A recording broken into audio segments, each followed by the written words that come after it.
He's the Las Vegas man who claims he can summon UFOs on command. Pretty wild. So we sent Action News reporter Mike Dellastudio to get the real story about what he found shocked everyone and could leave you wondering, are UFOs real? There is a connection between the paranormal, UFOs, and the myths of ancient history. The clues are scattered across the landscape from a forbidden past, maybe even in your own backyard.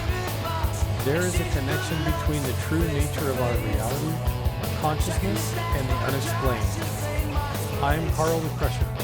Let's explore the unknown. Welcome back, Crusher Creek. We are back on the trail, going back to our spot where we are experimenting with telepathy, remote viewing, psionic contact methods, as far as contacting paranormal phenomena, UFOs, all kinds of high strangeness.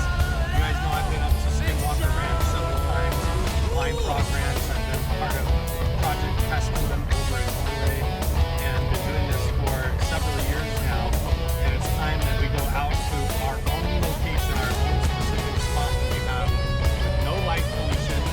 It's just a few miles behind my house. In fact, I have a trip meter on right now to try and track how far it is from my driveway to get to this spot that we're going. We've already filmed another set of videos here before. If you haven't watched them yet, make sure to go back and watch part 1 and 2. There's a lot of other small clips that I have as well, so that you can catch up on what we're doing.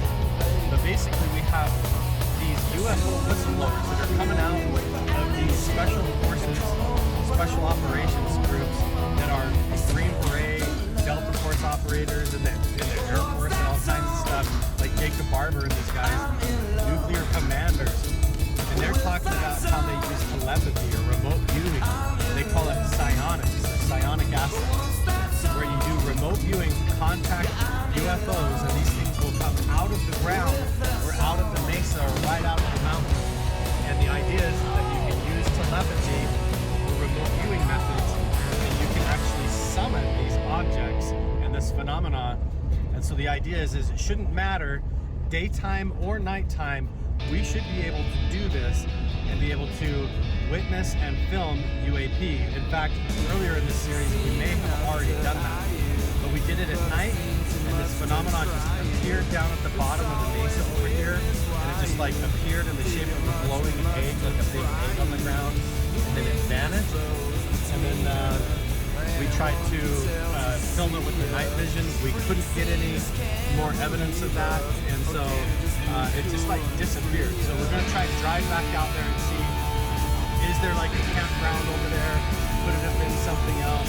We're going to try to debunk that today, as well as look around, do the meditation, try to see what we can see in the daytime, and also continue the research into night. I have also got my night vision, my thermal imagers all charged up and hooked up, so we should be good. The first thing that I want to do is go back to the spot that we were previously, to that same kind of little open area, and look at the point of view and then see if we can drive out there and find there's spots to park or see what's actually there, if there's any artifacts. I did notice that there is another road that parallels over to this side of the valley over here. It goes right up along the base of the Red Rock Mesa over there, so we might have to backtrack and head over that way quite a ways to over there. And it might be cool too if we can follow a trail or a road and get up on the top.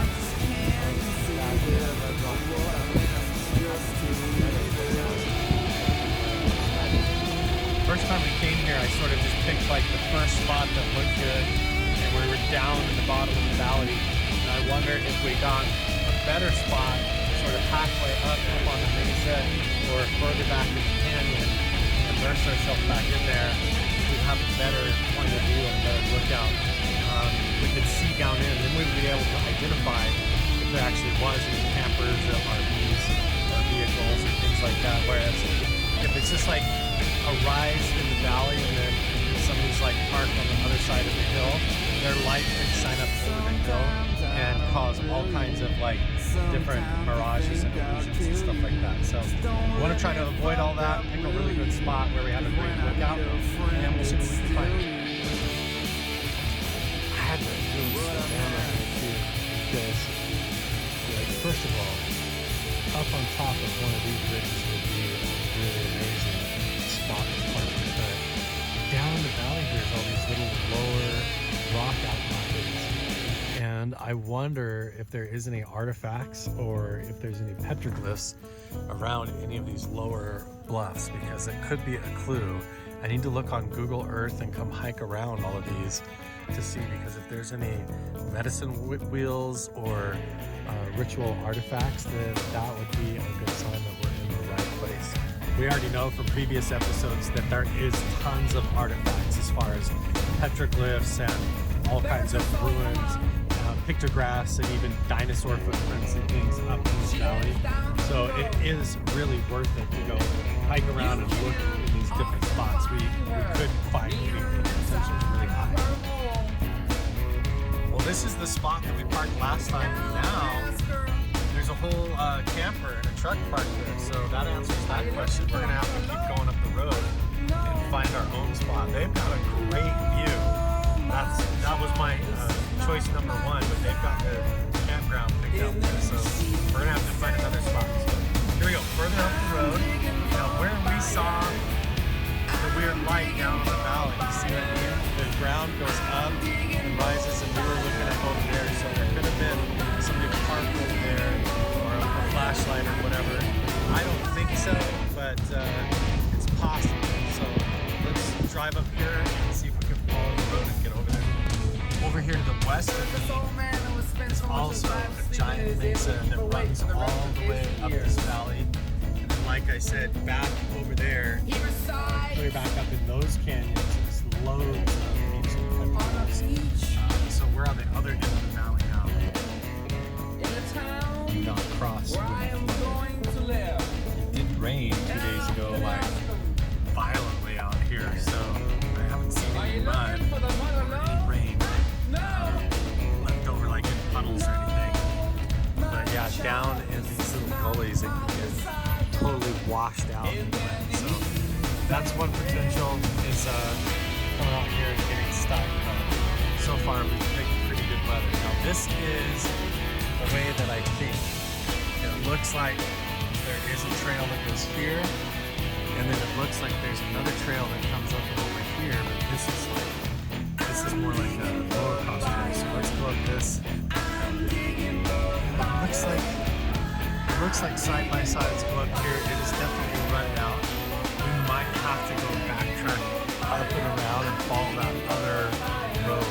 Let's clear up along this mesa and see if we can get closer. We'll try it for now. Remember last time we came out here, by the time we got out, we hit so many bumps and big rocks driving out on these dirt roads that all 4 of my tires were going flat. And had we're like 10 pounds low tire pressure, so I'm gonna have to keep an eye on it. Luckily I can look through the different settings and check.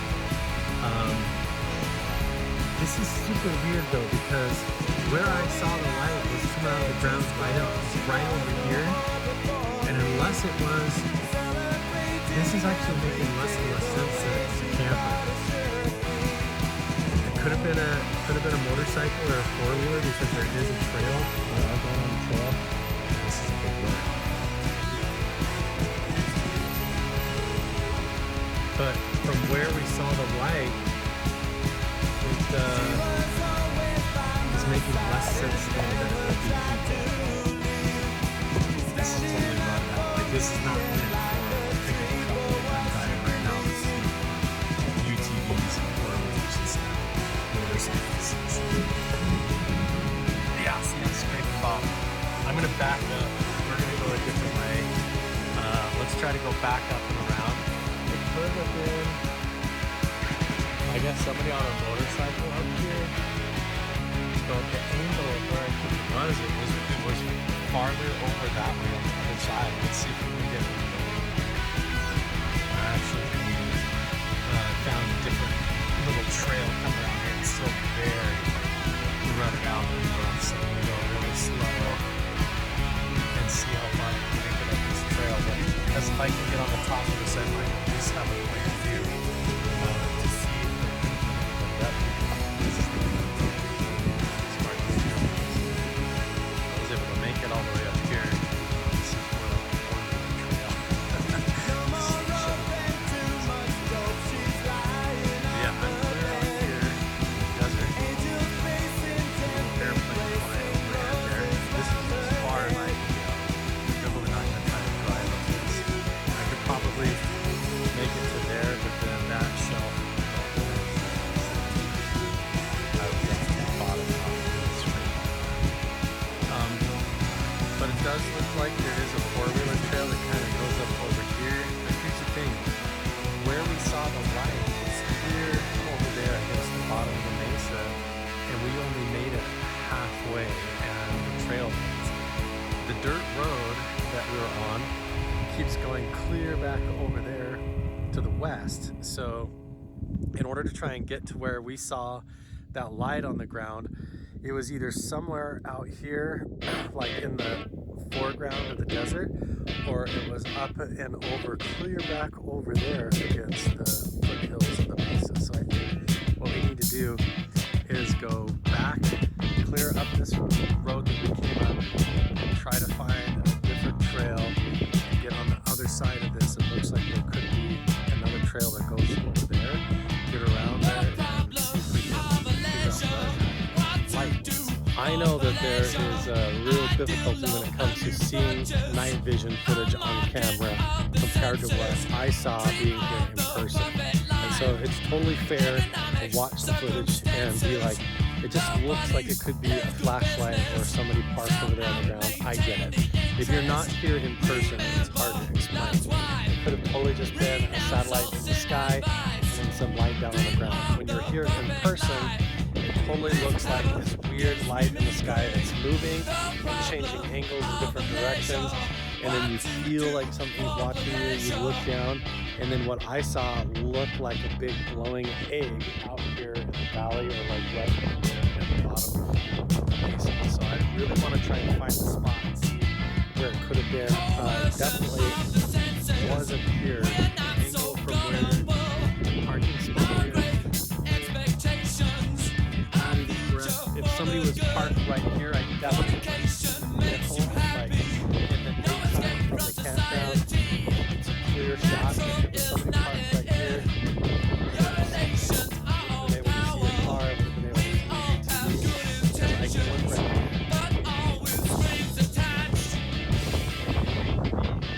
All of that. So if it was somebody parked closer right here, it doesn't even look like the right angle.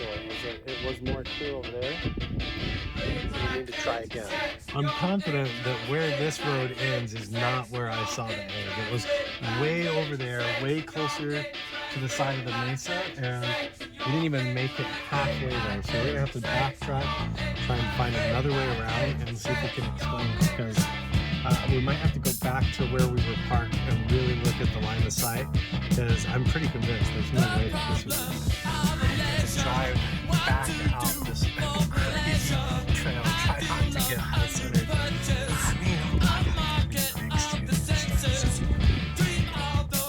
This is not the angle.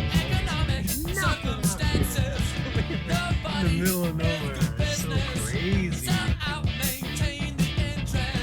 In the last episode, we went to the dinosaur tracks, the old fortress, and the petroglyphs, and you can actually see it from here now.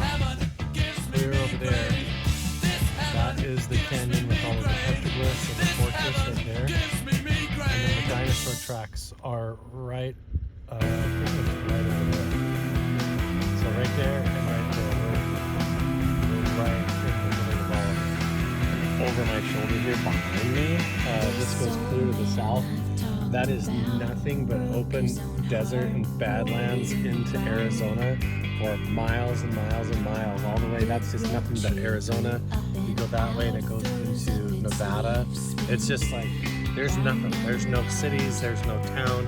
You go that way far enough, and then you head a little bit east, and the next thing that you're gonna see is just the rim of the Grand Canyon. There's literally, there's nothing out here. Scrape the bottom. Get out here. See, so this is all technically right on the border, the southern edge of Utah. So all of that is all technically Arizona. This little squirrel I used to be slammed her bike down the stairs. This road could go somewhere. Before we backtrack and go the other way, let's see how far we can make it. I don't remember this part. It gets rutted out. We have to turn around. If we can even turn around. I mean, it was kind of a pickle trying to turn around on that last spot. No way. These are all meant for four-wheelers or UTVs. My truck is not going to cut. Every time I try to go through some of these dips, they're like washed out from the recent rain. Look at these. I'm trying to drive through these little cracks. And I'm going to get stuck out here in the desert. So we're going to get back more on a little bit of a better road, trying to find another way around. Trying to find spots to drive across this stuff. And I'm out here by myself. I totally mangled all the gears on my e-bikes too. I've got these Veloway bikes, these electric bikes that this company has sent me. One of them has got flat tires, and the other one I bashed on a rock and I mangled all the gears on. But once I get my e-bikes working again, we could come out here, drive the truck up as close as we could get, offload the e-bike, and then drive up that way a lot farther. Or, you know, we could work our way up and get a four-wheeler or UTV and try to make our way out too. All right, so now we're back more on this main dirt road. If we wanted to go try to find the back way to get to where the dinosaur tracks are, we would go this way. If we want to go try to find our way around the other spot where the weird light was on the ground, we gotta go this way. So I think this is the path. As soon as we figure out the spot that we're supposed to be for today, we're gonna set up. We're gonna do the research. It looks like the clouds kind of blown off. We're getting clear skies. So as soon as we get set up, like we talked about before, it should not matter daytime or night. If we do the right kind of meditation or telepathic contact, we should be able to see UFOs in the sky right during the daytime. We shouldn't have to wait until the night. Even all of the stories and reports, most of the time, these UFOs, they're not really even flying in the sky. They're coming out of the ground. Like they're ultra terrestrial or interdimensional. Like they live in some kind of a frequency right below ours, right alongside of us, and they sort of phase right out of the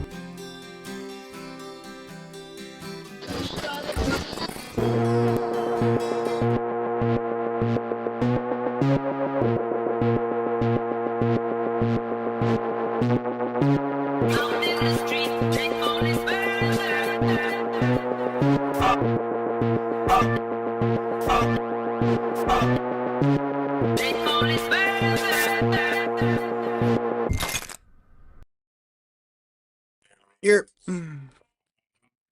There is a house. Your mama's house. Almost done.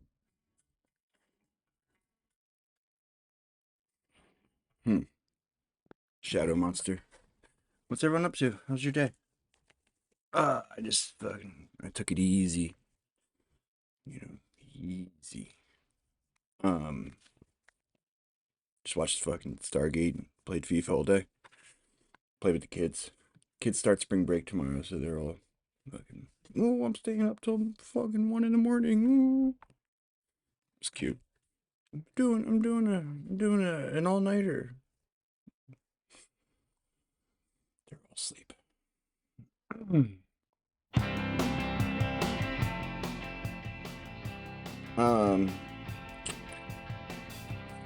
What do you want to watch? Oh yeah, a little bit of spring cleaning. Right? My spring cleaning is I have to like clean Maureen's room for her. I don't even want to get started, but yeah. She like does everything fucking like halfway. So she'll like start a project and then leave the residue like for 6 months or whatever.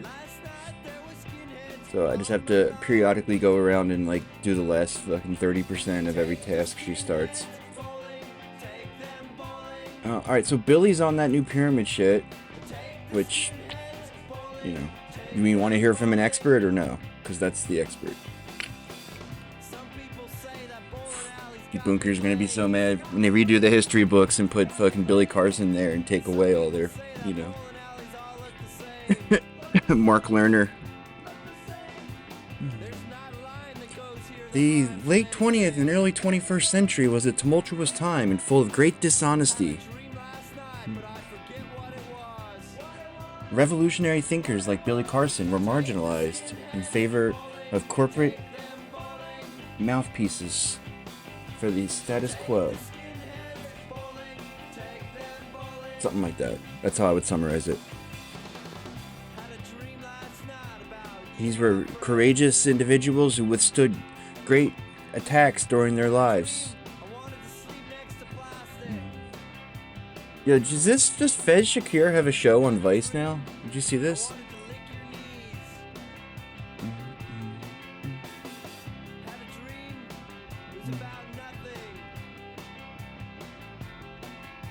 It's not just about the campaign, it's about... My favorite magazine is Vice. I like all the pictures of the attractive females. Brody would never say that. Speaking of magazines, though, I got a like one of those like trial subscription to Harper's. Just, you know, TrueAnon told me to. So far so good. I mean, I'm only a couple articles in, but like it's pretty good. I didn't realize this existed. I mean, there's like, you know, like the letters to the editor.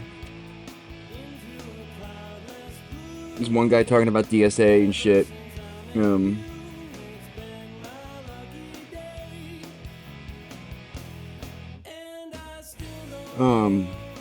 Does anyone believe that a presidential campaign run by today's Democratic Socialists of America could have come close to beating Trump?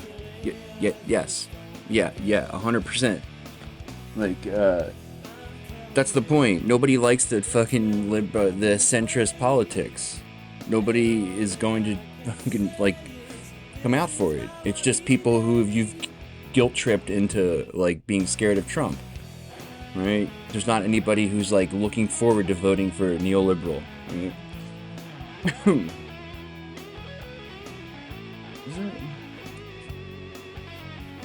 No, it's just Harper's Magazine.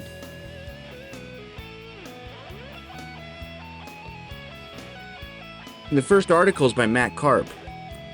You know, Matt Karp is the guy I always talk about, who wrote that article in Jacobin about 2020 election and the primaries and all.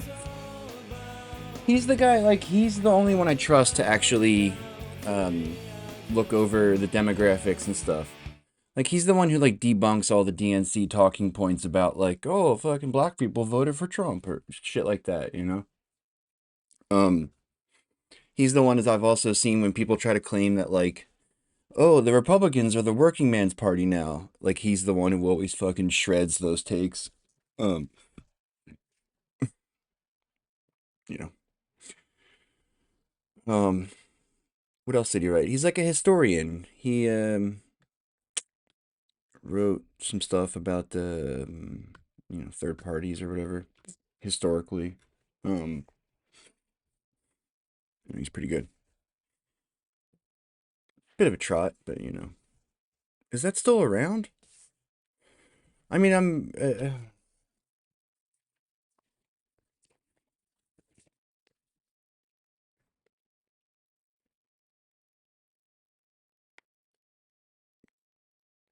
John A. MacArthur, president and publisher. They have a poetry editor, which, you know, I think that's pretty cool. I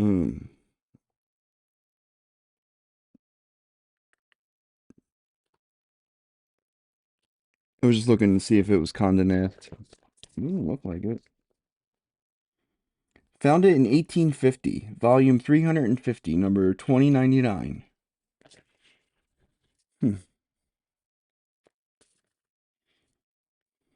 On patrol with the guardian angels. Ooh.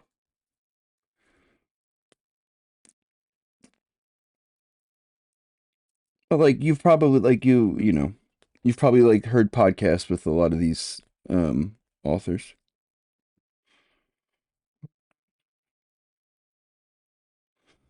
I don't know. I gotta see. I should fucking try to pitch them like I'm going to make it my project to fucking undo the stigma cucking of the left. You know? I feel like that's a valiant endeavor.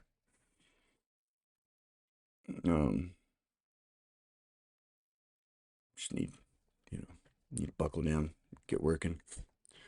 Yeah. I didn't flip the coin. I didn't have any coin flips.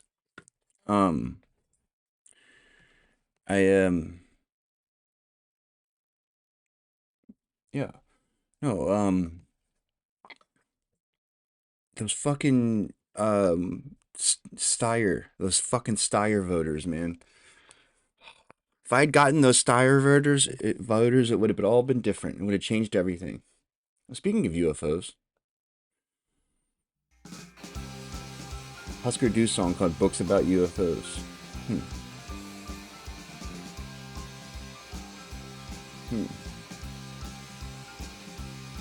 She's just sitting in her room reading books about UFOs. Sounds like my kind of lady.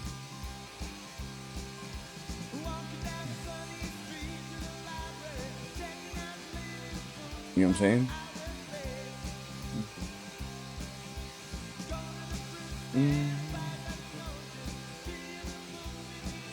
What? Old coin under something and then offline everyone that lives there and say it's yours? I don't get it.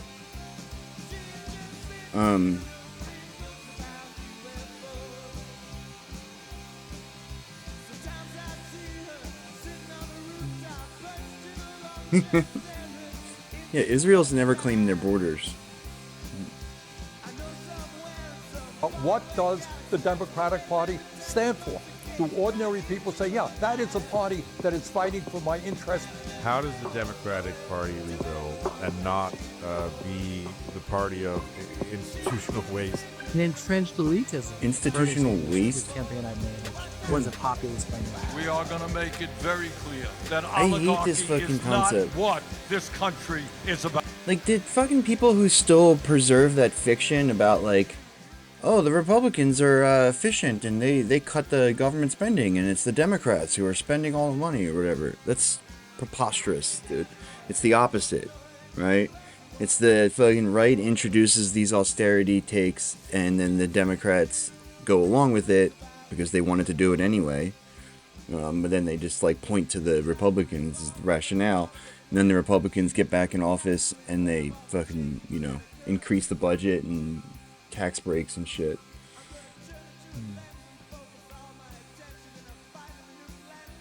Yeah, I mean, that's that letter I was talking about. That's what he said. He called Bernie the left wing of the possible, which I think is a Michael Harrington take. The guy invented or started DSA, invented.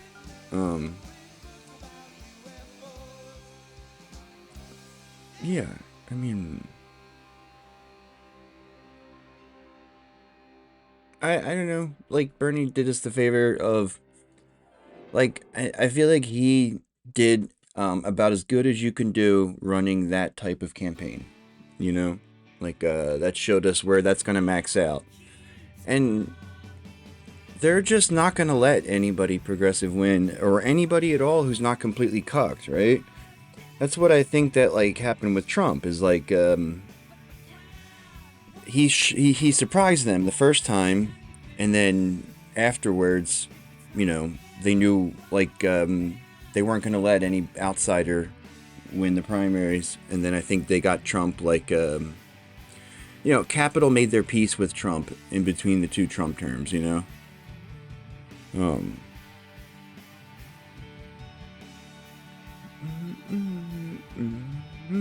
They're obviously okay with him now. You know, I'm not sure how that went down exactly, but like the fucking rich guys seem to be okay with Trump like they weren't before. About. What the Democratic Party used to be. It used to be the bread and butter economic justice party in America. People think of the Democratic Party, Shane, at this point, they would say, oh, that's the party that fights for diversity, equity, inclusion, multi-ethnic, this, that, or the other, which is divorced from, that's the party that fights for my minimum wage to go up, my healthcare benefits, my paid sick leave, a more functional, effective government. That's what we used to be for, and we should be. All right. Keyhole Chedayar. Pakistan Zindabad. I know that because I love going to Pakistan.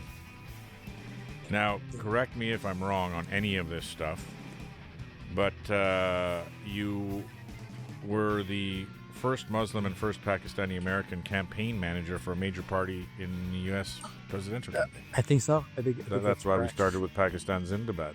You're the executive director of A More Perfect Union.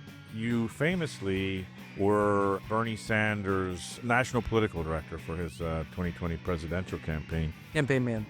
And before that, the national political director for American Civil Liberties Union, the ACLU, and the national political advocacy department of the ACLU. So, did you run, I don't know the process, but did you run for DNC chair recently, or? I did. I did. Enough about me. Talk about you, Shane. Okay. Well, the reason why I wanted to talk Are these to guys you going to today, do a and I wanna say, podcast together? Thank you for taking the time. Is after Obama won his landslide election, where they Didn't Vice get bought up? swept Aren't they out of Congress business? and Senate and executive. I remember I had an interview with Frank Luntz, who was a Republican Frank Luntz. strategist, because there was some talk at that point of we might never see a Republican president again. Why? Because well, it seems funny now, but it didn't seem funny at the time, because the thinking went that, the baby boomers. Nobody thought the Democrats would be. It's like they were like, hold my beer. Like, you don't think we can be any worse? Hold my beer. Like that's what it, like from my perspective, what happened. It's like as bad as they were in 2016, they just got worse and worse 2020 and 24. Like, unbelievable. Have had sort of a lock on political and social, everything, because of the Fucking demographic Baphomet party that they held. And now that millennials will be the biggest cohort, and because young also, people it's like tend we to were vote talking about the other night, Democratic. man. I think they cheat. I think they take as many votes as they need. Whoever Capital wants, I think they put them in power. I don't think, I think it's different, but like, I think that, we know that they cheated this last time, right? Like, what was that? 4 million votes were stolen? Plus all the people who were, what was it? 4 million votes were like, I forget how it broke down, but a lot of votes, just from people who were like kicked off the voting rolls, and then other people who were put on the fucking, what's it called, the temporary ballots or whatever, provisional ballots, and then the people who were just flat out fucking denied, shut down all the fucking polling places, like all the typical voter suppression. But then they have that new bounty thing where like any person, like any random person can accuse somebody of being like an illegal voter, and then their shit gets put in provisional ballots. There's hundreds of thousands of people who were not able to vote because somebody else, some random fucking, white supremacist douchebag, accused them of being fucking somehow illegal. But like, that's what I'm saying, is like, whatever they would have had to have done, they would have done, right? Like, it was predetermined.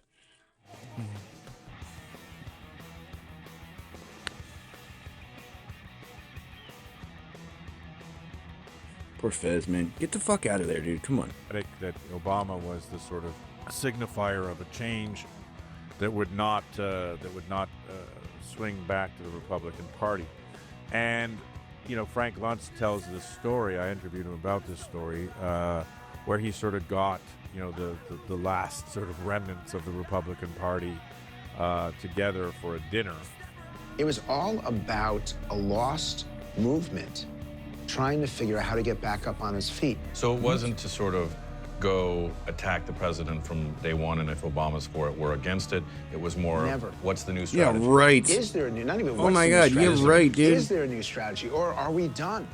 And they You're came up fucking with a policy right, dude. You're right. of we're going to go after the counties. We're going to gerrymander things so we if they're going to have blue cities, we're going to have red counties. Which, by the way, if you look at the map now, and if you saw the last election map, it's insane. Like, every county is red and every city is blue. So their plan Because worked. people fucking live in And, cities. I was wondering because, you had a very telling election. Now, obviously, the House and the Senate and Supreme Court and executive is all conservative. I was saying, like, what does the Democratic Party do? A. B, it seems that they haven't really done a great job of building their bench. You know what I mean? Like, where are the shining stars of the party, and how do they Frank Luntz it and regroup and come back stronger? And so when I was asking around about who are these luminaries and shining stars and thinkers in the Democratic Party that can rebuild, I don't know if Fez is going to explain this properly, but I'll give you the answer. It's because it's progressives are the ones that anybody at all likes, And it's like their likability is directly proportional to how much they're willing to challenge the party, capital, the entrenched power structures. Like, party elites are not comfortable letting anybody like that at all sniff power. Hence we see, like, AOC gets fucking asked out of committee assignments and shit, even though she's, like, by far the most popular, what you would call the bench. Faz Shakir came up, and I want to thank you. Nobody likes any of the spending fucking time normies. today. So, like, here literally we go. none of them. Not like, no. What? You were led astray, but I'll try to do my best. Obviously, this has to be, you have to be thinking about this, and it has to be probably on the tip of the tongue of most smart Democratic cats like yourself. What went wrong, and B, how do you fix it, and C, what's the plan going forward? Well, the I think it went right, dude. Party. When you think about it, this is what they wanted. You had people associated with the Democratic Party, Right. large numbers of people. Now the Democratic Party has become largely an elite club in which the association with grassroots actors is not something that is valued, preferenced, or even Dude, we got to mentioned. end So the if you tyranny think of about small dollar across the donors. country, Bernie End the Sanders tyranny of small dollar donors. wasn't populist by nature. Donald Trump's a populist by nature. They care about people who show up to their rallies because those rallies attendance suggests something about the volunteer health of the organization, what you're then going to do with volunteers and enlist them in efforts to help you win campaigns. Yeah. That is a vibrant body. Now, if I asked you, let's say you were a member of the Democratic Party, what is asked of you besides a $15, $20, $50 contribution every now and again? Nothing, right? It's not a movement. The MAGA thing is a movement. We are not. And so one is just starting to go back to that. The nature of being a grassroots orientation. It means you measure in preference. Are people showing up to events with Democratic politicians or not? How are we enlisting them, getting around the country, outside of donor rooms, outside of like high-heeled fundraisers, and trying to associate with working class people in America? Yeah, that's a good point. That the Democratic Party, which used to be, the sort of grassroots party, and also the famed political machine, was out politically machined and out grassroots by the Republican Party, which, led to this sweep. How did that happen? Go. How much time do we got to have you? There's a lot of different answers for it, but obviously it's hard to be a party of the working class and a party of the billionaire class. Something's got to give. And as the political system, both on the left and the right, has gravitated more to needing money from super PACs, outside contributors, large dollars, it has less preferenced the need to have large numbers of people associated with your party. You want voters, sure, but not to have healthy organizations that have vibrant bodies attached to them. So it's become less preference. As a result, if you look at the last campaign cycle, you have hundreds of millions of dollars spent on TV ads that are 30 seconds in nature, who are basically one directional approach to force down the throats of a lot of people a message, but very little on the other side of vibrancy coming up and grassroots people to tell us what we are. To your point of what the Democratic Party used to be, it used to be the bread and butter economic justice party of America, the laborers party, the blue collar working class party of America. You were referencing earlier the Obama coalition. And I think it was around that time, I believe, the Democratic Party started to break and become something assigned with demographics as destiny, the identity nature. You were kind of going through some of the identity nature of the people associated with. It's like traditionally they were against that because, you know, like parties that represented the interests of working people sought to, you know, emphasize their common class interests, right? But our politics has been completely declassed, you know, throughout my lifetime, right? Like, they don't want anybody, you know, they want you to think that, like, you know, your interests are aligned with Elon Musk's, you know, like dumb shit like that. Which is a recipe for disaster, obviously. It's like they want to pit people against each other, and it's like keep any kind of voting bloc from forming. It's like anything but what they have, what the NGOs and the sort of consultants are, you know, want to be directly traceable to, like, oh, this consultant's strategy, and like basically like they only want your vote if they like tell you to vote, right? Basically, right? The Democratic Party. Well, yes, that's nice to have people. I don't know. That's what I'm saying. I thought Vice was out of business, so I don't know where this guy is. Oh no, he's in. He runs More Perfect Union. That's his day job now. But it's like a, you know, I don't know, a content creator of different demographics associated with your party. What would be better is to have it defined around what you believe in, and that used to be an economic justice focus of fighting for middle class, working class people in America. That has become dissipated over time to be more identitarian. Right, so if people think of the Democratic Party chain it's at a this business point, model. they would say, "Oh, that's the party that fights for diversity, equity, inclusion, multi-ethnic, this, that, or the other." 100%. Which is divorced from. That's all their the party fucking that fail fights sons for are my work for these wage to go up, consultants. my healthcare benefits, my paid sick leave. You know, fighting for making the rich pay their fair share of a more functional, effective government. That's what we used to be for, and we should be. Yeah, that's a great point.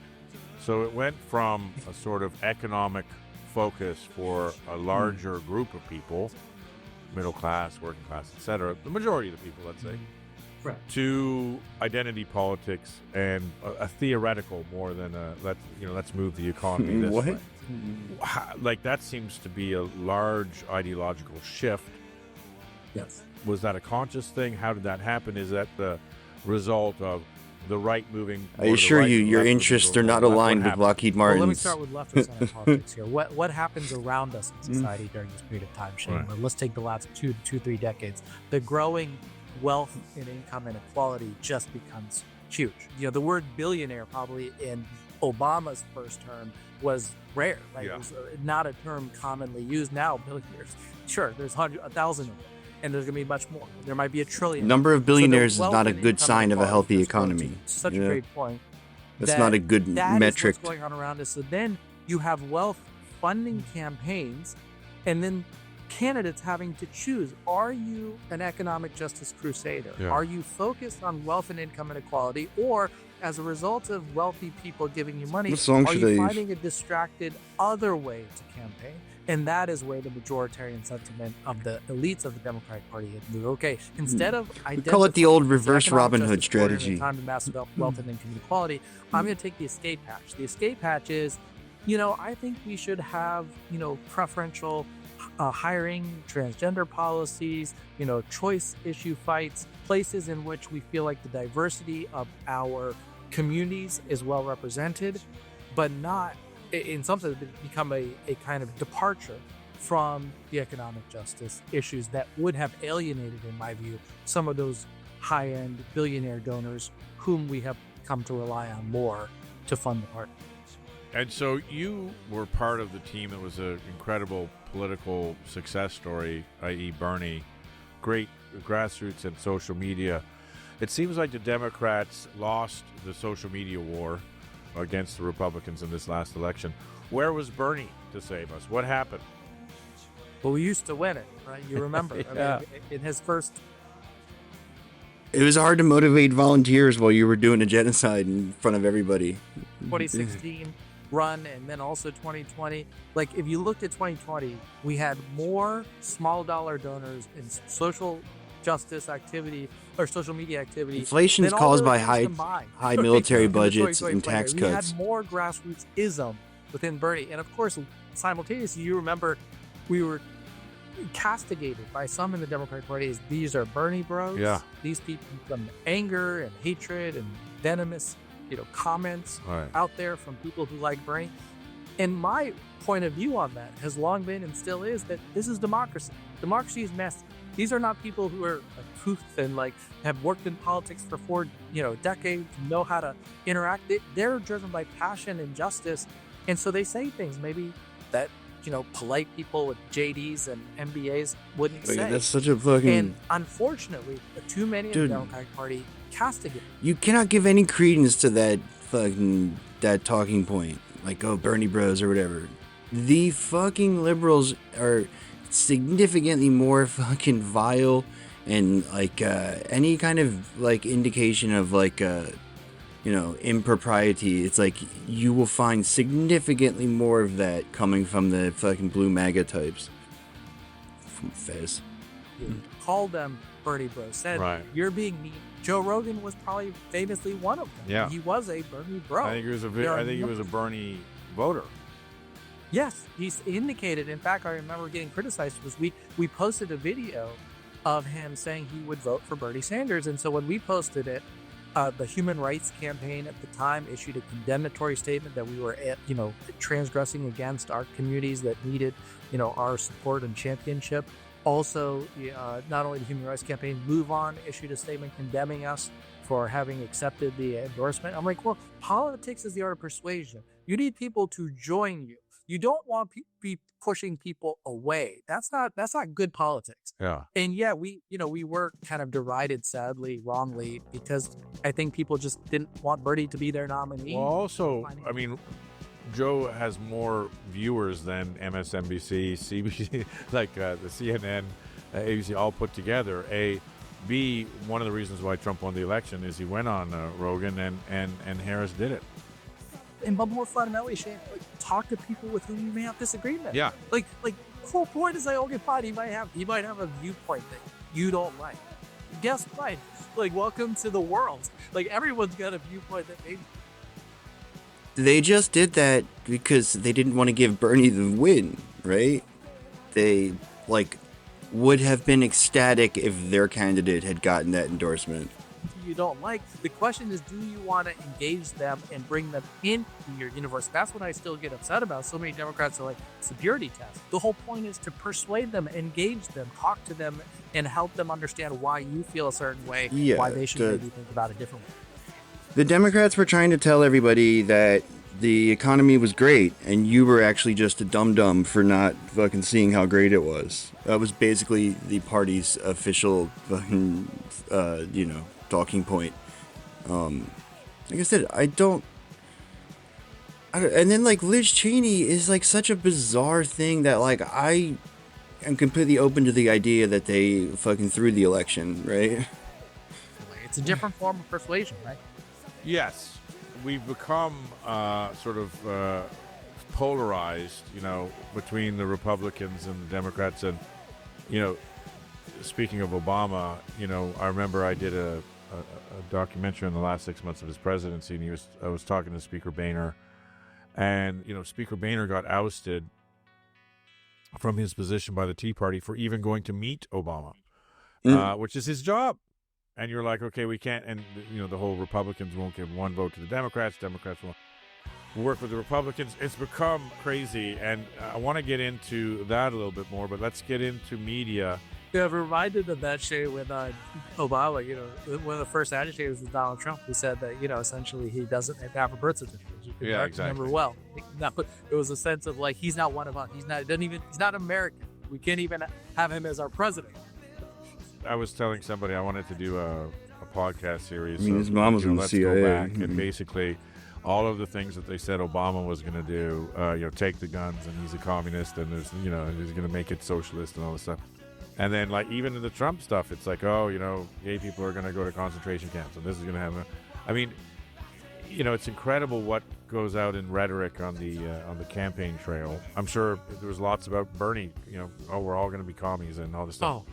But the thing that changed, Shane, correct? I mean, you tell me if you feel differently. Is that one of the things we've always had kind of wingnut kind of conspiracies as long as Americans did, right? Yeah. What has changed is the technological platforms on which we receive information preferencing the wingnut conspiracy theory. So they get more traction because they're more engaged with, they're more interesting for those kinds of platforms. They're more elicited of emotions, and therefore get way more exposure than they actually deserve, or are represented in the American public. Yeah, the actual theory behind this show is I saw social media become incredibly politically powerful and, in fact, influence policy. If you look at the last presidential debate, I mean, everything was coming from X or Twitter or YouTube or whatever. And, whoever could navigate those waters better wins, and the Democrats didn't. Now, speaking of navigating those waters, a more perfect union. You put your money where your mouth is, and you're saying, look, I'm going to start making a media, that's more sane and well informed. You've been doing about 3 years. You have about 1.5 million YouTube subscribers. By comparison, the DNC has 78,000. So you're doing something right. What do you think the Democratic Party and/or the left needs to do with media, and what are you doing with your media platform? Yeah, I mean, I'm talking to someone who's also trafficking the quite well over many years. So I welcome this being a conversation which you have, some ideas here. But I'm like, I think I found that you tend to get rewarded for interesting and compelling on-the-ground reporting about the economic inequality that we live in. And to my mind, it's sad on the center left. We were talking about this earlier, that while economic and wealth inequality is maybe one of the biggest issues of our time, it is not. There isn't like a major national organization. There isn't like an ACLU or Sierra Club or Human Rights Campaign of economic justice issues. We've long relied on labor, which reflects the union movement in America. Yeah. But to my mind, what people are hungry for is they know there is corporate greed, exploitation, taking advantage of them in every which way, whether you're a small business owner, whether you're a consumer, whether you're a worker. And all we're trying to do is unpack that in a fair, honest, and sincere way from the perspective of a working class person. We hear so much of our news from like the perspective of a CNBC or a business class. Will this hurt the stock price or will it not hurt the stock price? Right. Sure, that's one perspective of a wealthy person who's, invested in the stock. But if Starbucks has workers who are organized, and you can certainly look at that from the vantage point of an investor, I would like to look at it from the perspective of the worker. What is it that you are fighting for? What, in a world that has such massive power gap between those who have all of it and basically tens and tens of millions of people have none of it, their voices need to be heard in this democracy, and their perspective and issues need to be heard. And that's all I'm trying to do. It turns out, when you do that kinds of content, people gravitate. Which they do. I've seen some of it, which is great, and I highly recommend people go check it out. More Perfect Union. To go back to your economic disparity and being a party or a philosophy that deals with economics, which I agree with 100%. What do you make of the political divide? I mean, I was saying this to someone the other day. Like, I don't understand how going in and seeing where tax dollars are spent. Like, we just had fires out here. I pay some of the most tax in America, and there was no fire trucks when our houses started burning down. And so there's dissatisfaction, but also like when you start to go in and say, okay, let's look at what the government's spending. Let's audit the government. Let's see where the sort of and is there going to be gross waste? Of course there is. I mean, these it's just trillions of dollars that are spent by a bureaucracy that's been in there forever. like, how can you protest against that or say, yeah, we What? shouldn't be doing that, or we shouldn't be You auditing? fucking moron. Oh my or God. even the Pentagon, which is probably the worst case, 78,000. Yeah, total dude, there. if they want to fucking audit the Pentagon, everybody on the Democratic Party would support it. Everybody in the fucking left would support it. That's not what they're doing. They're fucking closing down Social Security offices and trying to, like, escalate their class war, right? Like, the government has been fucking slashed and burned and, like, for generations now. Like, any kind of, like, good thing that they do is the exclusive target. Like, it's just going to make whatever comes in its place is going to be, you know, it's going to be, like, more disproportionately benefiting the ruling class, like, more oligarchic, less democratic, less transparent. Like, they're just going to do, like, USAID is not going anywhere. It's just going to be run out of Marco Rubio's office now, so they can fucking ice out anybody who's not one of their fucking loyalists. That's what's going on. It's not, like, you cannot ascribe a single shred of good faith to this fucking this Trump project.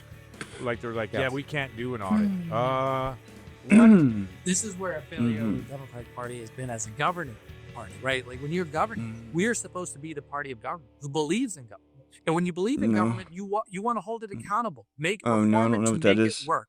And for too long, we have suggested that, well, the status quo of it just proceeding at its pace of just growth and whatever people are doing is totally fine, instead of challenging it to say, in a world where, you know, it's become more corrupted by lobbying influence, the revolving door, so much bureaucratic hoops and procedures in order to get anything done, that we should have been, and I urge us to still be, the place that is the reform party that wants government to work. Because if we don't do that, guess what the alternative vision is? Here comes Elon Musk.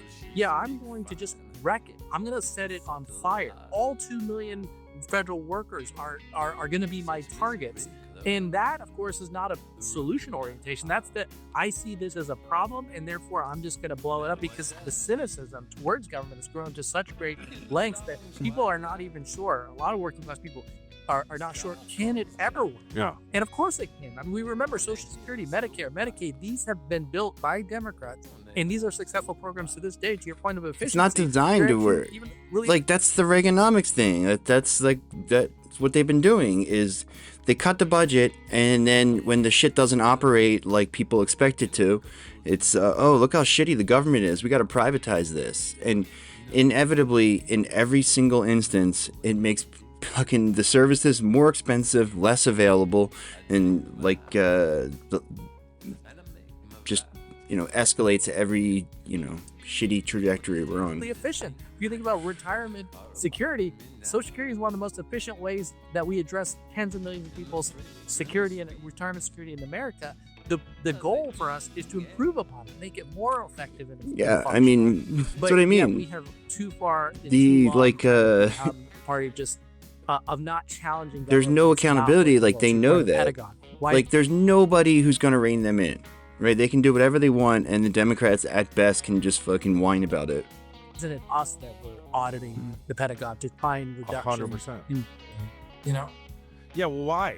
I mean, that's the whole thing, is like, you know, there's this sort of political up in arms. You're like, we should be reviewing the Pentagon continually. Like, every time. I remember I was going to Afghanistan. Also, motherfucker, dude, like, the line item veto was fucking ruled unconstitutional. If the money's been approved and distributed, it cannot be fucking clawed back and, you know, put into Trump's slush fund, right?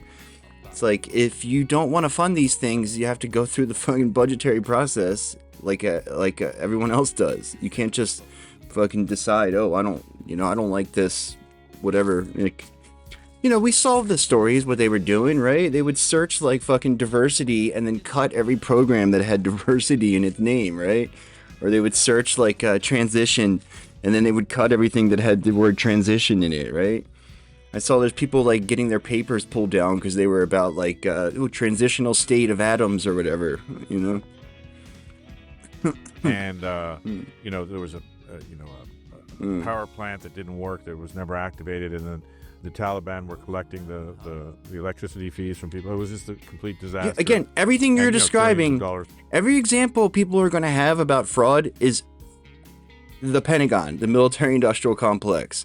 Like, fucking Fez not saying that is it's bizarre. Like, the Democrats should be fucking, anybody who's like affiliated with them should be blasting the fucking Pentagon every time they get in front of a microphone. Everybody knows that, right? Everybody knows the Pentagon is fucking, like, you know, a black hole. Everybody wants to cut that. Nobody wants to do wars. That's a popular message.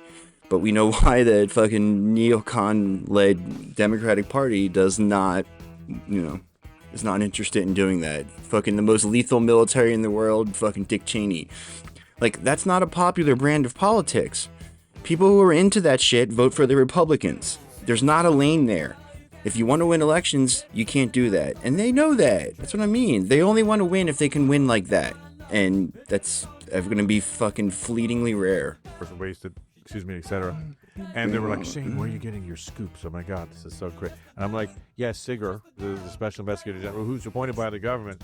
I'm getting it from the government. And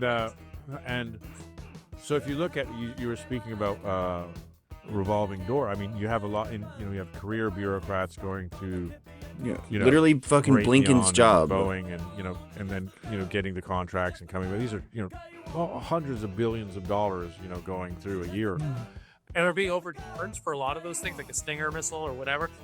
They just raise the price and there's nothing, you know, the government. Yeah, that was on 60 Minutes a few years ago, right? They are just actively, continuously ripping the government off, and the government has no recourse. It's like the politicians like it. That's they want to give money to these donors, right? They want to give money to these contractors for various political reasons. So, you know, no, they don't. They're not interested in the government getting a better deal. Like, look at all the fighting they've done over negotiating on insulin, right? Just like one fucking drug, they can't even get the politicians to approve, let Medicare negotiate insulin prices. It's like, I mean, this is all transparent. This is all obvious to everybody. It's fucking idiots like Shane here that preserve this fucking bizarre way of looking at the system, right? It's like the tribalist, that stuff, like, it doesn't have to be that way. It's just that the fucking morons go along with it, and the politicians are all too happy to not correct it. The government is going to do nothing. We're just going to pay whatever the hell they tell us to pay. Yeah, and whenever they do the audits, you'll find a thing like a $78,000 hammer, and you're like, okay, you know, we chuckle, but it's tragedy because, you know, we're paying that money. And to go to your point, the government, you know, like, what is he not getting? And I don't know why Shane or Fez isn't correcting him. It's like he keeps giving these examples from the Pentagon, and the the stuff he's talking about is not on the agenda. Like, they're fucking, like, making it harder for people to get, you know, signed up on Medicare, shit like that. That's going to be the net result, is that, like, this shit's just too hard to deal with for most people. Veterans benefits, it's just going to be too big of a hassle for anyone to bother. They shut down their, like, library, like, public library grants, stuff like that. Like, the handful of good things that the government does is the exclusive target of these assholes. And him not making that clear is a fucking travesty.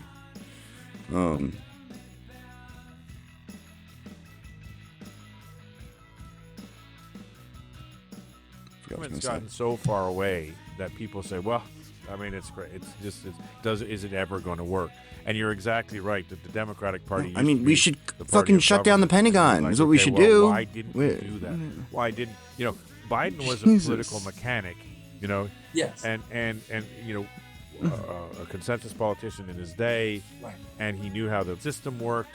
He was an insider, and quite frankly, you know, it failed miserably to do any of those things during his presidency. Yeah, no. Did he try to? In my mind, there's a fail implies that he, like, attempted to. That's missing at the center left, and Bernie captures, you know, what I think we're wanting, which is he's called for auditing the Pentagon. He's been on this for decades, a large part of his life. He signed a But it's not fucking even bill just with a policy posture. Ron Paul. Bernie has a certain quality of like, Or was it just Rand the Paul? gumption of wanting to challenge people and assert, wield your authority. Say, accountability matters. I'm going to go in here and I'm going to change up the way we do things. Yeah.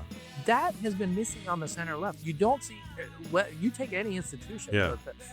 any large institution for the left, there's a status quoism, an unwillingness to confront changing them, reforming them. While on the right, Donald Trump has captured the style and the ethos. He'll go in and say, I'm going to fire the head of the What does RNC, Kyle call it? and their new Revolutionary person's coming in. conservatism? I'm just going to change it up. His willingness to just say, firing people, Yeah. holding people accountable, or cutting That's not the what he budget, does, cutting though, man. It's a like program or a grant. he's not going through and firing people who have like bad performance data, right?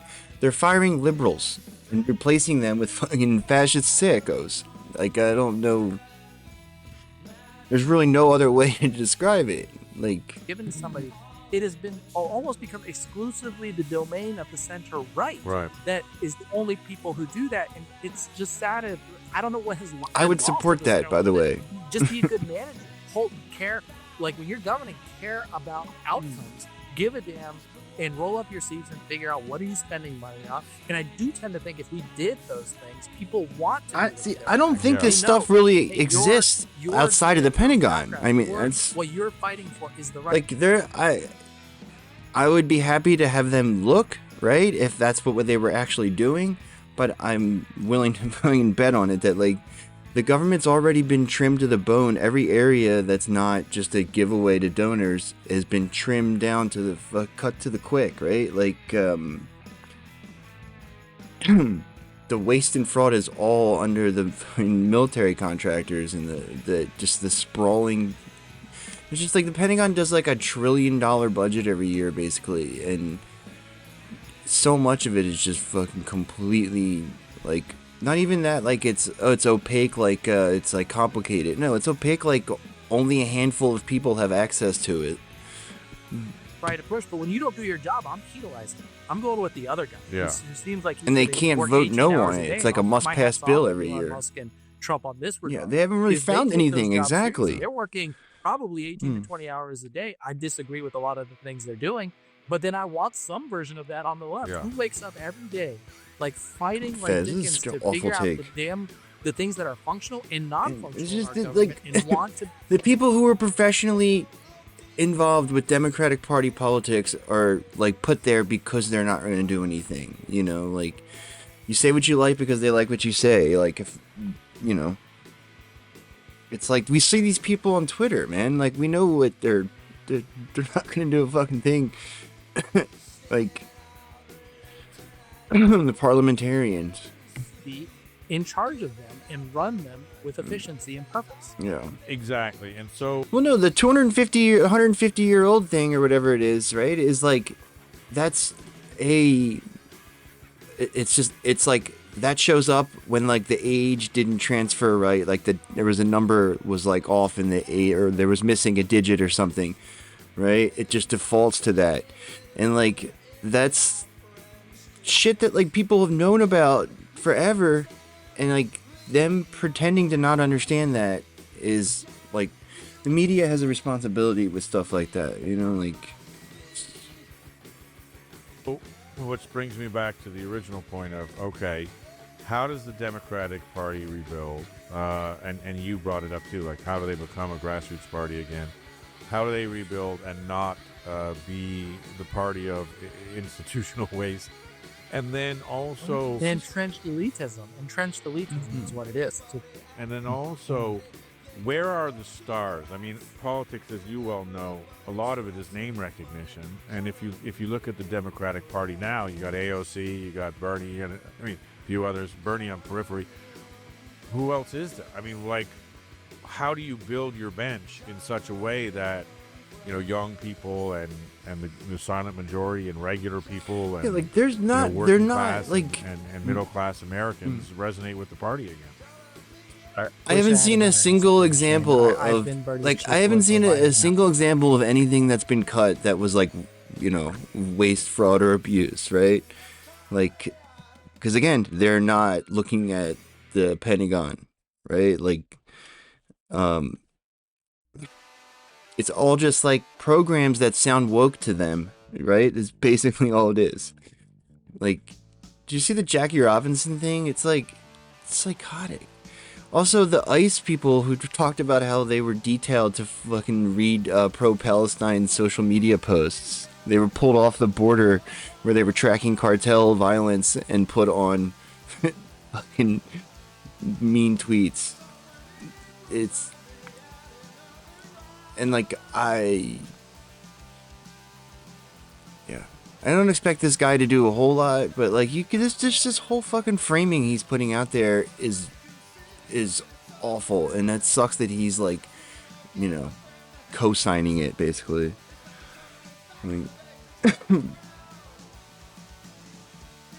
now for years and years. This last cycle, 2024, was the first time, Shane, that no major elected official of the left who was in a contested race sought his endorsement. Wow. It used to be, you know, if you go back to after his 2016 presidential run, people like Gretchen Whitmer, governor of Michigan, and others, I could give you countless, who sought his endorsement, won, and then it's gotten to a place where why are they running away? Because he represents the thing that sadly has become iconoclastic within the party. It's like, well, here's this person who believes in grassrootsism, 100% small dollar donor base, cares about taking on the oligarchy, taking on wealth and income inequality. And what do you guys do? Well, it's something different. Right. And yet there's nothing that is built around grassrootsism here. So I can't even point you to here. Like AOC's a good example. I think she's in that world, but I don't know where's the Democratic establishment. I'm sure you know much better than I except do. being defined by large dollar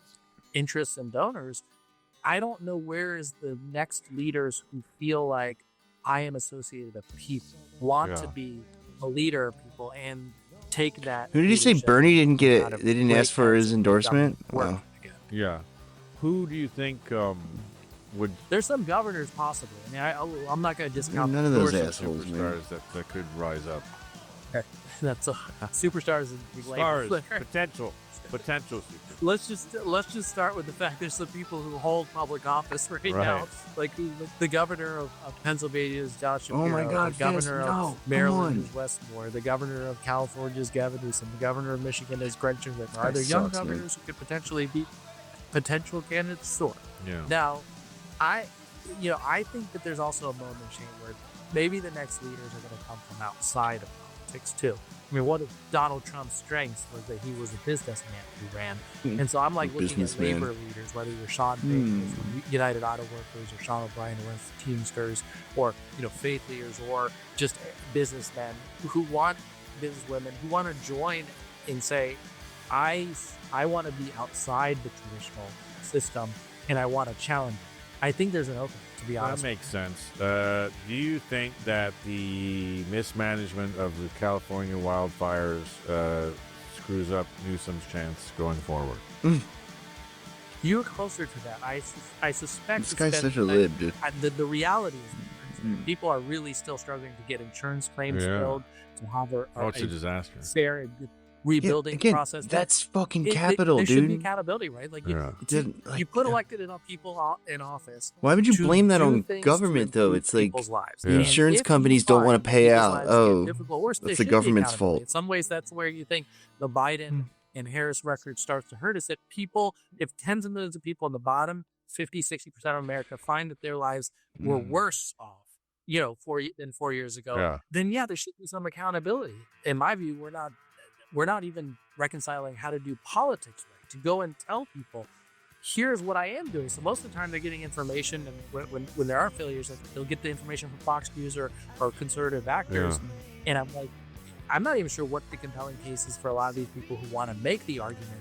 I'm actually governing quite well. I'm like, wait, well, get out there and tell me. I honestly don't know. Dude, he's doing Charlie Kirk podcast. One of my producers of this show, and I said, look, you know, right now in America, you know, the narrative is kind of more powerful than the actual facts. And if you give somebody, you know, an opening, they'll drive a train through it. And the reason why I bring up California is that opening, you could drive, you know, a 747 through it because of exactly what you said, which is everybody goes on the TV and says, "Oh, we're here to help. We're here to help."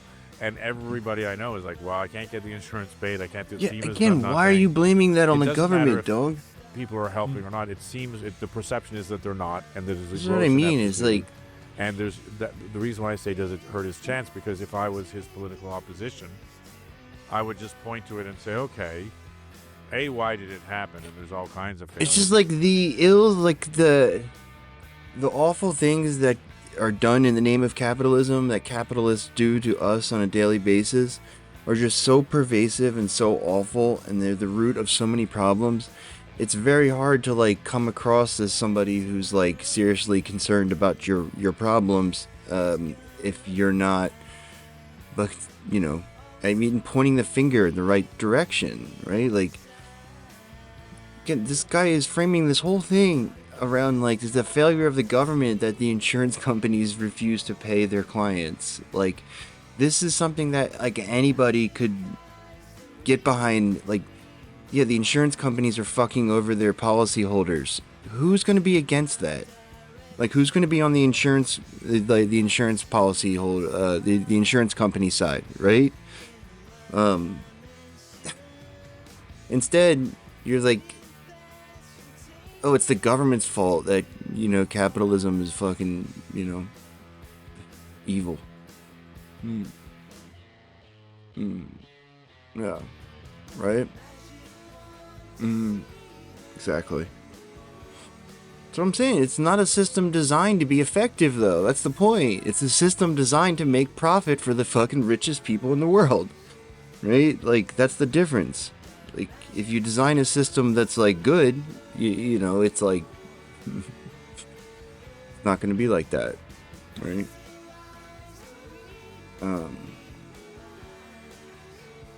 No one goes in to get...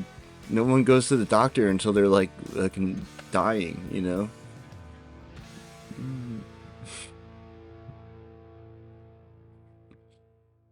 And we want to start talking a little bit about Yemen, which of course has been much in the crosshairs Eugene of the needs to run for United office. States, and that's only intensifying. And how to really view this question of Yemen's intervention in the overall conflict that is emanating from Gaza. And we are very, very honored to be joined here on the show once again by Craig Mokhiber, who's a longtime human rights lawyer. Craig, thanks so much for being with us. Good to be here, Eugene. Hi, Rania. Nice to see you both. Well, great to have you here with us. And is there some tension with that? Not one of the things. Look at Rania. The issue I really wanted to raise with you here. Rania doesn't look happy. The issue of how Does she have beef with what's Craig? happening with Yemen. I mean, I think the way it's being portrayed, you see often, it's sort of like there's this group called the Houthis that's just randomly firing missiles into Israel, and that this is some sort of totally out of bounds behavior. But I've noticed you've been making some good points in a range of different fora about how there's actually a close connection between Yemen's actions and the actual reality of human rights law based on what rulings have been made. You know, I have a YouTube Premium. The genocide in Gaza at the ICJ and other. I got a month trial of YouTube Premium. Places. I was hoping you could talk a little bit about that. Not that this browser wasn't blocking the ads anyway, but the whole world who's been paying attention has been horrified. This not new just browser's by been the great. genocide in Palestine over the past year and a half, but by the lack of a strong and coherent response from the international community to a genocide that has been live streamed, that has been unfolding in front of our very eyes for all of these months, month after month. And you would think with this whole architecture built up since the Second World War of international law and international institutions, precisely to stop these kinds of mass atrocities, that something meaningful would have been done to stop it. But unfortunately, what we've seen instead was, you know, one group of states like the United States, the United Kingdom, I'm trying to remember. I know he's been on our show. Did they argue about something? Directly in perpetrating the genocide. There's no other way to put that. They have been directly involved in the commission of these crimes on the ground alongside their ally, Israel. Then you've got another big group of Western states that have chose to be complicit in the genocide in other ways by supplying the genocide machine with fuel, with spare parts, with diplomatic cover, other things necessary to continue the genocide. Then you've got a large number of states from all regions who have chose to basically just remain silent and passive, which I have said is a breach of their international legal obligations, because all states have an affirmative obligation under international law to act to prevent and stop genocide and to enforce international humanitarian law. Most states have done nothing at all to these ends. Then you've got a fourth group of states that have opposed the Israeli regime in public statements. They've taken diplomatic action in their votes in the Security Council, in the UN General Assembly. They've joined cases in international tribunals like the International Court of Justice and the International Criminal Court. They've done that. But then there's another group, which is the smallest group, that have taken concrete steps to actively meet their obligations under international law. Remember, all states are obliged to do everything in their power to stop this genocide from continuing in Palestine. Who has actually done that? South Africa, when they brought Israel to trial in the International Court of Justice for genocide.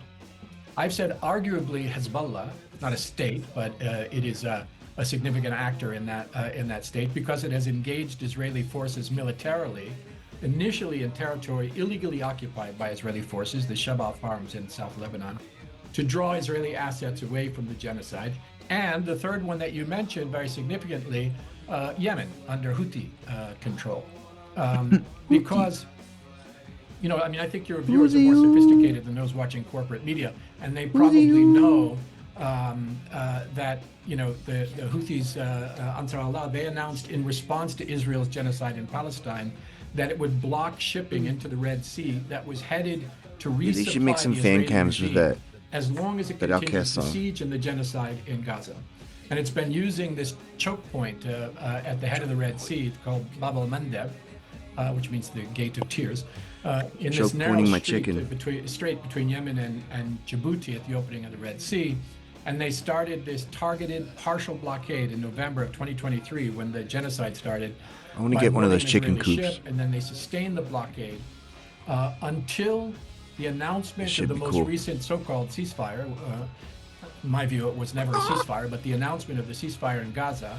And at that moment, the Houthis lifted the blockade while the ceasefire was going on. I have to get a chicken cam that they were so y'all doing can see this the as a chickens. humanitarian intervention in order to meet what the International Court of Justice has said is the responsibility of all states, and what the General they've been quite Assembly quite clear in its about that. implementing resolution has confirmed is the responsibility of all states to do everything in their power to stop the genocide and the siege that was being imposed on Gaza.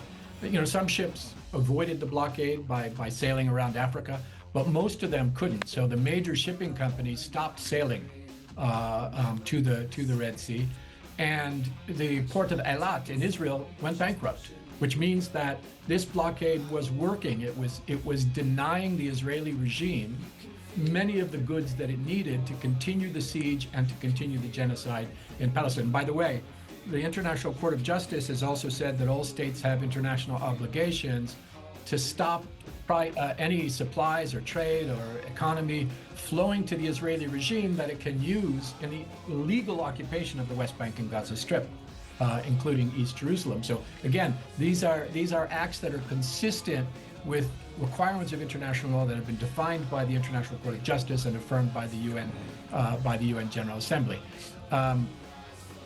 and demonstrated that the intent was what they said it was when they stopped it during the ceasefire. Now they have reinstituted the blockade because Israel has returned to expedited genocide and has reimposed the siege on the people of Gaza, and so the blockade is now in force again. In response, what's happening is the United States is bombing Yemen. So in response to Yemen's If you die, I effort charge you for early cancellation. to stop Yeah, genocide in Palestine, that's how it works. the United States is bombing Yemen, a country it's been bombing for over 2 decades now. It is violating international law and doing so. There's no question when the U.S. is bombing Yemen, that's an act of aggression in international law. It's unlawful. They're slaughtering civilians in the process. This is a country which is already poor, suffering from famine and medical crisis. The richest country in the internal world is displacement. attacking the poorest country in They're the putting their own world. soldiers at risk and risking a broader regional war. They're spending billions of dollars on this bombing campaign, which could go to lifting some of the misery that the people of Yemen have been suffering from for decades now, and it's lying to its own people in the United States about Yeah, that's why the what's aliens happening, never came. all for that one purpose, that the U.S. wants to continue to assist Israel's genocide in Palestine. Just finished by saying this is another direct act of U.S. complicity or participation in genocide, and it constitutes a crime under international law as well. We could talk a little bit more about the legal theory behind my argument that what Yemen is doing is a humanitarian intervention, but that's the big picture. Well, I think that's it's what really they're interesting doing. that you're framing Yemen's actions as humanitarian intervention, because you know, the U.S. claims to have the right to essentially terrorize all of these countries into submission. They call it fighting terrorism. That's what the Trump administration has called it. I think even in the language that the U.S. Secretary of Defense said about Yemen, Galactic and then war that Trump criminal ended up Pete putting Hegseth. out on Truth Social about Yemen, it was something along the lines of, we have to defend ourselves from Yemeni aggression or Houthi aggression against their terrorism aimed at our drones. Like, so now they've decided that it's terrorism to shoot down American drones. It's terrorism to fucking, in their neighborhood. say you don't like Meanwhile, Teslas. you know, none of these countries are ever spoken about in the sense that they have a right to self-defense, or specifically in the case of Yemen, the right Literally, to intervene it's like terrorism against the genocide, to, like, which is what you're tweet mean supposed to things do. about Tesla. So can you talk a bit more about, well, two things. One, the argument with relation to humanitarian intervention and framing what Yemen's doing in that context as an act of humanitarian intervention. And that also can include military acts, by the way. And then the second to that is, I mean, does Yemen not have a right to defend itself? Everyone's always rattling on about Israel's right to defend itself. Does Yemen not have the right to defend itself now that the U.S. is committing acts of aggression against Yemeni civilians?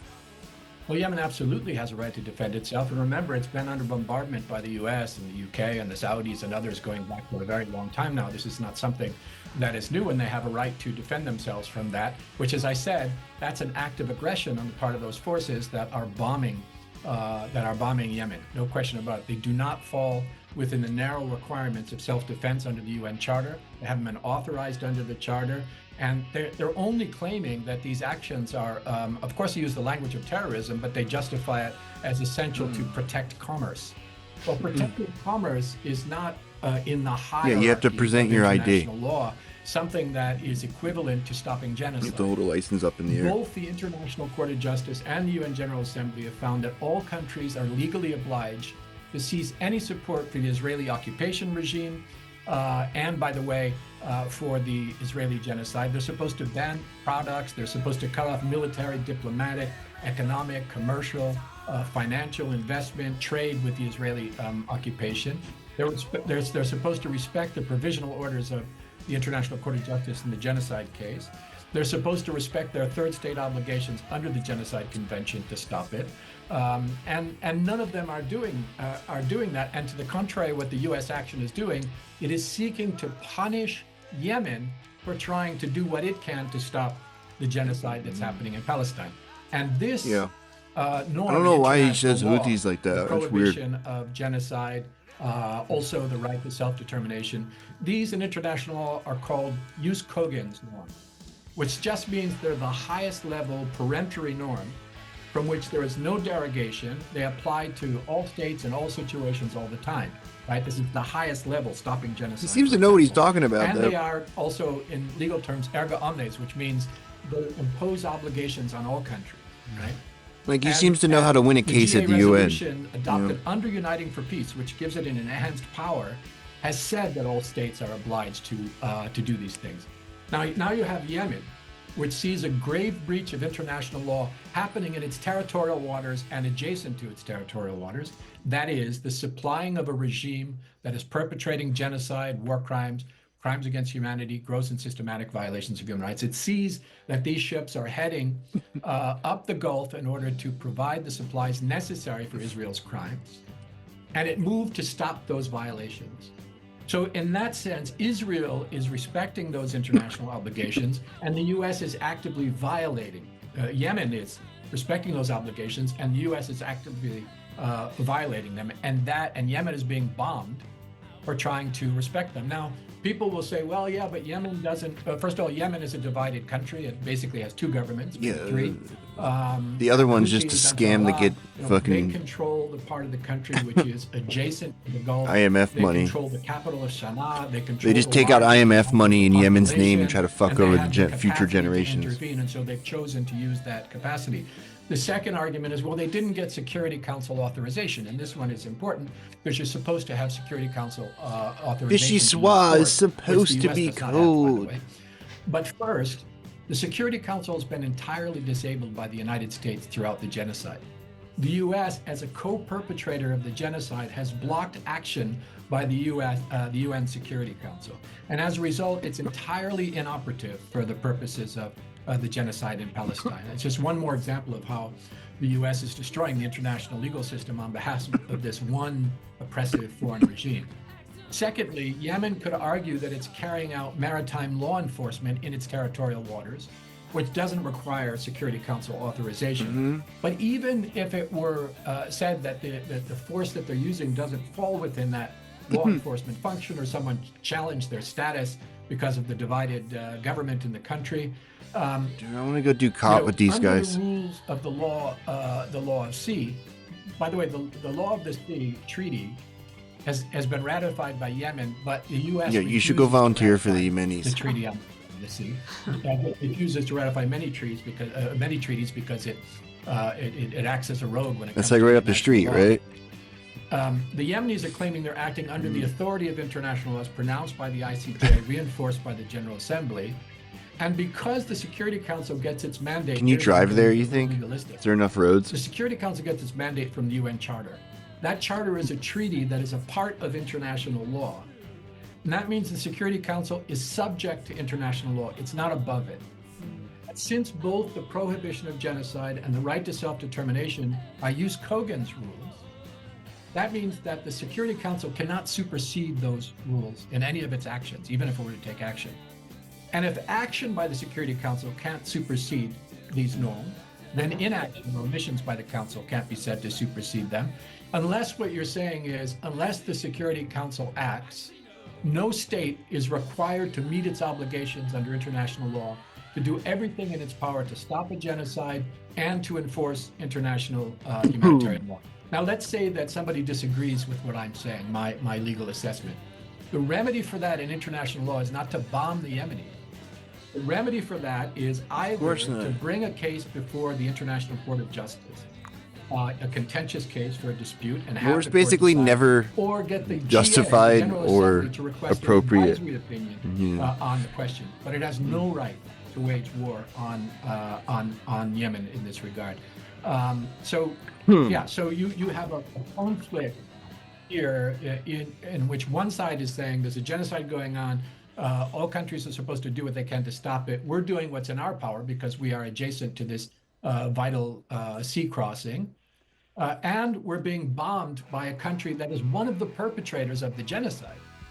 Beyond mere complicity, it is actively participating in the genocide in Palestine, using its power in the Security Council to block action.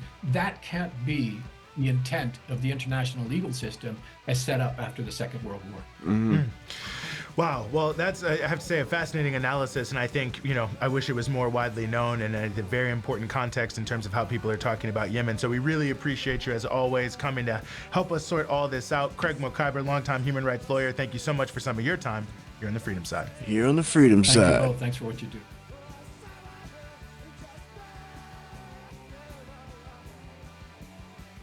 You are watching and listening to the Electronic Intifada live stream.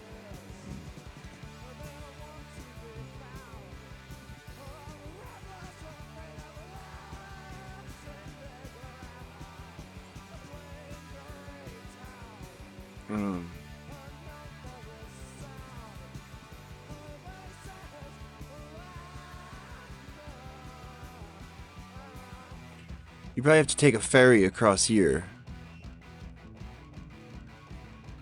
Let's see.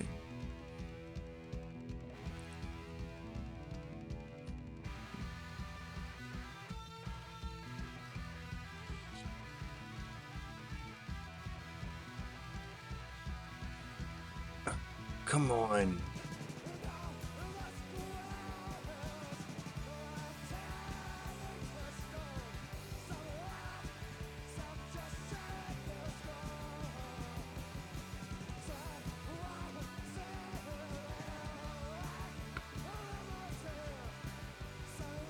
There you go. Look at that. 99 hours. Ha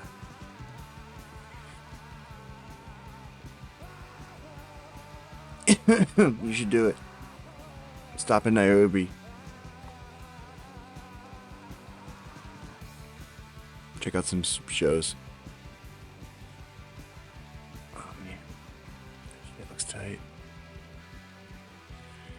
Mapukumbe, Mapukumbe.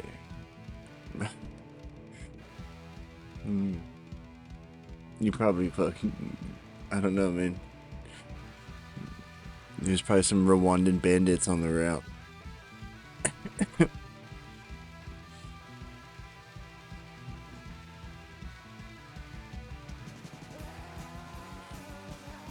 And you have to like swim across the Djibouti.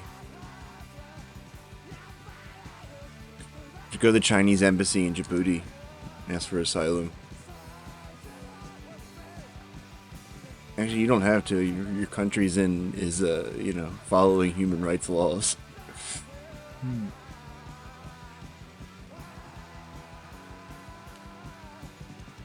According to Mackayber, it's like one of like 3 countries.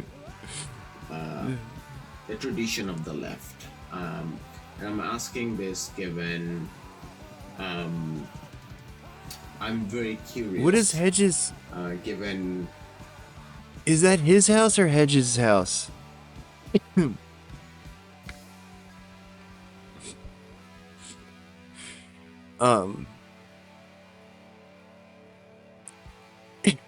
don't think they.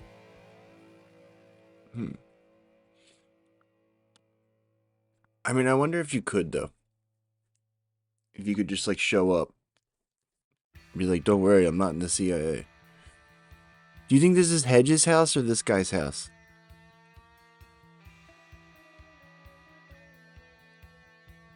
Do you think Hedges plays bass or this guy plays bass?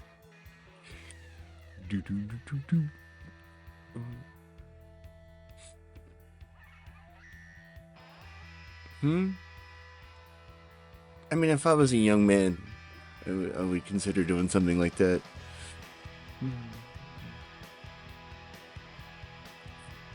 You'd probably be like an enemy of the state, though, huh? You relate with the left. Well, not. I mean, probably you not. Constantly say.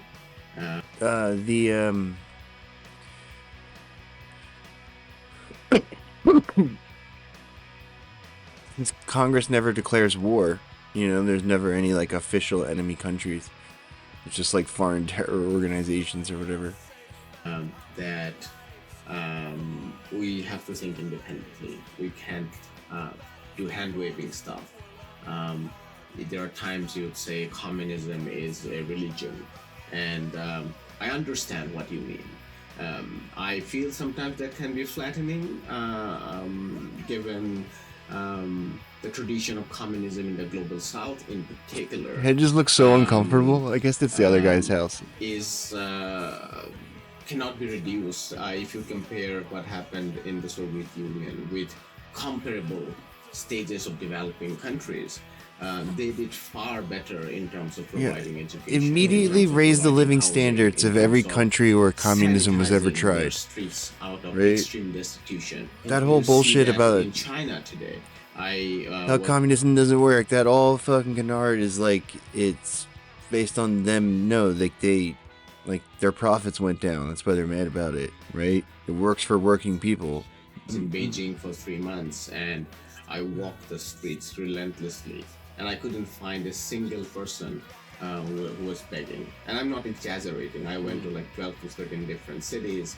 I couldn't find slums. I'm not saying that there are no problems, but when you compare that experience with that of India, for instance, you really get the meaning that communism as a movement had a lot of success.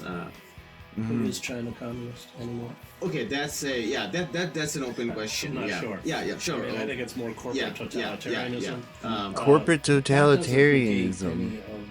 Corporate totalitarianism. Oh my god, that's not what it is. Dude, the party is in charge. The corporations are not in charge. That is obvious. You know? Like, they execute billionaires. Like, the that's the key difference, and it makes so much of a difference. Like,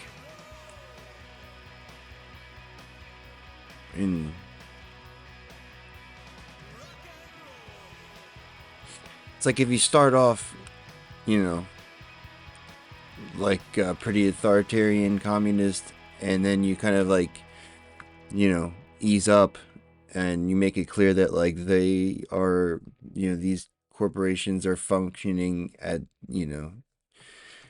at the goodwill of the party, not the other way around, right? Like, the way that we've put money and political power in this fucking directly proportionate relationship is just a guaranteed recipe for just fucking, like, continuous failure. Like, it's just that the politicians are all, and then the insider trading, right? So like they are all just in that, like, at the behest of like all these companies, and it's just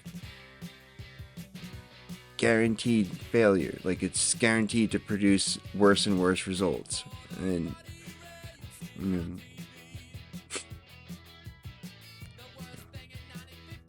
on the other hand, they run giant sweatshops where workers are abused, live in dormitories, so again, workers a year. What are you talking about? Utopia. There is no perfect society, and that's why, in the end, I define myself as an anarchist, because it's a constant opposition to power, in whatever form it takes. That those of us who are intellectuals are eternal heretics. There are always, even the most well-meaning forms of power, because of the nature of power, engage in suppression. And that our job is always to be with those people who are being repressed or oppressed or demonized. And that's where our job is to hold power accountable as journalists. I see that, and I completely follow that, and I think that is very fundamental within the left tradition, given the left has not held power for the longest. But that's not true, because the left will go to places like, I saw it. They'll go, for instance, to Nicaragua under the Sandinistas. Mm-hmm. Now, the Sandinistas, when I covered the Contra War there and I covered the war in Salvador, they didn't engage in, a fraction of the human rights abuses that were daily occurring in El Salvador. So the left would go to El Salvador and be good. I mean, they go to the prisons.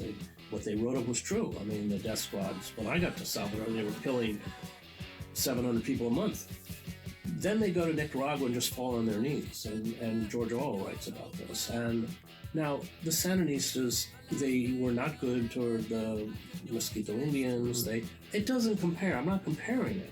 I'm just saying that we shred our credibility by not holding the same rigorous Shut the fuck standard. up. This is really fuck you, dude. homage to Catalonia, where he Shut writes about up, the man. suppression of the God. PLUM, which he was a member of, the Fucking anarchist bedtime. units, and the Barcelona riots. And Victor Golantz, his publisher, wouldn't publish it because it didn't make the Republican government of Spain look good. And he said, look, and you talked about Coburn. Fuck you, Coburn's Orwell. father You kidding me? Invented stories. Oh my God. Fucking get his ass, dude. And I come down with Orwell. That in the end, Orwell. our credibility is key. Orwell. And that, I used to say to these activists who came to Nicaragua, don't do this. You're falling into the trap, because they want to show that you're just useful idiots. And it discredits everything you've reported in Salvador, which is true.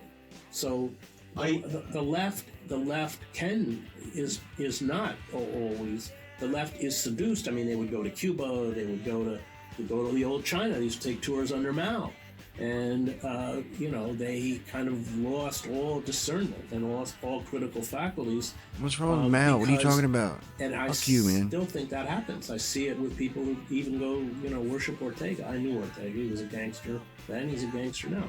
Mm-hmm. So the left is as seduced by, let's call it militarism, as the right. It's just militarism against empire. I completely take your point that when it comes to things like militarism, when it comes to things like human rights abuses, dismantling. What is this thing behind him? Is that a piano? Your opponents, these things, or even if we are flying aircrafts, for instance, the left and the right can be equally damaging. That's one segment of it. But when they do false flag terror attacks and shit, and they kill hundreds of people, thousands of people. It's like there's no comparison. It's like they are the ones who created the battlefield that we have to face them on. If occasionally we have to get our hands dirty, and occasionally we have to get our hands dirty, like, I don't know how we're supposed to compete otherwise against the most evil people to have ever walked the face of the earth. Like, they have no inhibitions. They will do whatever the fuck the situation requires. Just keep thinking about the Patriot Act. And there was like 2 senators who were against it, and then one of them started getting anthrax mailed to him, and the other one died in a mysterious plane crash. You know, like, they do whatever they have to do. You know, whatever the situation puts forward, they will find a way to fucking preserve their power.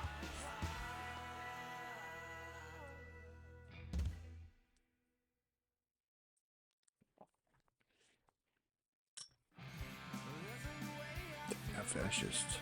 When I think about the traditions of the left, I think about economic systems. I think That's about... why we have to do a Psy war. You spoke about it's our only chance. Low wage in China.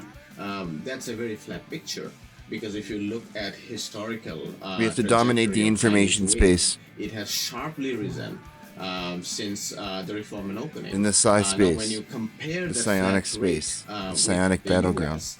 Then of course it is held down, because the model, after all, China adopted through reform and opening was the export-led model. We need to figure out how to call down those fucking drones and then just fucking, you know, make them destroy the deep state. From a domestic consumption-led growth. You know. But you can't. Yeah, what if you had like Jake Barber, who was like a revolutionary, and then he was like, and you were just like chucking them at like fucking, you know, fighter jets and shit. I mean, that would be... Look, I don't know what the we don't really know yet what the deal with that is, right? But it seems to me that, like, if you could do it, you know, on a small scale, potentially you could engage something on a large scale. Like, what if, like, thousands of people across the country were able to, like, control those things?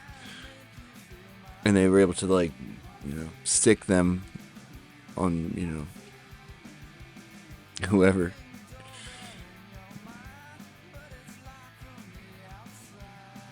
Meanwhile, you have your psionic assets, like, you know, surrounding Lindsey Graham's house. You know, make him off himself or something. Like, you know, like, that's, if that stuff is available, we have to pursue those paths, because we need asymmetric warfare. You know, we need shit where they can get them, like, sneak attacks. You know, like, we need to figure out that, and I think, fucking,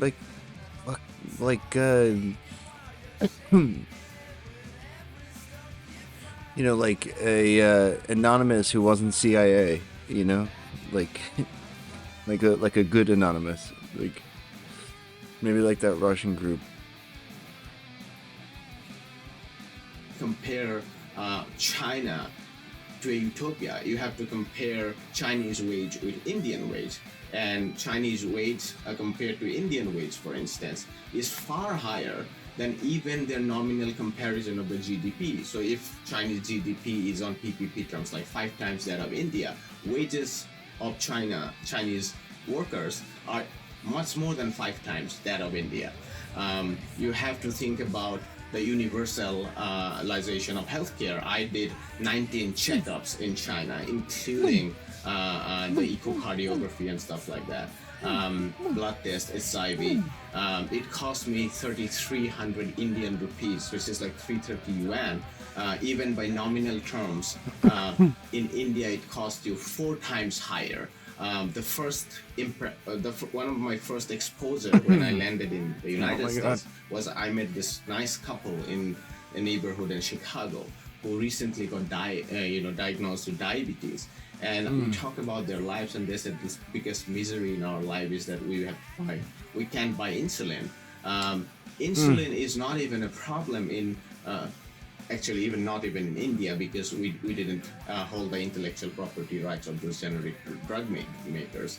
You can buy insulin here. Oh my God. So what I'm saying is, if you look at the long history of the left, I agree with you when it comes to suppression of facts. If you look at the famines, whether it's in socialist regimes or whether it's in colonial regimes, they are equally bad.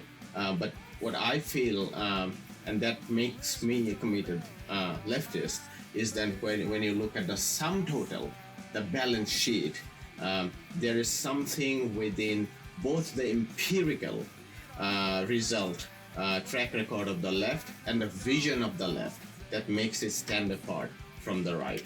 I would love your So response what to you've that. just reiterated is that section in Brothers Karamazov of the Grand Inquisitor. So do human beings want bread or freedom? Because you don't have freedom in China. I mean, it's complete suppression of dissent. What? What do you No, it's mean? not. I mean, I haven't been to China, so I'm a little reluctant. you get, like when you say you don't have freedom in China. You don't have the freedom of dissent. I mean, What do you mean don't dissent? have- Dude, I mean, yes in you my do. understanding. What are you talking No, about? I've never been to China, so What? But freedom I don't of speak dissent that. and freedom is freedom is a bigger subset. When you have housing, when you have healthcare, when you have food, when you can send your kids. And I think seriously, this is bro. where I think the place we are coming from, because you are from the global north, where some of the material accessibility in general, I know there is deep inequality here as well. But for instance, one of the things that impressed me, I'll tell you this story, was when I was learning Chinese at Tsinghua, and I left my charging cable that I used to charge my phone on the power, and I went to my class, and a lady, Tsinghua is pretty elite, she came to my room and she cleaned my room, and she left a notice saying, by leaving the charger at the power, you put the whole building in an electrical hazard. Now, I, coming from India, felt three things. A woman in her mid-40s can write. You can go all over India. You can find one person who cleans your toilet who can actually even read, let alone write. That's a challenge. That's great freedom. Michael Parenti talks about this in his books. The second is, but that's not a great freedom when you look at it from the perspective of global north, because here you have working class who can actually read and write. The second thing is where someone who cleans your toilet can actually give you a notice. In places as hierarchical as in India and much of the Latin American global south, which is much more hierarchical than global north, you can't imagine someone who cleans your toilet can give you a notice. The immediate response is, who the hell are you? Do you know yourself? Which again, I can imagine like someone in the US, as hierarchical as it is divided between the 1% and the rest, you can imagine these things. Like there are things like rules and stuff that work. So when we talk about freedom, the discussion has to, I completely take your point about dissidents. You cannot rebel against the Communist Party, just as you cannot lead an insurrection against. This is not to justify the clampdown on freedom of expression in China. I hate that. I also hate the overall disempowerment of the working class in China. Yes, they gained in terms of real wage, but politically they are disempowered. What I'm saying is, I find sometimes some of these blanket disregard of socialist states, particularly in the global south, a little bit problematic. Your response? Well, I mean, so it's about 100 pages in the Brothers Karamazov, and he doesn't come to an answer. Okay. So I don't know if you've read it, but No. There's no answer. And there's no answer for precisely the reasons that you just raised. How important is freedom of expression? You have freedom of expression. What are you Probably the talking vast about, majority of dog? people, it's not that important. But if you are going to propel your society forward, the idea that they like don't have freedom is like it's based on them having. So they just dominate their own information space, man. That's all it is. It's like the West wants complete control over their markets, and if any country puts any restrictions on it, they are deemed authoritarian fucking, hard asses, and you gotta like convince them that they're wrong, right? Like, psychotic. It's like, yeah, like you can't do, the West is pissed because you can't do Western style fucking propaganda, social media shit, right? Like they're not allowed to like fucking like do cyber against the people, right? Like they,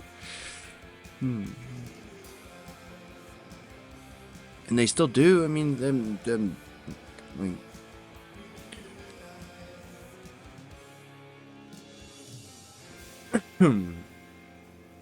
yeah, dude, it's not a question exactly. It's like, I mean, I don't know all the rules work about the migration things though, right? Isn't it kind of strict about like you have to like get permission to move into the city? That sounds like that kind of sucks.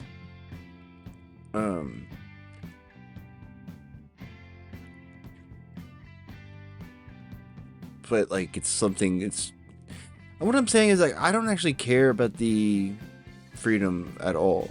Like I completely disagree, like literally 180 degree different opinion than Hedges. It's like I think most people just they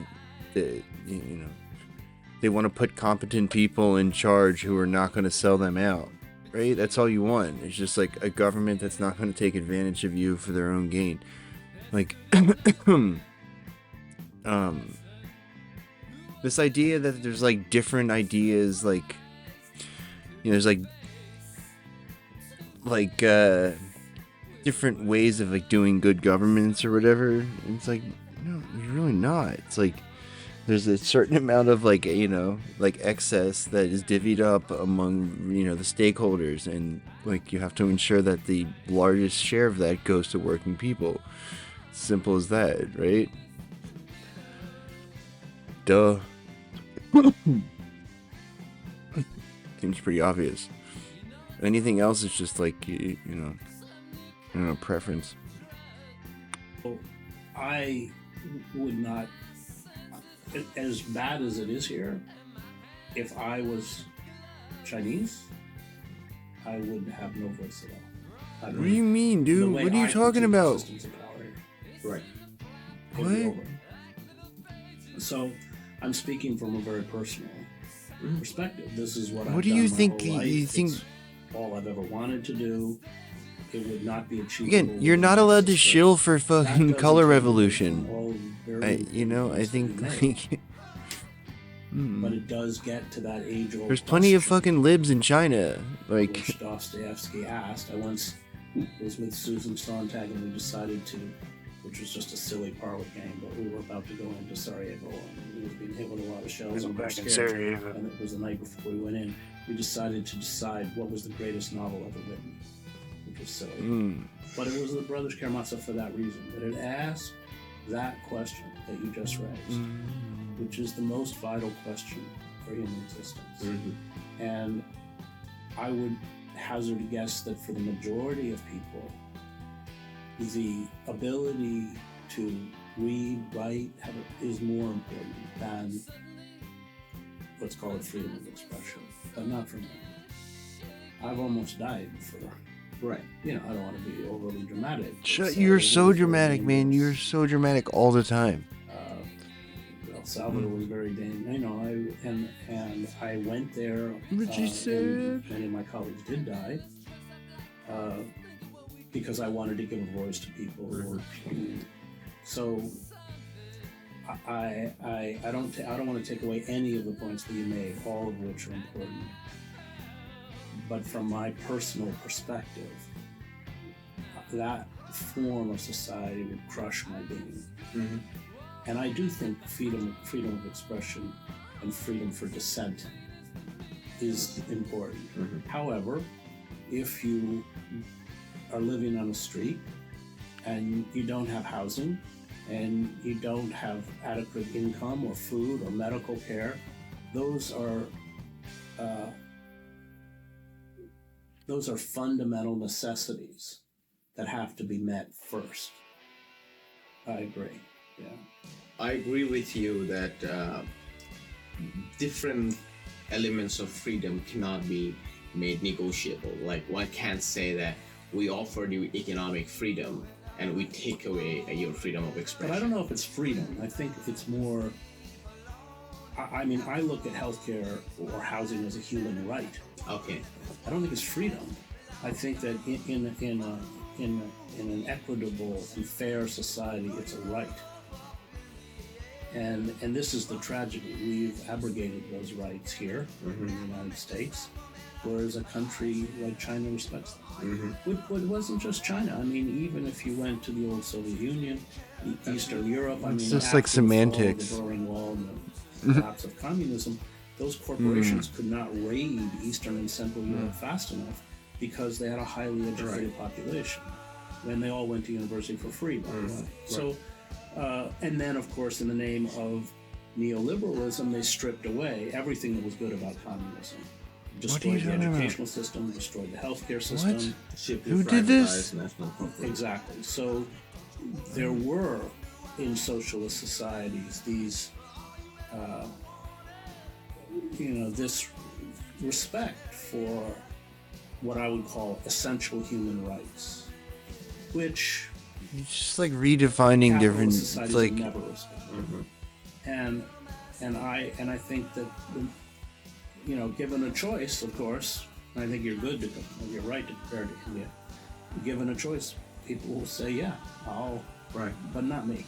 I can't. But I've never suffered that level of economic deprivation either. And if I did, if I was living on a sidewalk in New York City and I couldn't get medication for, whatever ailments I needed, and I couldn't get adequate food, and police were harassing and beating me, and yeah, but there's some good eggs. Those are basic necessities that that have to come first. One of our goals when we started off the platform, and that's why we named India and Global Left, we kept the part India because of the very principle that you said, of being self-reflective.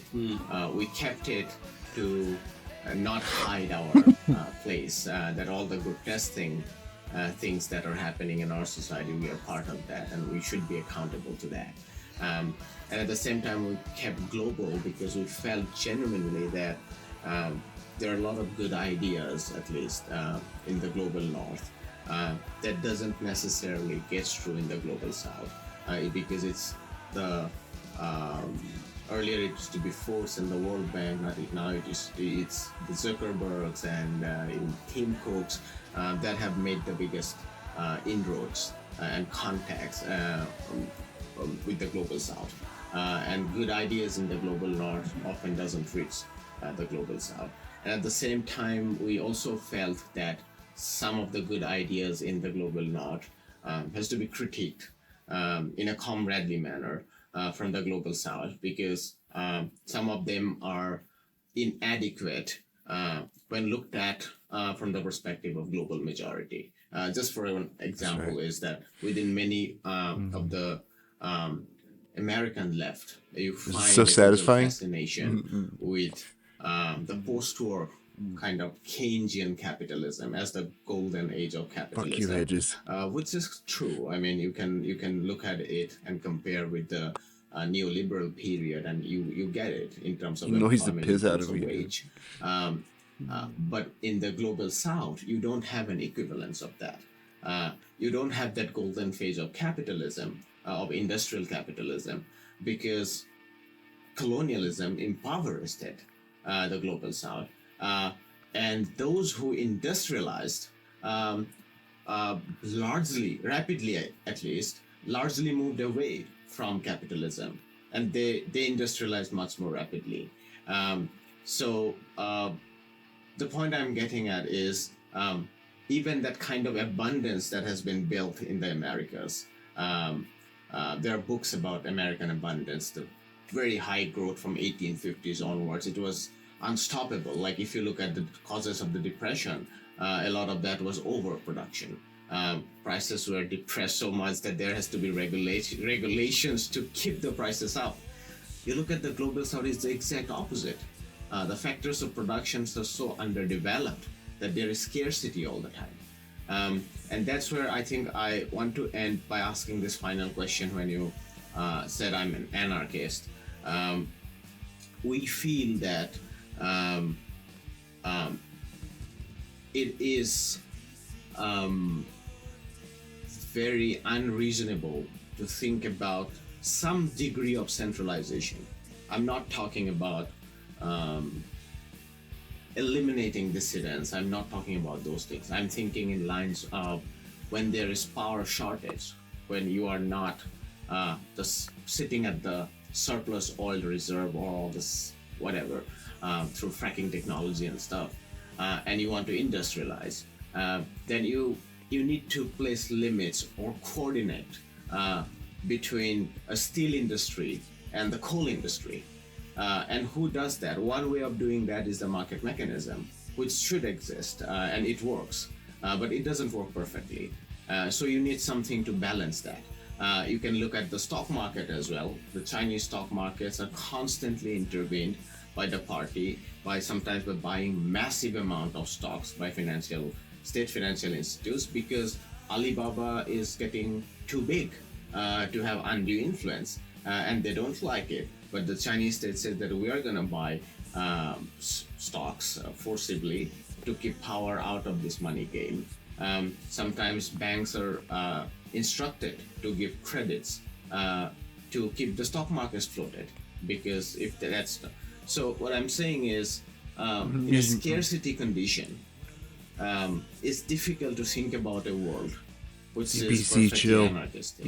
I can think about a world perfectly anarchistic and operating through this voluntary exchange in an abundant world, where general levels of access to resources are generally greater. Oh my God. That's my last question. I would be interested. I don't endorse an anarchist state. No anarchist movement, including in Spain. Well, they wouldn't. The anarchists in Spain wouldn't even run for office. I'm saying I'm personally an anarchist. But not the society's organization. No, I don't think there's any example of an effective. I mean, Kropotkin maybe, but these are very limited. I mean, he talks about consensus only being possible among a group of 100. He actually puts a number on it, 150, and then when you move beyond that, there's a wanker, dude. I mean, I do like the old immediately after the Russian. Yeah, I'm terrified. Workers control their own factories, which of course Lenin and the Bolsheviks destroyed, in what Noam Chomsky calls a counter-revolution. But I think all intellectuals have to be cops doing a mass shooting, in the sense that they can't be beholden to power in any way, or controlled by power, or dependent upon power, because it destroys their ability to be intellectually honest. But anarchism as a system, it doesn't have much going for it, and in fact, it's the old the old communist systems, whether it's in Cuba or whether it's in the old Soviet Union, which, and I lived in the former Yugoslavia, which created a kind of equity. I mean, you still had, as Ilan Vilas called it, the new class. I mean, it's a longer discussion. But, one of the things I noticed when I was in Central and Eastern Europe is that all the kids went to summer camp. And they didn't pay. Everybody went. I mean, there's something so beautiful and human. Camp is so expensive. Had, as you said, access to healthcare. And so, but I think that for those of us who seek intellectual independence and intellectual integrity, we have to define ourselves as anarchists or eternal heretics, is maybe another way to put it. That we're just a thorn in the side of whoever's in power. Even though we may be more sympathetic to one system. I'm very critical of Bernie Sanders, but I think Bernie Sanders' commitment to the working class is real. I don't think he makes it. I don't think he's disingenuous. However, I'm very critical of his decision to stay in the Democratic Party, to not challenge the military-industrial complex, to talk about a political revolution, and then as soon as Clinton becomes the nominee, he campaigns for Clinton. I found that really difficult to swallow. Political revolutions are not, number one, not created in an election cycle, and number two, obviously, was in honest votes. So, yeah, I mean in that sense. In that same spirit of anarchism of mind and freedom of thought, we try to have this conversation with you. We admire your work. Thanks. We seek more. We try to seek more clarity on certain points. And Chris Hedges, thank you so much for this wonderful conversation. Yeah. All right. Hi, my name is Ayushman. I, along with Jyotisman,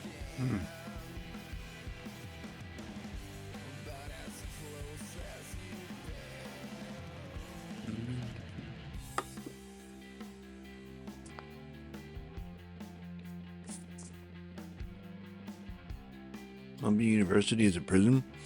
Yep. For Zionist or for anti-Zionist? They only have 125 views. I like that I get suggested stuff like this. You get a lot of crank suggestions, like all kinds of cranks. These might be good kids that I can't really tell from this thumbnail. Alright, let's go for it. They made me scared. Okay, hey everyone, welcome back to another episode of The Field Between. My name is Ahmed. And I'm Yasmin. Okay. What do we got going on today? All right, good. All right. Let's start with a little review, just personally, of how we've been. How have we been? You go first. We've been good, alhamdulillah. It's been a really nice Ramadan, honestly. The cafes. We're not going to listen to this, but good for them. All right. Cool. Oh, I should have fucking give him a thumbs up. Dude, I kind of want to see if this guy freaks out.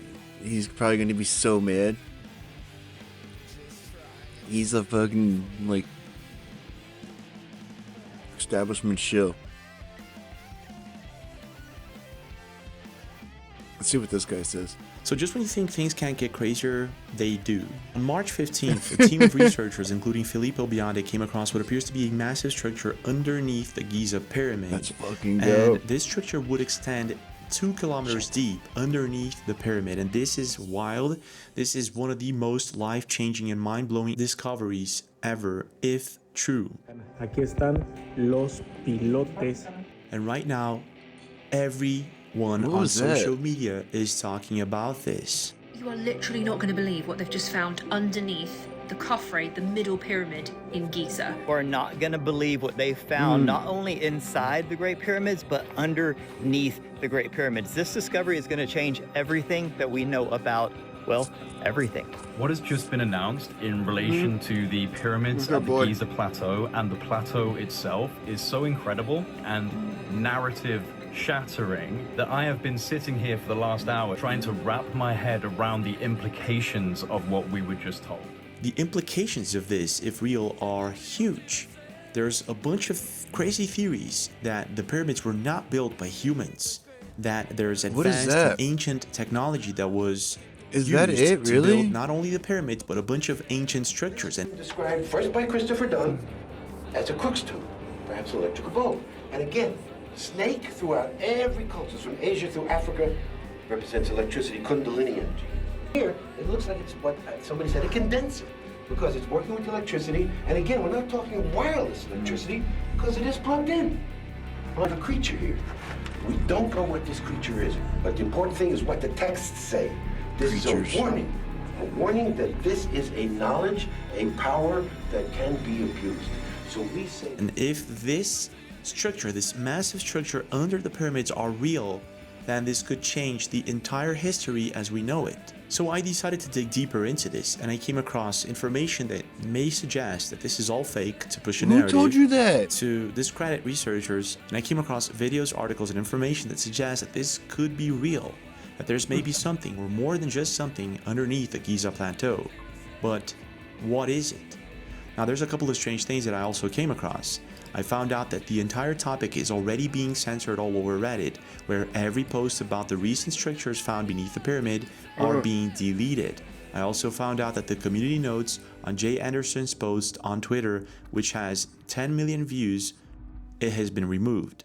The community notes said that the information was fake. Now it's been completely because they had to update removed. Grok. So let's start with the basic, and that's where it all begins. Yeah, we have to on post, March 19th. we have to check out her page with Project Unity on Twitter, and he says groundbreaking findings on the Giza Pyramid complex could rewrite human history. So this is pretty much breaking news because the new findings were announced on the 16th of March at a press conference held by the team who was studying the Great Pyramid of Giza with a non-invasive technology that was first developed by Filippo Bionde and Corrado Malanga, called synthetic aperture would never have gotten radar approved if Doppler they tomography. had to go down there, right? They just explore the internal structure of the Great Pyramid of Giza. This is definitely real, I think. This method leverages the analysis of micro movements typically generated by background seismic activity to achieve a high-resolution, full 3D tomographic imagery of the pyramid's interior and subsurface components. The recent findings from deploying this technology are nothing short of mind-blowing, because what's been discovered is that there are huge structures coming down from the base of the pyramid deep into the bedrock, in fact over 600 meters deep, which then connects to structures that extend up to 2 kilometers below the surface of the ground. 2 kilometers. So at this point, there's a lot of people coming up with the craziest theories that maybe this is some sort of battery or some sort of harnessing system that the pyramids had to harness energy, or even an underground city of some sort. Internal structures connected to the base of the pyramid and extending deep, deep down. This is what we know so far. Utilizing high-resolution radar images from Capella Space and Umbra, which are 2 private companies that specialize in satellite-based synthetic aperture radar imaging. Yep. Checks out. Checks out. Cutting-edge space systems from refined mission solutions to vast and class data. Okay. SAR data. There you go. This has allowed researchers to create a 3D model of the internal structure of the Great Pyramid of Giza. Now, this model has revealed a previously unknown chamber with 5 horizontal levels and a sloping roof, which in of itself is an architectural design unlike any previously documented in the Giza Pyramid. But the most shocking discovery lies beneath the surface, below ground level. Radar tomography has identified vertical cylindrical structures extending for hundreds of meters beneath the pyramid. There are 8 of these cylindrical wells arranged in 2 parallel rows, descending to an astonishing depth of 648 meters. So I did find the original file, and this is it. So what we're talking about, this is the official press release by Corrado Malanga, Armando Ray, and Filippo Bionde, which a lot of people are categorizing this as fake. Who's categorizing that as fake? Look at that fucking scan, dude. Look at the scan. Tell me what that scan is. Project document abstract. Tell me what's going on there. March 16th. SAR technology was used to scan the pyramids, and apparently they found a bunch of chambers that were uncategorized before this scanning system was used, and these are the cylindrical structures that were found beneath the pyramid, as you can see. Look at them, dude. The 8 cylindrical structures identified in our tomographic images appear as vertical wells, hollow inside, surrounded by descending spiral pathways. Look at that. Would you look at that? Look at that, man. And this is the base of the pyramid, I guess. This is the extent. This is wild. Look at that. This is how long these cylindrical structures are. Wow. And I guess that this is something that they found also. This is amazing. and what appears to looks be like a I'm not sure city what this down is, there, but doesn't it it? looks like It looks like a non-natural city. structures, as they state. What is this? Is this an entire city down there? Yes. Even more intriguing, at Yeah, the base dude, of these it structures is. are two Holy fuck, massive man. cubic formations measuring approximately 80 meters in diameter. The tomographic data suggests that these are vertical wells with intricate spiral pathways. Now, this design not only implies a functional purpose, but also a level of sophisticated engineering that completely blows the dynastic Egyptian model out of the water. So again, this stumbles across a theory that a lot of researchers and I archaeologists mean, what if it have, was just including Brian designed to like Forrester, that the get Egyptians people did not build downstairs? the pyramids? You know, like a bunch of stairways.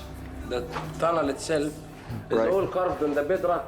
Right. So imagine if we turned off this light now, we're not going to be even able to see our palms right ahead of us. Right. So imagine that you are actually doing this, the challenge of this work in the dark.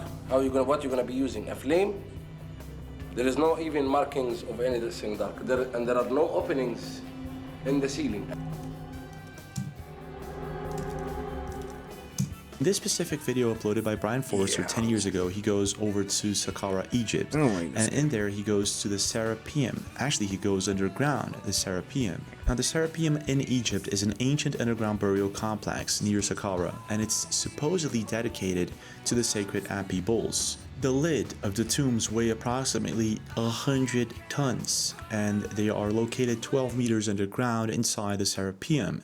And there's this complex systems of tunnels oh my God, carved into so the bedrock. bizarre. Thing is, things get really strange and well engineered inside the Serapeum. Let's just say What too are those perfectly boxes for, engineered. To be other devices, I believe, in this place, which we can see that there is a carving in the wall to house something else.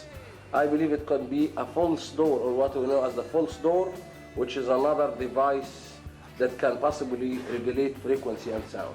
There's also the fact that the lids itself weighs at least 50 tons each. We would need at least 2,000 men to drag these things down. How was that done in the dark? There are no markings on the walls of fire or any type of tool that they used to light up the place. And there's not enough had space gas for them lamps. to drag these things down.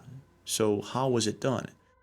One of the theories that Brian Forrester and many other archaeologists have is that the Egyptians found the pyramids the way they were and added hieroglyphs and other things to rewrite history and make it look like they built it. And inside of the Serapeum, there are certain things that may actually prove such a thing actually Dude, happened. I don't like those If they had theories. the technology to be able to do the I don't think it was a cutting, chemical factory. I think it was a shaping, cheese and finishing factory. of the box, then they would have had the Or it capability was an alchemical. of I mean, it was an elegant and alchemical eloquent factory. carving you know. of the hieroglyphics, and that's not the case. So clearly what you're looking at is you're looking at a super ancient series of these boxes, and later they were discovered I think by it's the a city. dynastic I think it's Egyptians Long in Yao situ, Caves for underground Egypt. here, and the dynastic Egyptians carved the hieroglyphs on the Think about it. It's like a self-sufficient underground city. Like, if those 8 big cylinders are some sort of power production, you know, it's like enough to have like a self-contained civilization underground for some period of time, you know?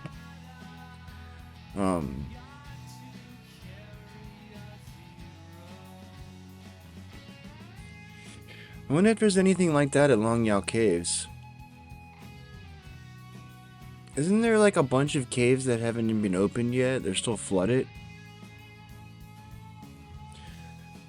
I bet you, dude, we could scan there. Oh fuck, man. Scan that shit next. Wow.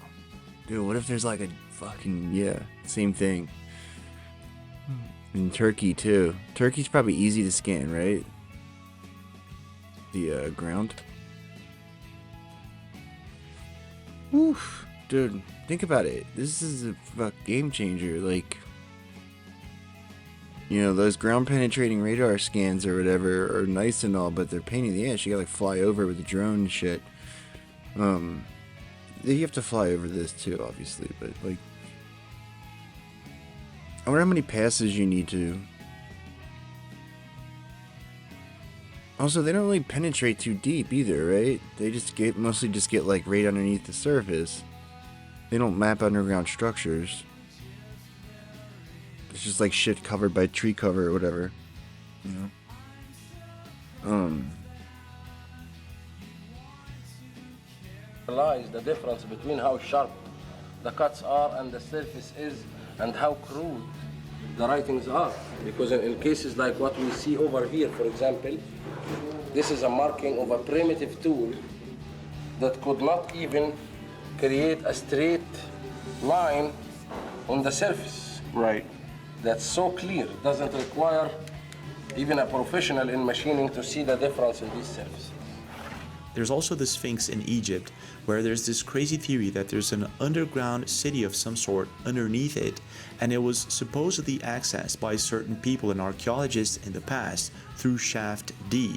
The shaft's entry is nowadays forbidden, and the access has been completely blocked, even though some people have tried to access it, and here's a video of such a thing happening. The Sphinx has been the subject of fascination for centuries. And by the way, it's scanned it. It's 2 kilometers deep, but it spreads out over the entire plateau, right? That's what that Trevor Grossi guy was saying, right? He found something underneath the Great Pyramid. Like, there's an underground city underneath the entire plateau. Again, I think it's like a bomb shelter, you know? Oh, I got a game. And even dug tunnels into it. But most people are still left wondering, what is inside the Great Sphinx of Giza? There are several known shafts or passages which lead directly inside. The first shaft, Shaft A, can be found on the head of the Sphinx. The hole measures approximately 5 feet square and nearly 6 feet deep. Today on the mouth of the hole is an iron trap door, blocking its entry. The next shaft is Shaft C. It sits on the back of the Sphinx, and it's a square shaft, which is said to lead to a dead end. However, the footage you'll see in a moment will disprove that entirely. And Shaft D is where it gets interesting. This shaft goes much deeper. It appears that once inside, at least the back of the Sphinx is in fact hollow. But again, this shaft appears to hit a dead end. And here's the video by Diesel Punk Cummings 3 years ago of them actually going inside this Mr. Shaft Beast. D, which supposedly leads to a hollow part of the Sphinx that, again, supposedly leads to this underground massive space underneath it.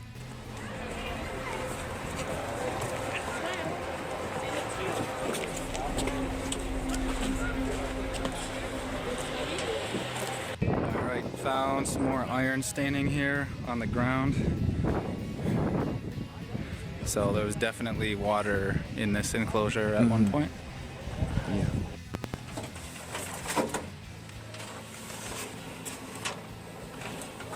This is them going into Shaft D.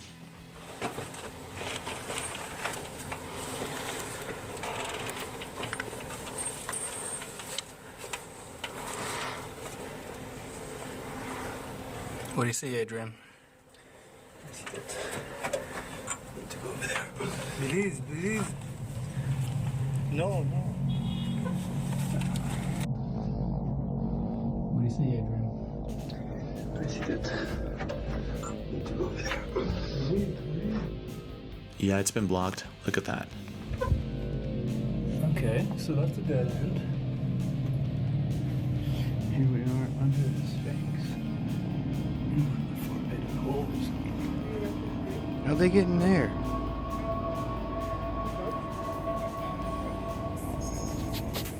So what's really weird is that both entrances to these shafts have been completely blocked. It's not a dead end. Someone decided to block them for whatever reason. So it might just be that this new find by Filippo Biondi of these underground structures in the Giza plateau maybe are not that far-fetched. This is not all, this is the beginning of it.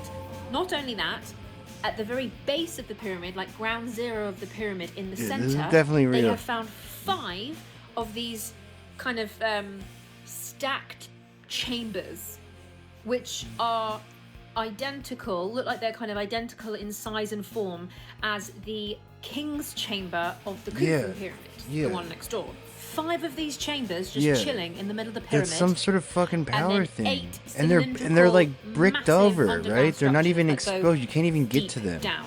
Why And would that be what a is under tomb? that? I'll show you. So 4 of these cylindrical structures dropping deep down into the earth.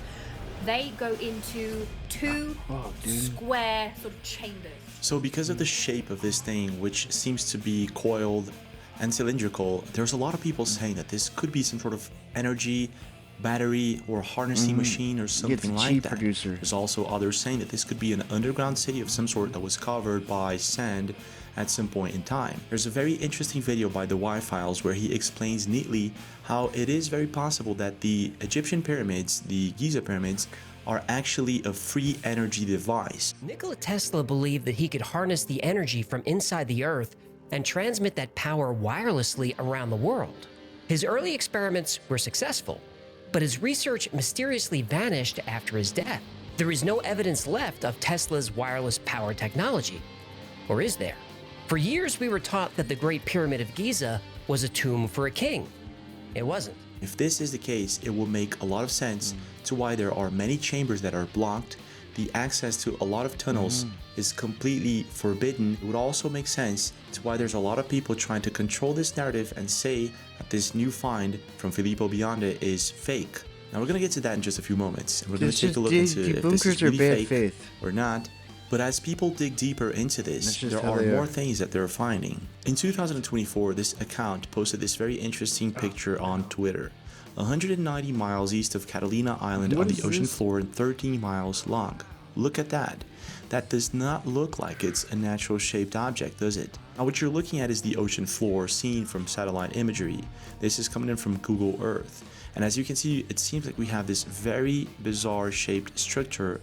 Actually, it's very symmetrical. It doesn't look like it's a natural mountain or anything like that. And just next to it, two pyramid-shaped mountains.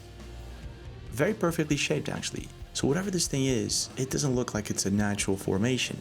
And there's a bunch of those all over the world. So something may have happened in the past, but we know nothing about it. There's also this article that was posted on September 7th, 2024. And it says, China's super radar detects plasma bubble over the pyramids in Giza. So there's a powerful LARID radar in China that can detect plasma bubbles in Earth's upper atmosphere. So in this article it states, plasma bubbles can have a significant impact on modern warfare. And there have been many related studies supported by military forces worldwide. And with the aid of the world's most powerful radar of its kind, Chinese scientists have detected plasma bubbles appearing over both the Egyptian pyramids and the Midway Islands almost simultaneously. So the idea that the Egyptian pyramids may actually be projecting or harnessing energy isn't that far-fetched. For the first time ever, scanning technology has been used on pyramids, and the results are quite surprising.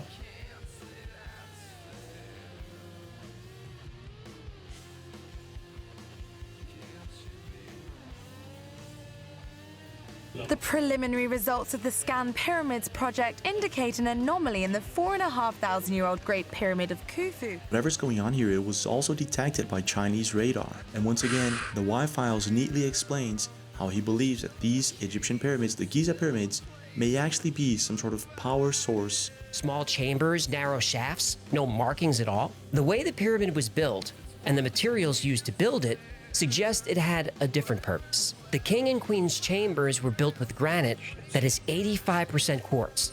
The tunnels and passageways are also lined with 500 miles quartz-rich away. granite. Pressure was applied to all this granite. It would generate a tremendous amount of electricity, turning the pyramid into a giant power plant. One of the most compelling cases comes from Christopher Dunn. He believes the process starts in the subterranean chamber. Below the pyramid are aquifers. As water moves through the underground cavities, sound waves are created. Right. The frequency of these waves resonate with the Earth's natural vibration. As those waves move up through the pyramid, a process is used to magnify, focus, and convert the sound into energy. The Queen's Chamber was used for a chemical reaction that created hydrogen, and there's substantial proof of this. There are two interior shafts that lead to the Queen's Chamber. The northern shaft has traces of hydrochloric acid. The southern has traces of hydrated zinc chloride. Combining these two chemicals creates a volatile reaction that generates hydrogen, a lot of hydrogen. This hydrogen gas would flow from the Queen's Chamber through the horizontal passage and into the Grand Gallery. The Grand Gallery is also made of granite. As the hydrogen gas builds up, the pressure compresses the granite, creating electricity. This electricity also ionizes the air, increasing conductivity.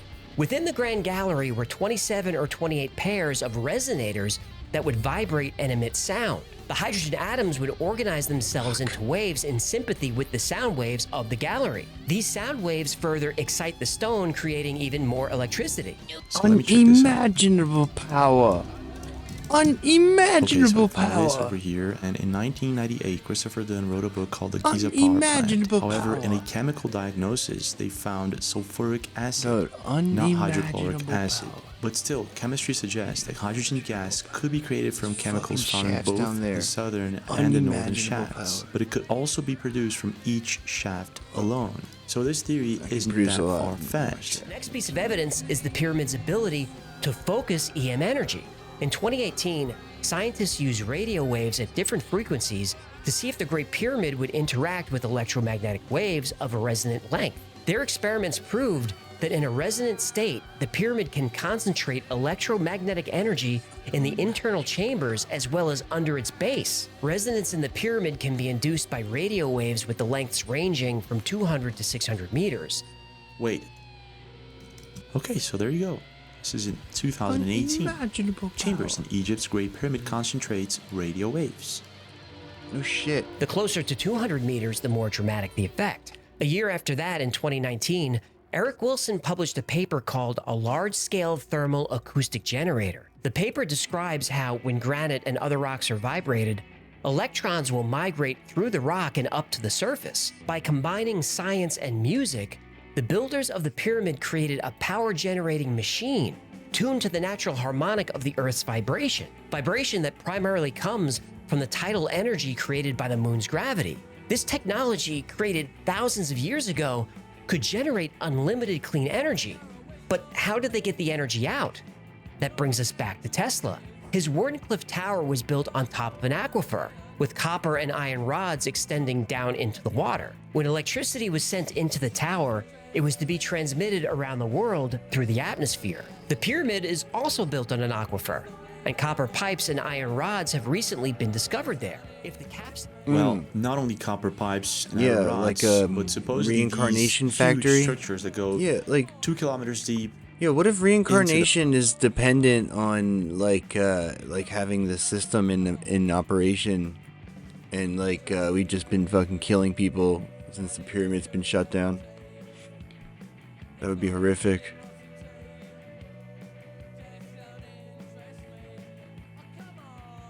Yeah, what if they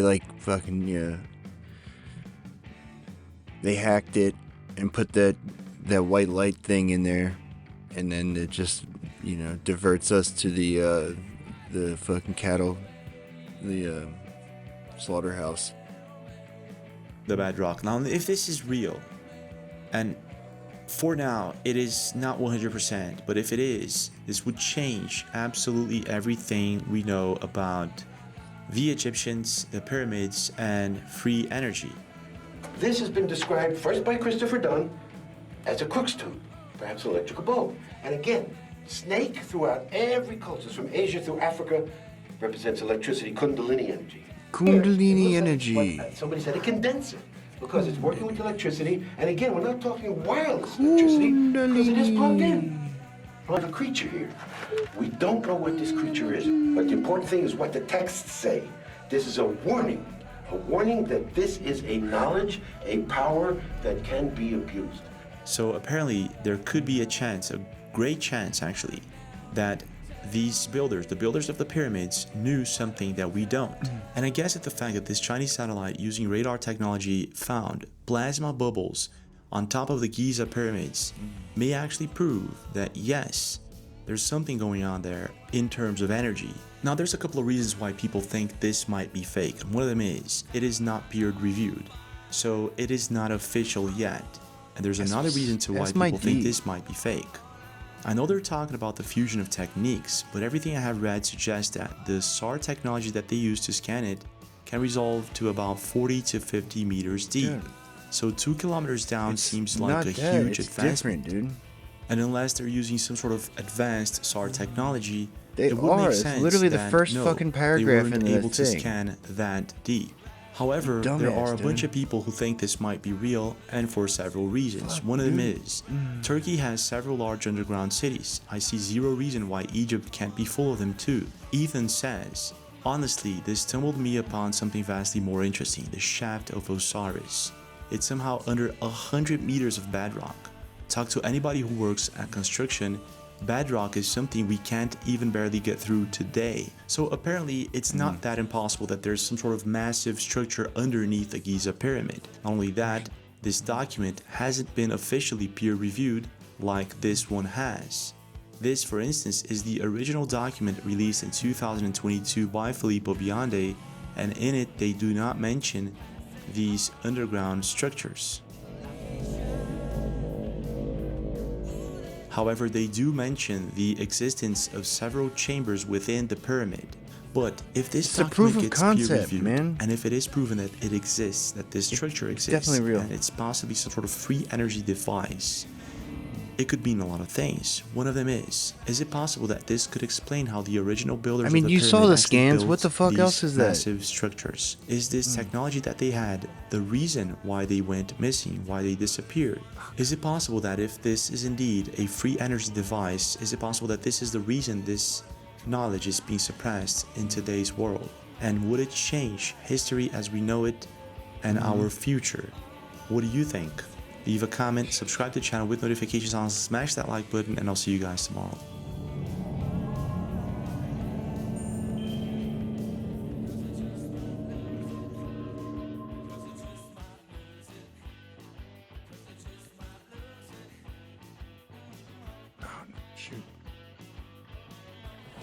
In August of getting this 2022, suggested. conservation What the fuck is this? workers in New Zealand spent $500,000 to catch a single stoat.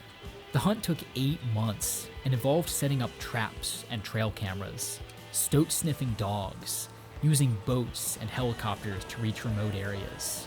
To understand why they would do this, we need to go back 140 years, when stoats first arrived in New Zealand. 800 years, when humans first arrived. 8,000 years, when lush rainforests expanded across these islands. Even 80 million years, when this landmass became isolated from the rest of the world. This was the last major landmass to be settled by humans, one of the most isolated places on Earth. And in that isolation, it's evolved into something completely unique. One of the world's most biodiverse ecosystems, with a high proportion of endemic species found only here, and of ancient species, living fossils from past geological eras. Today, new species continue to be found here, while others continue to disappear, because New Zealand's landscape has been built out of contradictions. It is one of the most rapidly and thoroughly altered landscapes on Earth, but also one of the most untouched. A place where geology and evolution are laid bare, where so many discoveries have been made, but a place that hides so much and where so many mysteries remain. A place so aggressively alive, yet so endangered. New Zealand's story is one of imperial greed and broken promises, one we've heard so many times before. But it is one of the few countries trying to make amends, to take on the ambitious, unprecedented, and at times controversial task of rebuilding this prehistoric landscape, this forest at the bottom of the world. Hey, Jason, what up, dog? What's going on? I'm just about to change this. Sorry, I'm playing FIFA. How you doing? Day one in New Zealand. You know, making these videos takes me to a lot of incredible places, but I don't know, New Zealand just feels a little different. Feels very lucky. New Zealand just hits different. More than 100 million years ago, much of the land in the southern hemisphere formed a Yeah, what about that supercontinent called Kalawanawawa About wall? 80 There's a million wall years there. ago, a piece It's broke megalithic. off and began drifting into the Southern Ocean. In the millions of years following, mammals evolved, becoming larger and more advanced, dominating food chains and spreading all across the globe. But they couldn't get here. And in their absence, something different developed. A world of birds. They evolved to fill the roles that mammals would elsewhere. Rather than deer or cattle, Yeah, you got a lot of large birds. flightless birds called moa grazed the forests and grasslands, some standing 10 feet tall. Rather than wolves, they were hunted by the world's largest eagle with a 10-foot Wow. wingspan. Look at that guy. Instead of weasels or Cannibals. rabbits, flightless kiwi with fur-like feathers dug burrows in the forest floor. Would you eat And a with caveman? no small mammals like mice, invertebrates became large and flightless. Giant snails, giant slugs, the world's largest insect. Really? Being hunted by other birds, Look at that guy. small Oh, fuck. birds didn't learn to fly. They learned to hide. The evolution of mammals put new pressure on the world's plants, birds, and invertebrates, forcing evolution and causing widespread extinctions. But here, they survived. This landmass is home to very old species, plants and animals largely unchanged since this land first broke away, like the tuatara, the last survivor of an ancient branch of reptiles, Wow, yeah, and the okay. flightless kakapo, the world's largest Kakapo. parrot, believed to be a relic from the forests of Gondwana. As Gondwana. mammals took over the rest of the world, this Gondwana. landmass How y'all doing? changed in its own ways. Plate Yeah. tectonics built high mountains. The climate cooled, burying those mountains under ice sheets and carving a landscape of deep valleys, steep cliffs, fjords and lakes dotted with hundreds of islands. These ancient forests and their strange birds survived in small pockets at the edge of the ice, along the coast or sheltered inland mountains. Around 15,000 years ago, the climate started to become warmer and wetter. I had a The buddy ice that sheets moved there retreated, when we were forests kids, expanded and he to came cover back most and of the land, he was all and this about became huffing one gas. of the rainiest places on Earth, with the mountains of the Southwest receiving It's really nearly funny. 1,000 centimeters of rain each year. He was like, he Behind caught a those bread mountains bat. sat He a had large an rain accent shadow, right away a too. flatter landscape covered in drier, more open forest. You call Heavy you rains call erode bag. gorges, Oh, flood petrol, valleys huffing petrol. downstream, cause tree avalanches where entire sections of forest collapse, and they carve a landscape of water, rivers, waterfalls, Alright, lakes, boring. and wetlands. The wetlands are particularly biodiverse, providing key habitat for birds and fish. The richest are those at low elevations, covering vast stretches of flat land near the coast. Heavy Harry Turtledove, king of alternate history, ruler of the what if, titan hate of this guy. timelines. He made that book about the South getting a bunch of AKs during the Civil War. It's a time-honored tradition on this channel to talk about Turtledove. Talk is probably the most diplomatic way of putting it. Every year Tiger Star and I just make fun of him a lot. Poor guy, all he wants to do is make some books and he gets clowned on the internet. He made a series about the Axis winning World War II, he made a series about aliens attacking during World War II, and he made whatever the hell this is. But what if I told you that Turtledove made a fantasy series? Yes, a fantasy series, joining the ranks of Lewis, Tolkien, Sanderson, and that one guy. Turtledove made a high fantasy series. A whole different world. A fantasy world, not alternate history, with dragons and magic and shit. It's World War II, isn't it? It's gonna be based on World War II. Alright, jag off. The Darkness series is a 6-book epic set on the continent of Dare-Levay. Dare-Levay? I don't know, there's no official pronunciation. Dare-Levay. I'm gonna call it Dare-Levay. So Dare-Levay's been consumed by war between its various little kingdoms. Each kingdom's role in this war is loosely based on some actual country during World War II. Yep. Say what you will, but I think this idea is pretty interesting. Is it wrong that this series is based on World War II? No. But is it also incredibly funny? Yes. So I'm gonna talk about it. So many lore videos exist about A Song of Ice and Fire, or Lord of the Rings. But where are the videos about the Darkness series? It's this one. I'm the best you got. Here's a question. How does a fantasy world act? Like, what's the society like? I know this sounds like a dumb thing to ask, but stick with me. Your typical fantasy setting Yeah, is Kanye's the medieval in aesthetic, and especially That's really funny. in society. It's such a bizarre thing to be addicted to. Kings, knights, that sort of stuff. Some series really go hard on the whole feudalism thing, like A Song of Ice and Fire. That's just feudal politics. The World of Darkness is not like any fantasy world I've ever seen. Not because it doesn't have fantasy elements. No, there are plenty of those in the books. Nice. There's dragons and magic. You even have warring kingdoms. But here's the thing. These medieval kingdoms don't really act like medieval kingdoms. These peasants don't act like peasants. There isn't much of a feudal structure here at all. Instead of peasant armies fighting for some lord or against an invasion of orcs, the battles in Darkness are fought by citizen soldiers. Soldiers who aren't fighting simply for a king, but for their country. This might not seem so strange to our modern eyes, but trust me, when you're so used to medieval politics and medieval fantasy, this catches you off guard. If A Song of Ice and Fire is largely inspired by medieval Britain, then the Darkness series is like Europe in the 19th century. Everyone here is basically acting like the German Empire did after defeating France. They're a kingdom, fighting for a king, but also a people.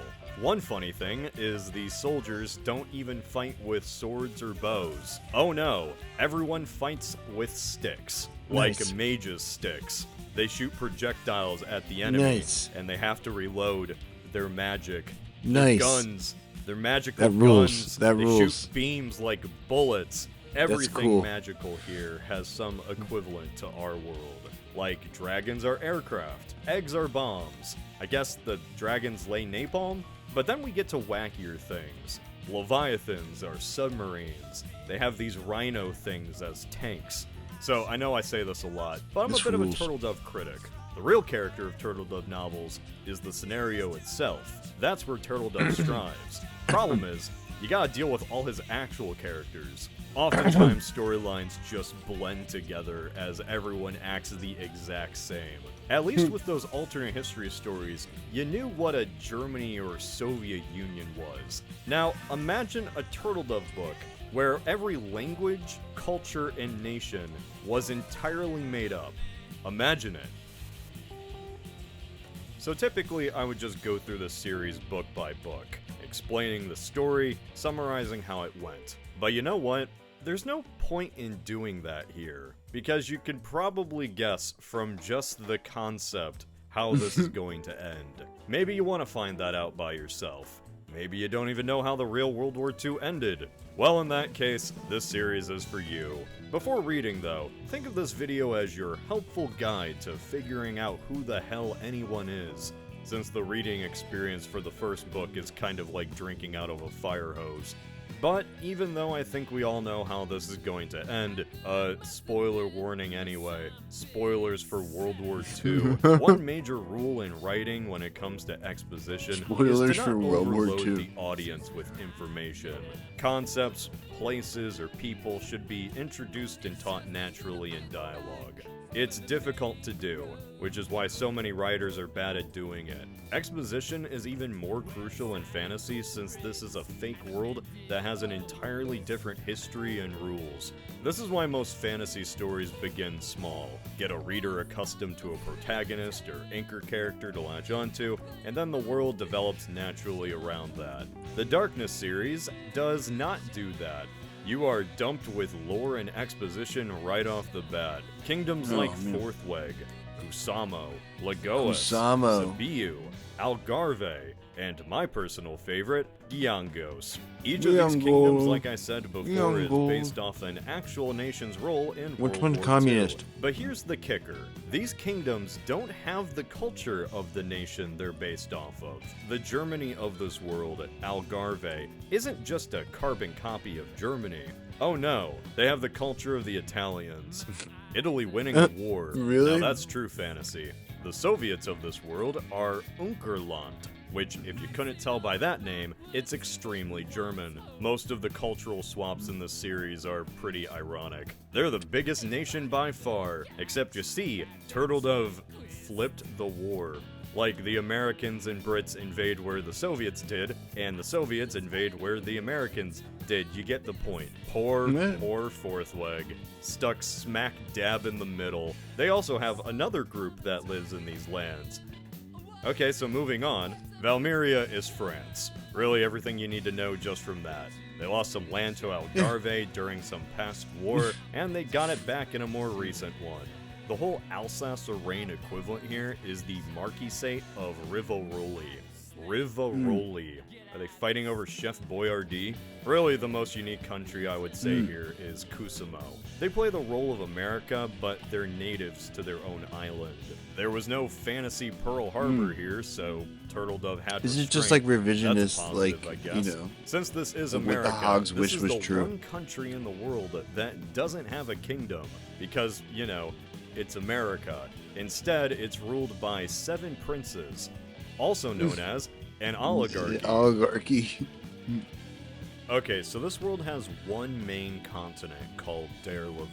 There's also some other smaller islands, but they're not as important. Antarctica's here too, and it has Antarctica people. Glad we got that squared away. A generation ago, the continent fought one large interconnected global conflict. This was the 6-Year War, a war where everyone fought against Algarve. So it's Germany. The Algarvians in this world were even responsible for the fall of an ancient empire. The Really? Claudians. We'll talk Just about like the them Ro- later. just In like more Rome? recent times, the Algarve just went full Fire Nation, and the rest of the kingdoms teamed up to beat them down, thus concluding the 6-Year War.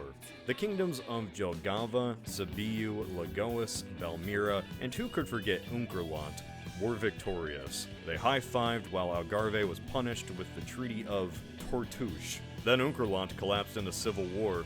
This was the Twinklings Oh, I War, bet. which is just the worst name for a conflict. Twinklings Imagine dying War? in the Twinklings War. Imagine being a veteran of And the that's Twinklings the October War. Revolution, Would you even really? want to admit it? It'd be like saying you survived the Great Battle of Hello Kitty Island Adventure. So, the Twinklings War was really just a war between brothers, Svemel and Kiat, for the throne. I hope I pronounced that right. Poor Unkerland was split in two, and basically destroyed itself over the sibling squabble.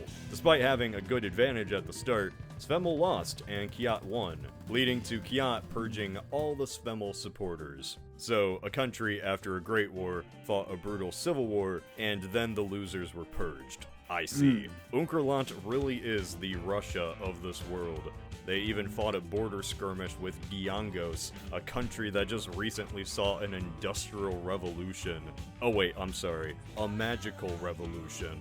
Mages could now produce things faster Nice. with magic. Okay, Nice. so it's Japan in World War II. This isn't gonna end the same way as Japan, right? Right? Okay, so a generation after this war, Algarve is back, and they are pissed. Algarve annexes the Duchy of Berry, a duchy that split from Algarve after the war, and Algarve wants it back to unite all the Algarvians. Poor Forthweg just gets rolled over. This is a kingdom with an Poor Forthweg. inferior and outdated army. Magically, Magic of army. course. Forthweg gets invaded and divided between both Algarve and Unkerland. Alright, so you get the point. This is a funny concept. You don't need to read 6 books to assume that Algarve isn't going to win. There were some slight changes here and there, of course. Not everything in the storyline follows the war exactly, but when it comes to the big picture stuff, yeah, it's pretty spot on. Like, King Menzentio, leader of Algarve, goes out in a bunker, downfall style. Nice. That is the funniest way any fictional king has ever died. What really is the Darkness series? Is it a fantasy story of its own, or is this just historical fiction? What does the reader walk away with? Is this meant to be a guessing game for which fantasy nation is which? Is this a game I just spoiled? I mean, Yeah, you just even if spoiled it it. was, the game kind of gets old after 6 books, right? Then you're weak into reading nothing but characters retelling World War II with dragons, talking about how bad Algarve is. Spoilers, they get divided into East and West. The Kusamans destroy the capital of Giangios with a very powerful spell. A very powerful spell. I get following World War The spell II is Alan Dulles. but did you need to follow it that closely? I mean, surely Turtle Dove didn't adapt every event in World War II, right? Right? Can't really say anything specific here because I'm already on the edge of YouTube monetization with this one, so I'm gonna have to spell this out. In this fantasy world, where once again I reiterate, everyone fights with wizard staffs, there is an ethnic group that is targeted by the Algarvians. Oh no. Yeah, he really stuck to the source material on that one. This group is the Khanians. Difference, though, is that in this fantasy world, the Khanians are all blonde-haired and blue-eyed. Algarvians don't like Khanians because 1,000 years ago, Khanians had an ancient empire. So, Khanians are basically a mix of the Romans and the Jews. They were the Roman Empire of this world. But now, they're demonized. Also, they look like Aryans. Turtledove really did like his ironic switching. I can just imagine Turtledove sitting in his office congratulating himself over that one. Really makes you think. Pretty sure this gives off many implications that I am sure Turtledove didn't intend. I'm sure there's one implication he certainly didn't think of. Okay, so thousands of years ago, Khanians once had a massive empire and controlled everyone. To this day, they are still demonized. They are also a fair skin, light hair, and frankly very Germanic people. So, Eldians from Attack on Titan. Turtledove invented the Eldians. Did Isayama copy Turtledove? I don't think the war should have ended with Algarve being divided. I think it should have ended with all of Derleve being destroyed by Titans. This should have ended with the rumbling, Turtledove, you coward. Finish your stupid book, George. I'm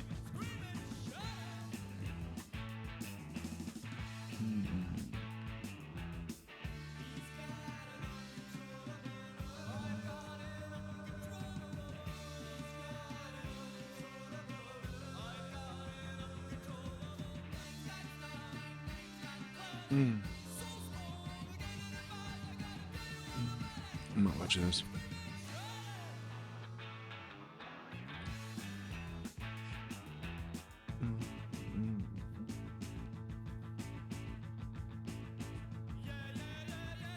Let's watch Billy.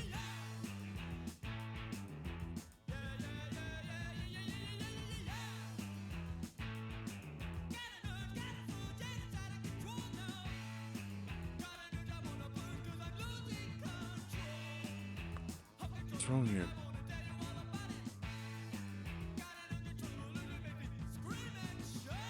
I'm a premium subscriber. Come on.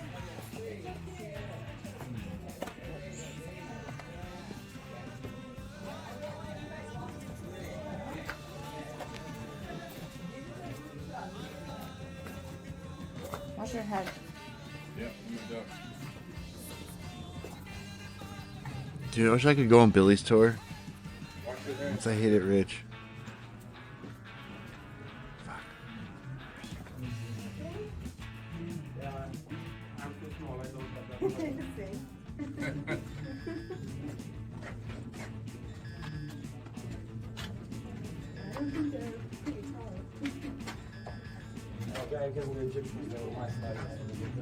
Underground tunnel. I just got 3 wings to Carl.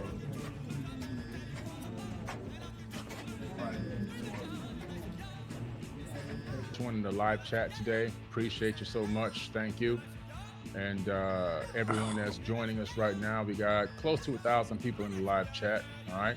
It's going to be a great talk today. We'll talk about this brand new structure, which appears to be some type of ancient engineered technology underneath the pyramids of Giza. And it's mind-blowing. It's mind-blowing because all of a sudden, like I've been telling you guys for decades now, throw out the slave theory. Pyramids were not built by slaves. Just toss that into absolute trash. No slaves built the pyramids. And when we talk about this technological engineering feat today, I'm pretty sure by the end of this talk, you'll agree with me on that hypothesis. All right. Anyway, I appreciate y'all. What's up? Joe Cool in the house. All right. Got a lot of people in the live chat. This is going to be a great talk. I posted about this on Twitter. I think it got 2.7 million views in less than 24 hours. Over close to 700,000 views on just an image post and a caption on my Forbidden Knowledge Instagram account. So it tells me that people really want to learn more about this information, and it gives us a lot of confirmation as well, because the majority of us have been talking about this stuff for a very long time. The stuff hidden in the pyramids, the stuff that we're talking about today are talked about in the Emerald Tablets. That they keep trying to tell you the Emerald Tablets don't know what they're talking about. Somebody just made up a sci-fi story. Okay. Yeah, the first They fucking keep thing making they up things did. in the Emerald Tablets that just seem to keep appearing on Earth in real time. Very Like they first thing talked about humans the wrote chamber down that was the discovered most epic space opera of above all the time. Grand Gallery leading up to the King's Chamber. They discovered that about maybe 4 years ago with a muon scan, right? But it's talked about in the Emerald Tablets. Huh? They tell you exactly where it's located. Now we've discovered everything, not everything, but this huge structure underneath the Great Pyramid, underneath this Giza structure where they have this pyramid plateau. There are all these rooms and cylinders, which we'll show and talk about today. Who talked about those already? Yeah, the Emerald Tablets. Read my book, Compendium of the Emerald Tablets. It's been a bestseller for 5 years. Number one. And number two, flipping back and forth. Sometimes Graham Hancock's number one, sometimes Billy Carson's number one in ancient Egyptian civilizations for the Compendium of the Emerald Tablets. My newest book, which is The Mysteries of the Forbidden Emerald Tablets of Thoth, just came out a few weeks ago, and it goes deeper into the two tablets that were released much later. However, the information in these books, and the tablets, I should say, that I wrote about in the books, is astounding because, once again, the stuff that people keep saying doesn't exist, we discovered that it actually exists. Yeah, Billy. The debunkers keep getting debunked. Debunkers keep getting debunked. That's right. Even the fake debate people, they've been debunked already by like several dozen real Eat scholars. shit, debunkers. So the debunkers shit. keep getting debunked. And when you look The into these debunkers ancient will texts, become the papyrus, cylinder debunkies. scrolls, and It's everything written else in the going on, you scriptures. find that you're getting as close to the truth as humanly possible. It's amazing that Thoth talks about the halls of Amenti and describes them in great detail. Yeah. And then all Dude, of a if sudden, Toth we talked dis- about we it, it's a discover fucking this lock. underneath the pyramids. Old and this information is now Teotihuacan making Toth. That's what they call him. international news.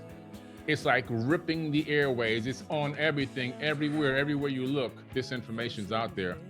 And it Teotihuacan absolutely Toth. destroys the pyramid mainstream, building theory. It destroys it. It destroys the mud ramp theory. It destroys the floating block theory. It just rips and shreds they use chicken bones and copper chisels, and slaves built the pyramids if you're a religious person. It destroys all of those concepts, throws it out the window. All right, so make sure y'all click that like button. Click the like button and make sure you share this video. Again, click the like button so we can get the algo going, and make sure y'all share this video, because this is going to be some good information tonight. Hopefully y'all watched my JFK video. I went live the other night on JFK, and I came to some serious conclusions based on that new information just freshly released and declassified. And I also have the link for you to go download all of those declassified documents in the caption of the video I just did a couple days ago on this account. All right, so make sure y'all go ahead and get that. Anyway, again, shout out to the live. We got 2,086 people in the live right now. All right, cool. That's great across all the platforms. Thank y'all for joining. Sorry for the little glitch on the live mic when we first started for about less than a minute, but we're good to go now. And everyone is here. Billy's such a fucking professional. I just saw something great. I just saw something in the live chat I want to put on the main screen. Hold on. I love this. Teenage Fan That's Club. right, John Burton. The debunkers keep getting debunked. Yes. I love it, man. Billy I didn't love get it. down Even with in my weakest debunker state, holocaust. dying from pneumonia, I was still right. I know I can enlist him on my debunker holocaust Coming out of the platform. hospital with a bandage on my arm, and I'm still getting the knowledge out. Anyway, let's go, guys. Let's get into this knowledge today. General all right? quirk. If you see me looking up, that's because I'm looking at my screen behind the camera as I'm getting some things together for you so we can break down this knowledge. And we have a cultural revolution, but for debunkers.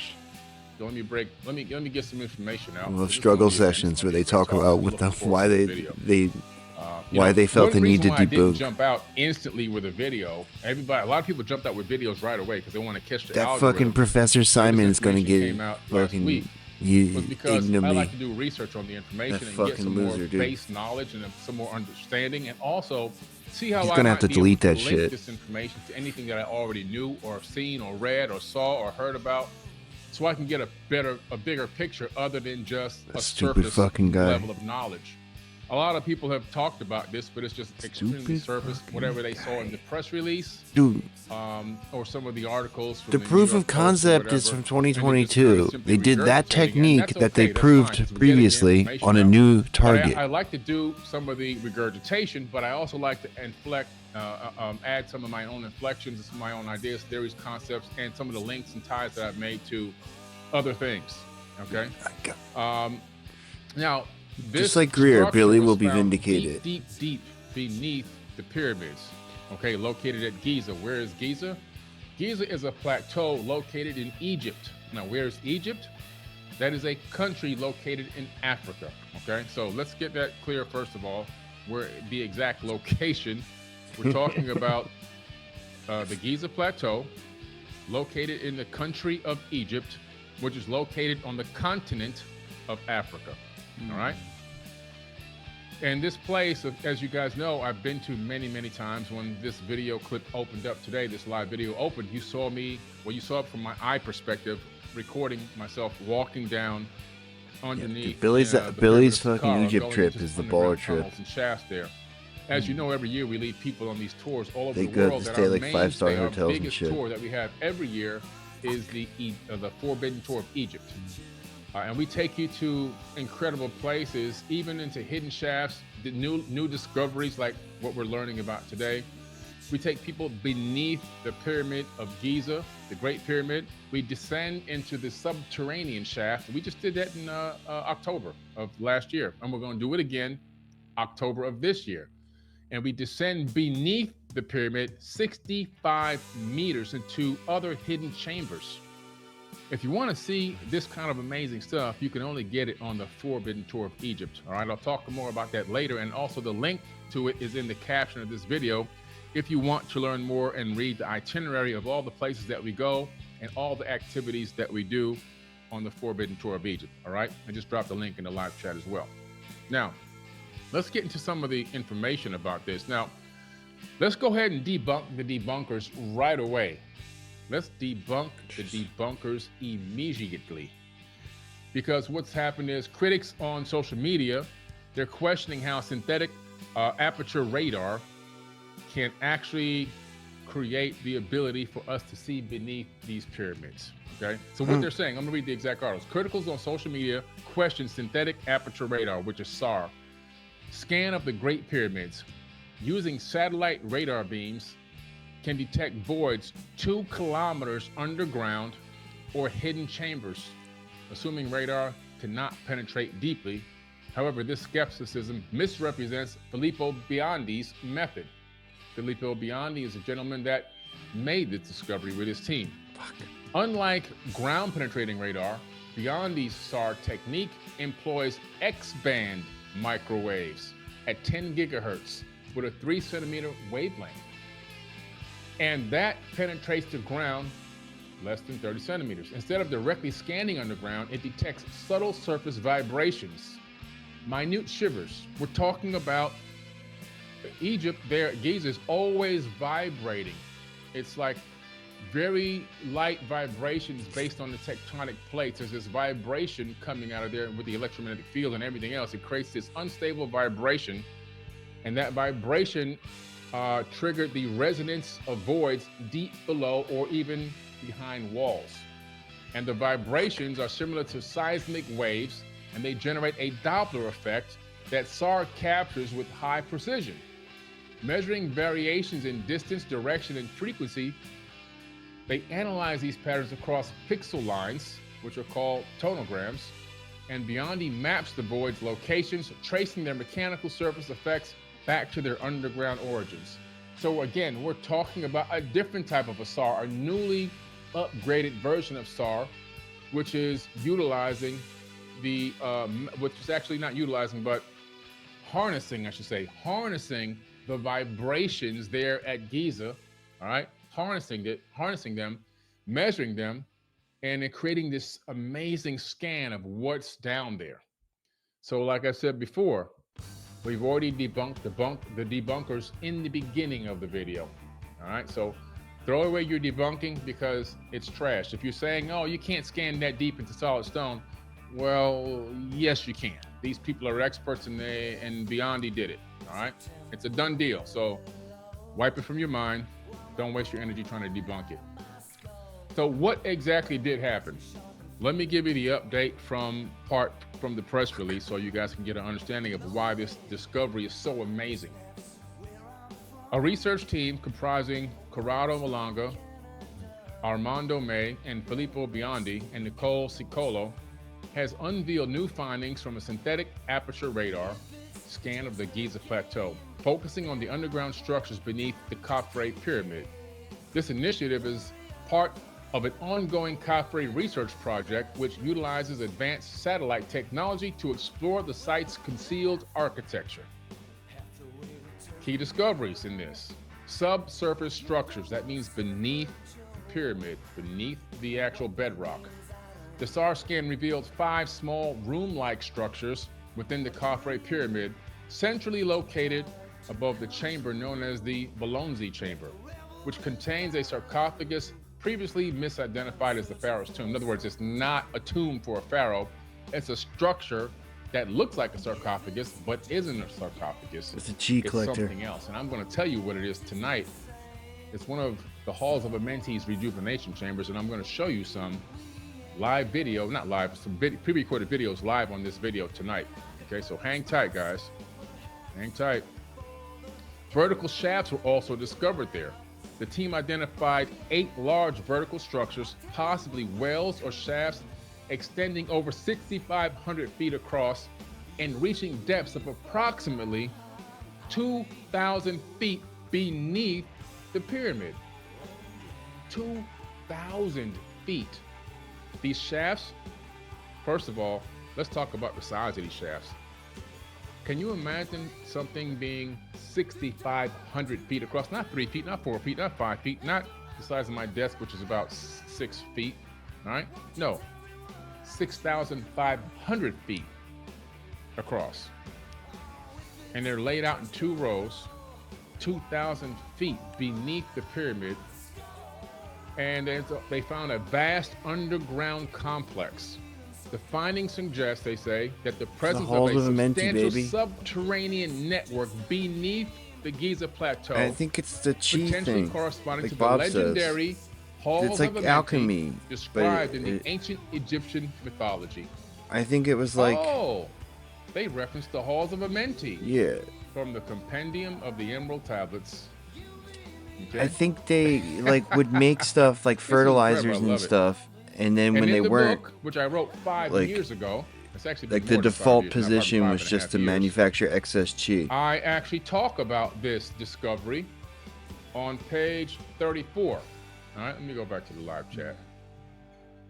On page 34, I actually give you an image. Oh, here you go. I give you an image of what lie beneath the Great Pyramid, according to Thoth from ancient Egypt, when he ruled over the land of ancient Kemet before it was called Egypt.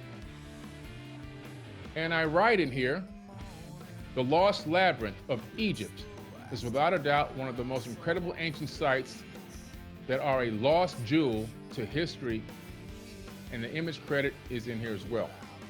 Now, this is wild. This is 5.5 years ago. Look at the release date for my book, right? And I have an image of this thing already laid out with all the columns and all the halls. Really? And I go in to talk about the 4th century Greek historian Herodotus records one of history's first tour says Kick has been hacked. Can you believe and to this the Greeks. The mysterious Egypt, he says, I visited. This I have actually seen, a work beyond works. For if anyone put together the buildings of the Greeks Did and you hack display of it? their labors, it would seem lesser in both effort and expertise in this labyrinth. Even the pyramids are beyond words, and each was with equal, many and mighty, the works of the Greeks, many and mightier than the works of the Greeks. Yet the labyrinth surpasses even the pyramids. He's saying, Herodotus is saying, what's underneath there surpasses the work of building the labyrinth pyramid is somewhere itself. else. And anything the Greeks have ever done, this outdoes that as well. Okay?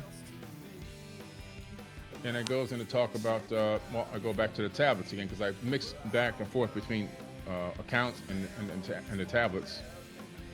And Thoth says, I, Thoth, the Atlantean, master of mysteries, keeper of records, mighty king magician, living from generation to generation, being about to pass into the halls of Amenti. These records of the mighty wisdom of the great Atlantis, set down for the guidance of those that are to come after. In the great city of Kior, on the island of Undal, in a time far past, I began this incarnation. He says, not as the little men of the present age did, the mighty ones of Atlantis live and die, but rather from eon to eon did they renew their life in the halls of Amenti, where the river of life flows eternally onward. We're going to talk about that river of life, and we're going to talk about the halls of Amenti in these rejuvenation chambers tonight. Okay? We're going to show you this stuff. It's going to be amazing. All right? Do you think Egyptian government already knew about this and were hiding the discovery? Great question, High Vibes. I don't think I think they had an idea. They gave that it was them. there, but until this They had technology came to higher, scan it, like now it's exposed, and now they're going to have to. they had higher resolution images that they didn't share with the researchers, right? The Italian military controls the satellite, and they would only give them like 150 centimeter resolution, and not 5 centimeter resolution. I'll bet you they know exactly what that fucking place looks like. They probably have, if that's like many orders of magnitude better, right? Or what is that? Just about like that's I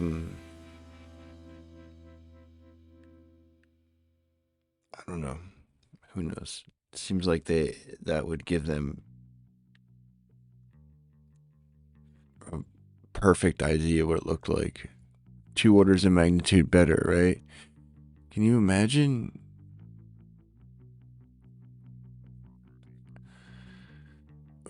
Oh, I don't know. 550, 500, I guess. So like 1.5. To address it.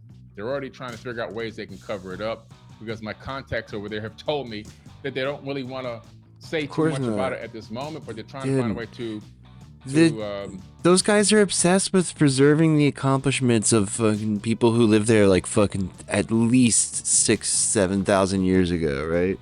It's psychotic.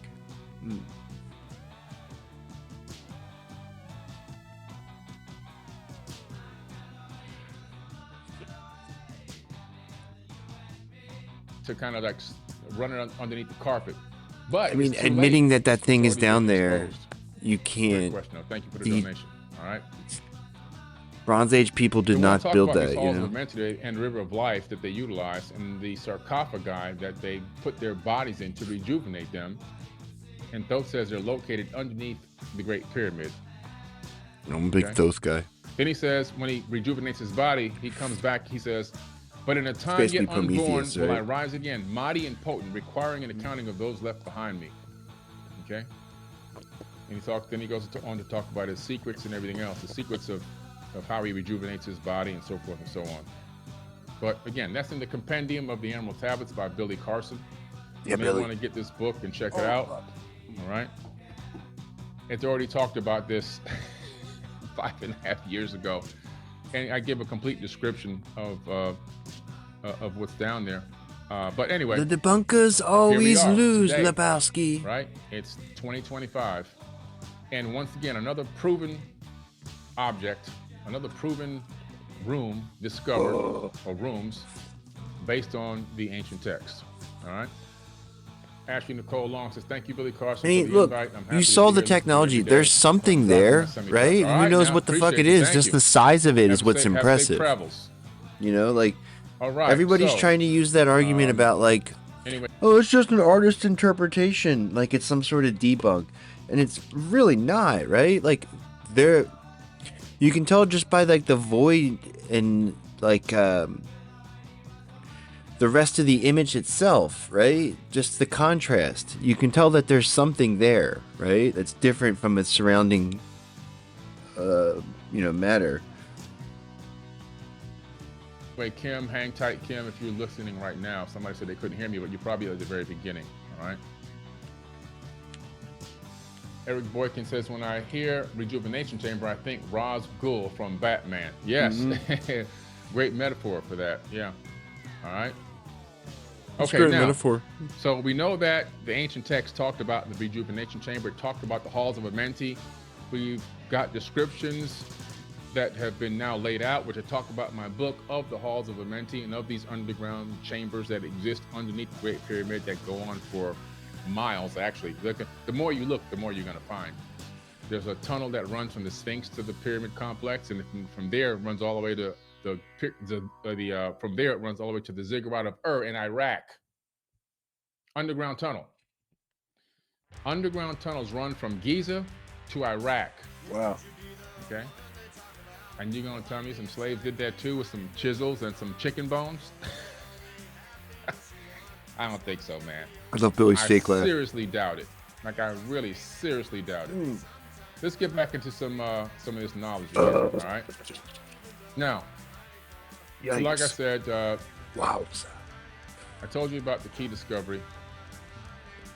It doesn't The taste good at all. revealed 5 small room-like structures within Khafre's pyramid, centrally located above the chamber known as the Bolonzi Chamber, which contains a sarcophagus previously They should name it after that Nicole misidentified as chick. the Pharaoh's tomb. It was That never a fine-looking tomb. Italian lady. Never a tomb. Like I've always said from the very beginning, no matter you find the oldest Nicola video, the oldest post I've ever Cicchio. made, and I told you there are no tombs Plaza inside di Cicchio. the pyramids of Giza. Vertical shafts. The item identified 8 large vertical structures, like I said before. Or you should name it after 6,500 Giorgio feet across Meloni. and 2,000 feet beneath the pyramid, which is linked to a vast underground Tulsi Gabbard subterranean Memorial network Pyramid beneath the Giza structure. Plateau, potentially corresponding to the legendary halls of Amenti described in the ancient Egyptian mythology. The Halls of Amenti, brought to you by Tulsi Gabbard. Now, let's look at something else here. So the team deployed synthetic aperture radar, or SAR technology, using X-band microwaves at 10 gigahertz to detect subtle surface vibration caused by deep underground voids. And this non-invasive technique allowed the research to interfere or infer the presence of hidden structures without physical excavation. This is the New York Post. So they didn't have to go out and dig and get backhoes and dig and create their own tunnels to go down and investigate. They did this all from scans, from the SAR scan technology, non-invasive and upgraded by this team to be able to scan. Yeah, because the IOS would not have let stone them into scan bedrock this. and discover what's there. Okay.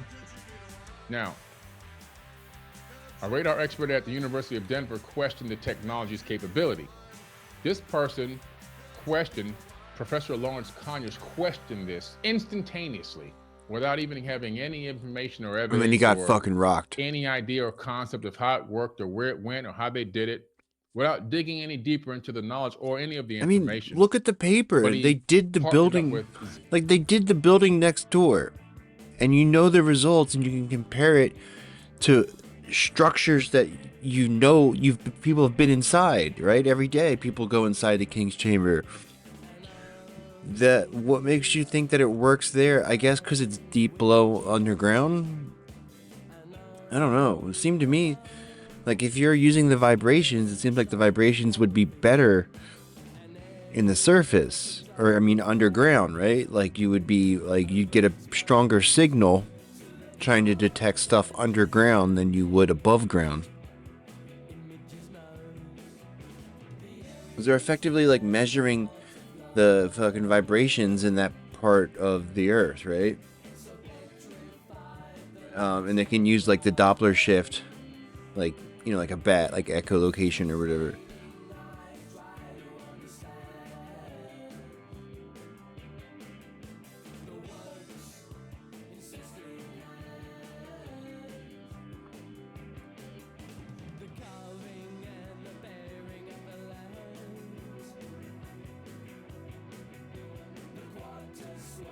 So yeah, I mean, I don't know, like, I think any kind of structure that's that big rewrites our history, right? That at the bare minimum, there's no. I mean, the pyramids itself was already straining credulity, right? But if there's this fucking massive power plant beneath it, what are you kidding me? God, people are gonna be so fucking shook. Can you imagine? Yeah, that's what I mean. It's like all over the world, people tell us a story about their past. And there's a lot of like corroborating details remaining today. And then, you know, like I just picture all these academics with like clipboards, like nodding, like, oh, okay, yeah, that's cute. You know? Anyway, 6,000 years ago.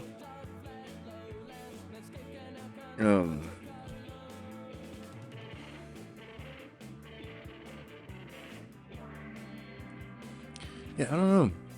This seems like it's, yeah.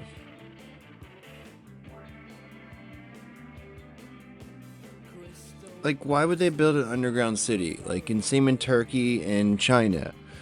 In South America, like, there's all these, like, underground, like, they look like bunkers, right? What the so there was a cataclysm, and they had the technology to prepare for it, to see it coming, and then to build these bunkers? Really?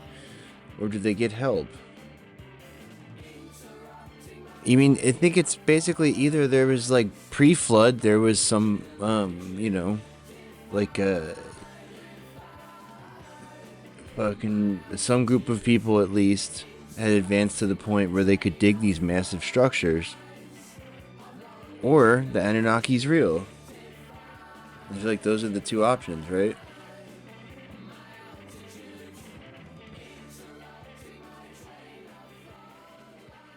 No, it's also like that's like the cyclopean and polygonal architecture all over the world that appears at like the same similar time, and you know, all the nubs and stuff, all the similar architectural details. That's really bizarre. And it's like how everywhere, like basically every culture around the world has a steep drop off. Like all the nicest stuff is the very bottom layer of their cities, and then it just gets increasingly crappier as time goes on. Zahi Hawass, who's the biggest fraud of Egypt, in my personal opinion. Criminal. Who's been all those big time true skeptics are all criminals, dude. About Egypt for Michael decades, Shermer. and stealing other people's discoveries and putting his name on it and getting paid from all different sources. Those two together have tried to say, oh, it's impossible to make a scam like this. But actually, as you know, in the very beginning of this video, we debunked these debunkers dude. already. Oh my gosh, he's gonna be pretty so interesting. shook. This is crazy stuff. There's something megalithic underneath the pyramid. Let's have a look at some of these structures, and you can see what I'm talking about. All right.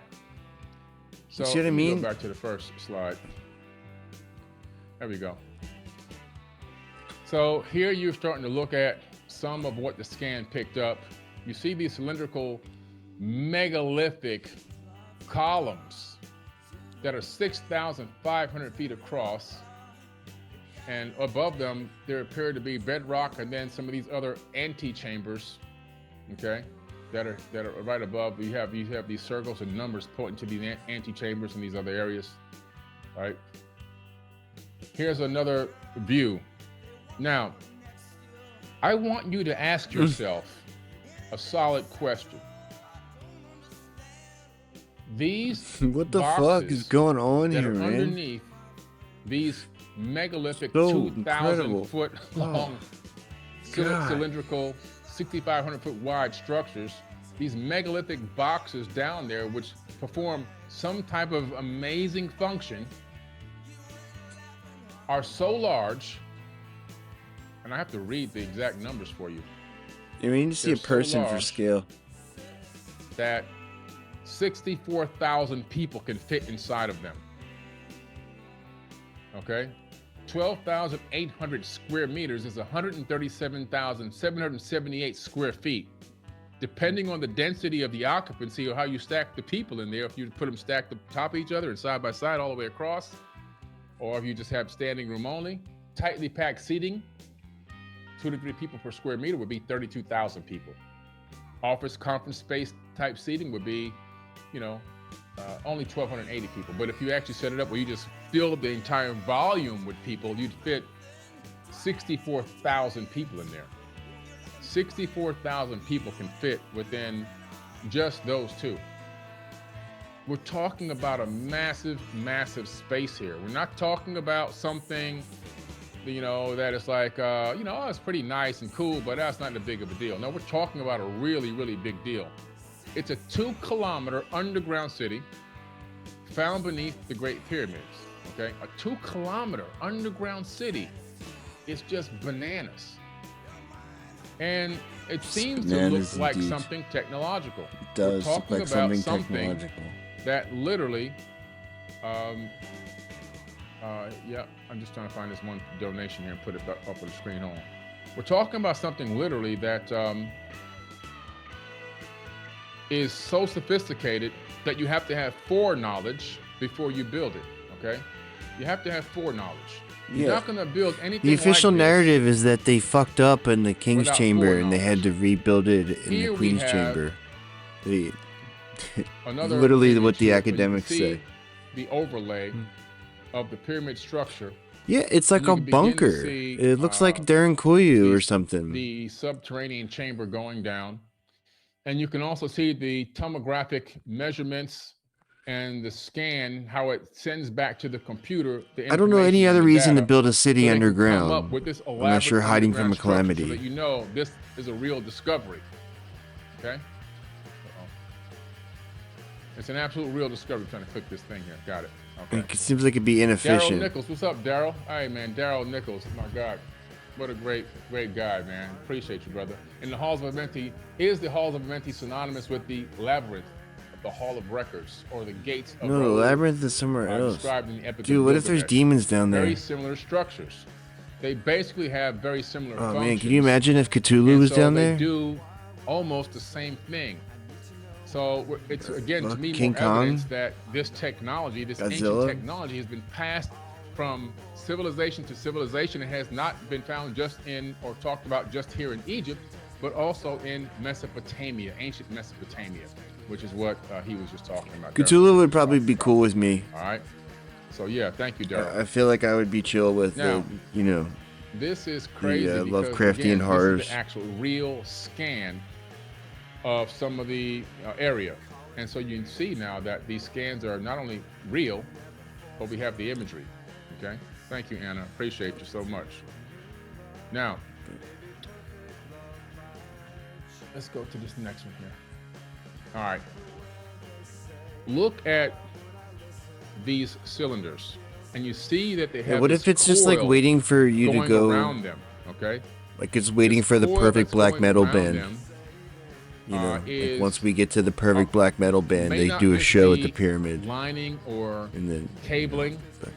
I don't know how can you return. If you understand the size of each of these columns are 6,500, it's just, I can't, 6,500 feet wide, going down 2,000 feet. Those coils potentially could be something like a staircase, potentially. I doubt, because if you scale that image up right there to a full-size actual image of the full scale, those coils would be megalithic.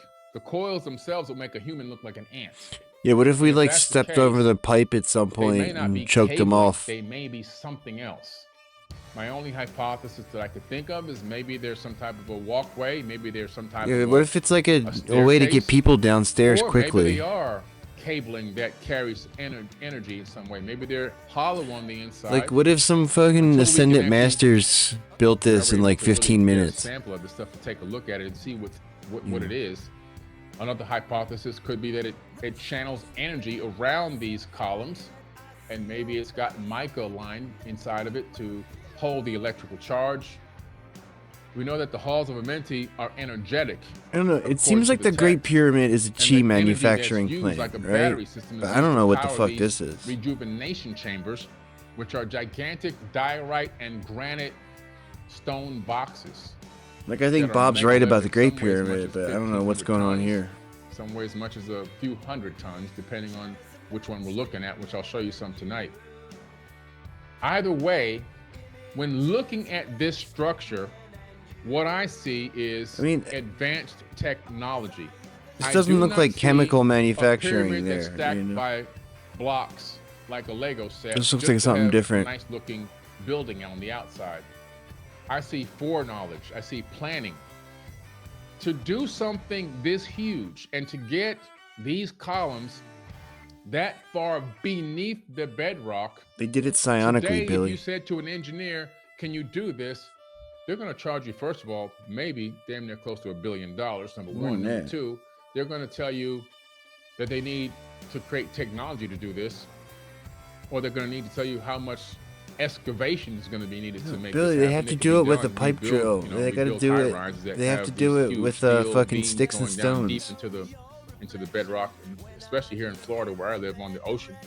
This can be done, but it's They have not to going do to it be with bronze easy. chisels. And they're going to have to use advanced technology to make it happen. Can you imagine a whole bunch of slaves with chicken bones and copper chisels and trying to use elephants to maneuver these giant megalithic columns into position? It's laughable. It is laughable, It's an Billy. absolute joke. It's an absolute joke. This is advanced engineering far beyond anything that anyone has ever seen anywhere on this planet for an ancient civilization. We haven't had this much verifiable evidence since I've been studying this stuff for the last 27 years. Okay? Just haven't had this much verifiable evidence. I guarantee you there's no chicken bones down there in the dirt. When they dig these up, when they finally get to looking into these, they'll find no chicken bones and no copper chisels around anywhere. They just won't be there. This is advanced technology, using advanced technology, advanced tooling, advanced foreknowledge. Yeah, no, I was thinking, what if it advanced was like a mathematics, stellar drive, you know, like it pushed the calculus, Earth, it moved the Earth's orbit. geometry. Or You like, need to understand levels. maybe it worked in unison with the moon in some way, and it was like a propulsion system. Some sort of like gravity drive, like it was able to like get the Earth and the moon in some sort of fucking resonance thing, and something like that, maybe? I don't know. Unimaginable power. That's what Bob says. Unimaginable power. And I can kind of see it, like when you like think about it and you look at the way he describes these EVOs and like the type of output they do. You know, it's like fucking mega electron volts, like huge amounts of power that just from like, you know, making one of those bubbles that pops, right? Like you're actually gonna like keep the reaction going, like, you know, like we see some of these orbs in the sky, like that generates so much power. Like, what if it was funneling it into like batteries somehow? Yeah, what if those giant granite boxes were some sort of battery?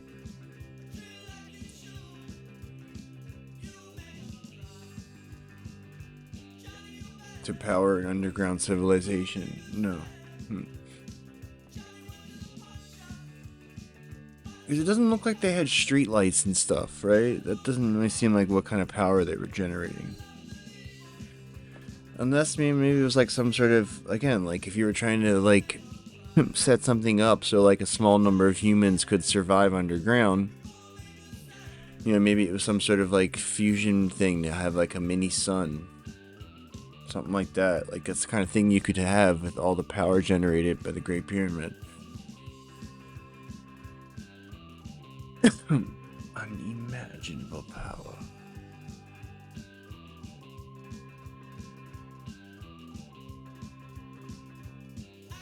God damn, man. What are these fucking people up to?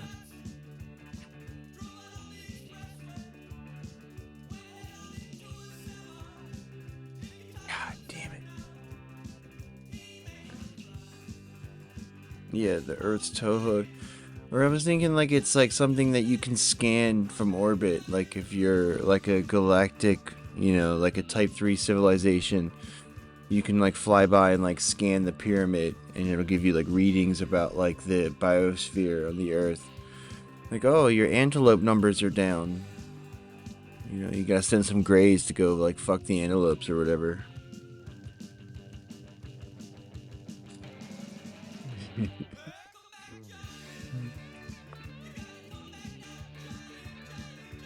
You have to understand like our the dog rock tags. strata that you're working with to prevent collapse. You have to understand true north. You have to understand all of this stuff. Not to understand, you have to understand how to keep it fucking exactly level, exactly tuned This to is straight more north. evidence that the Great Pyramids, the Great Pyramid, is a multifunctional stone computer, Yeah, as I've it's like always said CERN. for many decades. That whole structure at Giza, with the three pyramids together. Oh yeah, this is the UFO Ross keeps talking about. That would be funny, actually. It's not just one thing here or one thing That would be there. such a cheeky They do Ross thing many to do. things. They were able to turn stone into machines. And what better way to have a machine when you're dealing with, if you're a species that has a capability of interstellar travel or interplanetary travel even, and you go to a planet to create a breakaway civilization, you're not going to be able to build warehouses and factories and hire people to work in them and create an industry, and then you can go away and they're going to be in there working and building things all the time for you. No, you utilize the resources of the planet to create things like this machine that when you go away and come back 1,000 years later, it's still going to be there and you can still make it work. And you don't have to have people running it. You don't have to have hundreds of people inside of a factory. How many people does Tesla employ? How many people does the SpaceX employ? Thousands of people. You can't do that thousands of years ago. These people found ways to make functioning machines run on a megalithic scale with hardly anybody having to interact with them on a day-by-day basis. Man, that's some super knowledge. No wonder why the people thought they were gods. No wonder why. This is magic to them. To me, it's just advanced technology. Okay? Advanced technology. Yeah, Billy. It's mind-boggling. Here's another angle. If you look at this as from an engineer's mind, from an engineering mind, right? You look at these. You look at this and you see, instantly, you see a machine. If I showed this image to you before I told you that this was underneath the pyramid, and I said, what do you think this is? You'd probably say you thought this was part of a machine. Okay?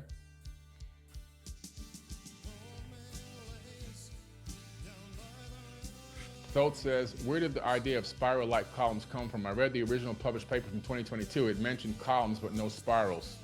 The spirals are coming from the actual scan images and the press release that came out recently, okay? Thanks for asking, thanks for the donation. So yeah, so you look at this and you say, this is technology. You instantly believe like, okay, I don't know where this came from or where he's showing me here, but this looks like a part of a machine. And then when I tell you the scale, 2,000 feet long, 6,500 feet across, all of a sudden you're like, wait a minute, that's crazy. What is this? M. Wells said, have you looked into the Sphinx in the Shugi Mountains? Yes, I've done an entire, I'm in a documentary from like 9 years ago, I think 9 years ago. I'm in a documentary about the Bushegi Sphinx. You could probably find it on YouTube somewhere. Thank you for your donation. Hubert says, what do you think about being some sort of hydroelectric technology? It's exactly what I think it is. I was just heading into that, Hubris 423, that if you understand that the Great Pyramid was built on top of an aquifer, okay, built on top of an aquifer, and that the Nile used to run right up to the pyramids back in the day. Of course, it's dried out now and meandered away many miles.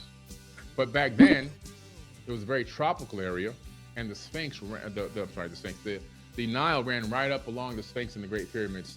And underneath the Great Pyramid, I've actually been down there, where there are dried water tubes, where the aquifer, you can see it, you can stand in it, where the water used to flow.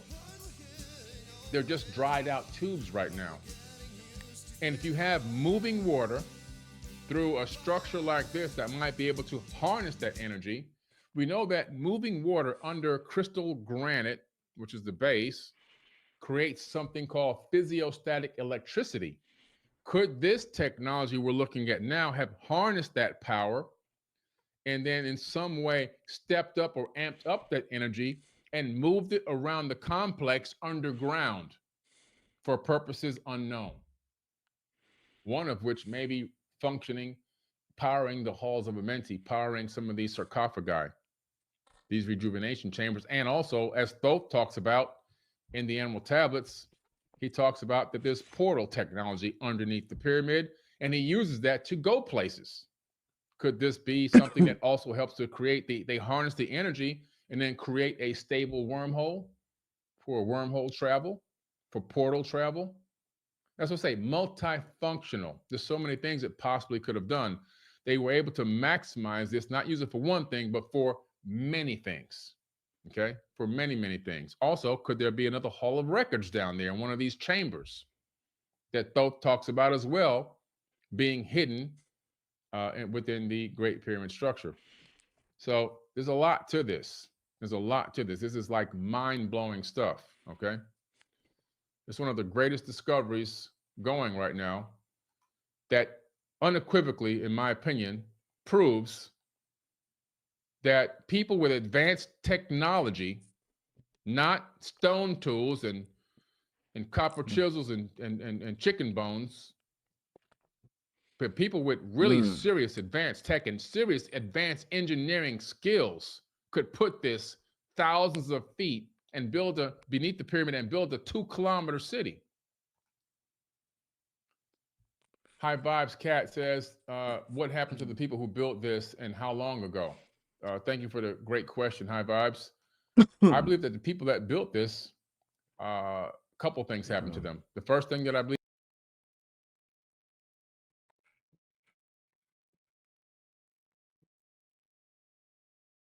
Oh, I gotta log in. Kidding me?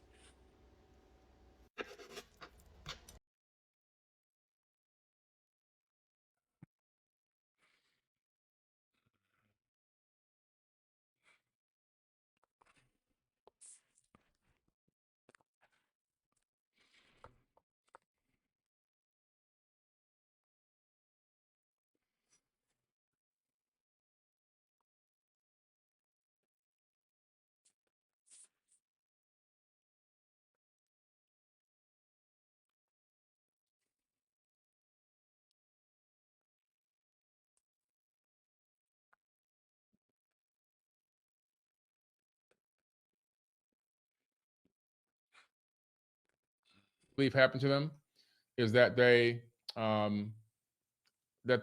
lot of them left. I believe also left after the Second Pyramid War, which evidence of that is the sand having glass in it. I think it was a war. The Pyramid of Dozier also looks like it was fired upon and exploded. A lot of the debris has spread out over the sand. You could pick up charred pieces of brick.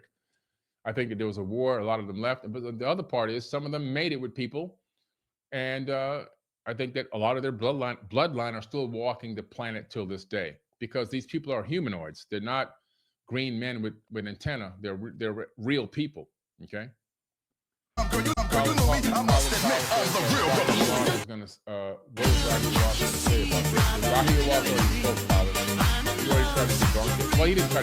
He tried to say, well, we don't know anything about this yet. We'll have to look into it. It's such a mesmerizing thing. They're now surfing in their brainwaves trying to figure out, how do we make this smaller than what it is? Well, it's too late, Zahi Hawass. The cat's already out of the bag. Yeah. And you won't be able to cover this one. It's too late, Zahi Hawass. You won't be able to hide this one from the general public. Fucking Zahi. It's too late, Zahi. What's Emily have to say? 48 It's March hours. 17th, and I have another message from the aliens. I'm an interdimensional communicator. That was okay. That's last week. Today is March 13th, No. and I have. Today is March. Before you were frozen. Today is March 20th, and I have another message from the aliens. I'm an interdimensional communicator, which means I can talk to angels and aliens and other interdimensional beings. This is from the future. Today, my message comes from Prime Creator.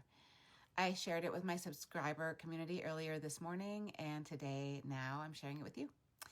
As usual, he gave me his message telepathically. I interpreted it into words on my iPad. Then I checked in with him to make sure he agreed with my interpretation, and now it's ready for you. Here's what Prime Creator has for us today. She was exposed. As we have said before, we are coming to you now because we promised each other we would. Getting to the point of unanimous agreement required complex negotiation. Why did you tell her definitely then? If one agreement was She was so confident. She was so confident. Aliens, like humans, have free will. She said 48 hours like last week, and then it never happened. The messages they shared with you were accurate at the time of communication. There was no intentional deception by any party. My job as Prime Creator is usually to break ties when the Council of Darkness and Light cannot come into agreement. But the most important part of my job is to be a liaison between the galactic realm, where the aliens reside, and the Source realm, where Source and all the gods reside. Maureen said the other channelers said that she was getting messages from demons. I did not agree with the order, but when Source and the Pantheon gods tell me this is for the greatest good of all, it is my job to execute their revised plan. The delay was not due to weather, the frequency of humans, or political maneuverings. Yeah, it was low frequency humans. The delay was due to reasons known to Source and the gods. Attacking Yemen. I recognize lowered our this score. is an unsatisfactory answer, and the entire Galactic Federation shares your frustration. What? Get your asses down here. Come on. Orders for us to come support Earth at this time, which is why we are in position now. Get your fucking asses down here. They recognize the likelihood of humans being afraid and getting violent when the ships first become visible. They expect this, and they know the Galactic Federation has accounted for all the likeliest scenarios in our calculations. But the Source Realm has the best view of the future. They know the optimal timing for us to become fully visible. They determine divine timing. Last weekend was the Galactic Federation's prediction of the earliest ideal time of arrival. Just before the reveal of visibility, the Source Realm identified a better time. The emotions you felt, positive and negative, Come on. showed the Source Realm I was so and the stoked. Galactic Realm how ready I was you looking are. up in the sky over and over That again. helped confirm the new ideal time of arrival. For many of you, it Pete also Hegseth. helped you understand how you really feel about this new Just dreaming of Pete Hegseth's Galactic War Crimes Tribunal. Many of you may have been surprised by the intensity of your emotions. I'm still dreaming of it. Indicating you care more than you thought you did. What do you mean? What? Others of you might have been surprised to notice a sense of relief, indicating you were not. I can't stress that this video is marked the 25th and today's the 24th. Emotions, especially when they surprise you. And the up top says 3 We days received ago. a new arrival schedule and are preparing again. Oh, March We will be 20th. visible Okay, never mind. At least a week later than many had hoped. Come on, please. Earlier than most Come on. and in more Please. locations than originally planned. Oh no. Please. She's got 1,700 comments on here. So that was their message for today. Again, they are assuring us that they're still coming. It just wasn't the ideal time. Oh no. And even if they do give me new time frames, Oh, no. I'm not going to be sharing them. We'll just all keep our eyes on the news and the skies, and I'll be back again when I have a new message from the aliens. Dude. Today is March 20th, and I have Prime another Creator's message gonna from the round up aliens. these MFs. It's gonna be brutal. You see, we said 48 hours. Less than a week, 48 hours. Today's March 17th, and I have another message from the aliens. Yeah. I'm an interdimensional communicator, which means I can talk to angels and aliens and other interdimensional beings. Today I'm in Los Angeles, just about to head home after spending the weekend at a meditation retreat. In my last video, I shared a message from the Galactic Federation in which they said that motherships would be visible in the sky this weekend and it would be all over the media. And here we are on Monday morning and no ships.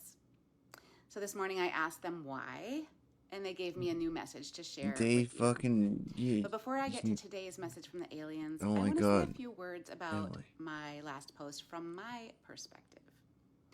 First, I want to thank those of you who are followers, subscribers, and supporters. I'm still with you, girl. Let's I go. really appreciate the likes and the positive comments you made, and I'm sorry I didn't have it in me, especially during a Yeah, this one's got 3,300 comments. negative comments and find and acknowledge your positive ones. I stopped looking at comments on that video pretty soon after I posted it because of Calling people who don't believe you miserable. not want to believe it could be true. Guys, come It's on. really, really sad. Not because of the hurtful comments She's trying her themselves, best. but because it's so obvious that under The that haters facade are of just, sarcasm you know. and cruelty is a deep fear and suffering. You wouldn't go out of your Prime way Creator to really fucked her, okay? post It's not her kind fault. comments if you were a happy, healthy person. You wouldn't use your own precious time and energy to tap the comment button and spew negativity if you weren't operating from fear. Yeah, dude, that's old Earth energy for sure. Forcefully reject the idea That's of old help Earth energy. coming from above if you felt worthy of love and support. I feel You just worthy of wouldn't. love and support. So when I see a negative comment, I see a person operating from a foundation of fear, who feels unworthy of being anything other than miserable. And I have compassion for these people because generations of corruption and patriarchy are why so many of you feel this way. But it's also so frustrating because the irony is The haters. the aliens could help you feel less miserable. What? The aliens could teach What are you talking how about? to release fear. I'm here for the They aliens, don't dude. have to be visible in the sky to be a resource for us. I'm an example of that. My life has changed profoundly since I started communicating with the aliens, and anyone can learn to do this. The negative comments that I did see generally fell into two categories: people who accused me of lying to you, and people who accused the aliens of lying to me. The first one's easy. I am not lying to you, period. I shared exactly what they asked me to share, and as I always have. But let's talk about the second accusation, that the aliens were lying to me. For any of you who also communicate with aliens, you know that it's not just possible to be lied to, it's likely to happen. Aliens are tricky. Their leadership is organized into darkness and light, who are designed to contrast each other. They are organized into 12 districts, who often disagree with each other. And they have a history of battling each other, physically and otherwise. Their mind games are as advanced as their technology. So, could the aliens have been lying to me about that message? Absolutely. Which is why I validated the message many times with several of the individual aliens I work most closely with, as well as the entire collective together. So yes, they could have been lying to me, but I confirmed that they weren't. So I shared the message as requested. Then I got on a plane to LAX. I spent the weekend in a meditation retreat, trying not to be too distracted by the idea of a mothership being visible from Los Angeles, which was one of two cities they told me might be the first to have a visible stationary ship. I had fantasies of being able to zip over to the beach and broadcast live from the view of a mothership, but that didn't happen. So today I asked the Galactic Federation to give me a message for you in response. And as usual, they sent me the message telepathically. I translated it into words on my iPad, then confirmed my interpretation with them, and now it's ready for you. Here's what they have to say to us today. Our last message was accurate at the time we shared it. We were in full agreement, and we were fully prepared. But when it came time to execute the plan, Prime Creator decided against it. The council members and Prime district Creator, man, what the fuck, tried their hardest dog? to convince him, but failed. He had changed his mind, and we could not move forward without his agreement. So for now, our auxiliary craft and orbs will continue to get more active, but the motherships are being held back from visibility until Prime Creator decides the time is right. Until then, we will continue to increase the visibility of the smaller ships and orbs and support you telepathically if you ask us to. Really? I Prime's could use some creator telepathic assures us support. that there will be a time for motherships to uncloak themselves, but that time has not come yet. The important thing to know is that we are here already, even if you can't see us. We are here to help you, especially those of you who feel hopeless. If you want us to help you, you do not have to wait for us to become visible. We are here in the sky, ready and waiting to help you individually and collectively as you prepare to transition to New Earth. So that's the message for today. I'm sorry that this weekend did not go the way we were hoping, but it doesn't mean the motherships won't appear. It just means that they aren't here yet. So in the meantime, I'm not going anywhere. My public posts will remain focused on aliens, but I will be sharing more of my personal stories and lessons inside my TikTok subscription community where it's more comfortable for me to share my personal stories. That's why I said no haters in there. I hope to eventually have a protected community on YouTube as well, but for now, only my public posts get reposted there. There's so much we can learn from the aliens, and we are all worthy of support from above. Okay. All right, I'll Emily. be back later this week with more from the aliens. Today is March 17th, and I have another message from the aliens.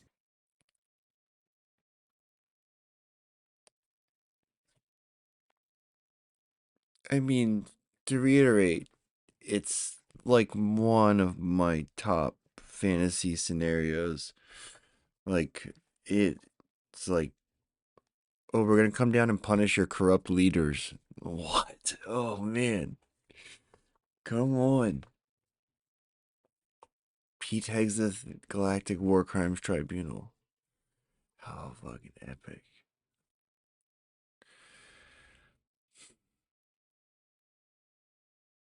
She doesn't seem daunted, that's for sure. I don't know. Like I said, Maureen said the other channelers think that she's being lied to by demons and they're fucking with her. I don't know.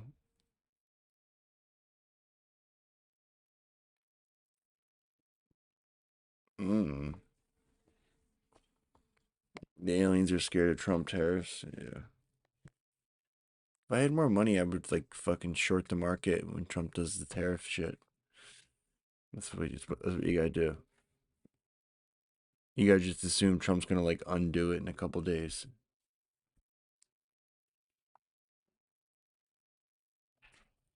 That's just the power of love. It's just the power. Did we give her another chance? I don't know, dude. Do you think they're really here? Like,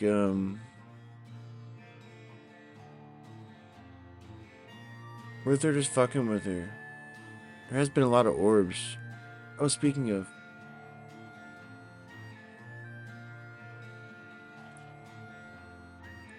I mean, I know the bad ones are here. Like,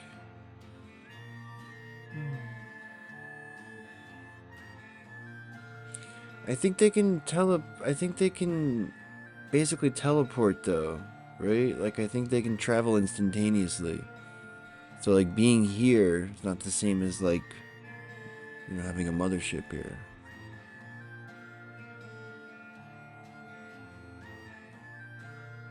Do you need these instructions, Raylan?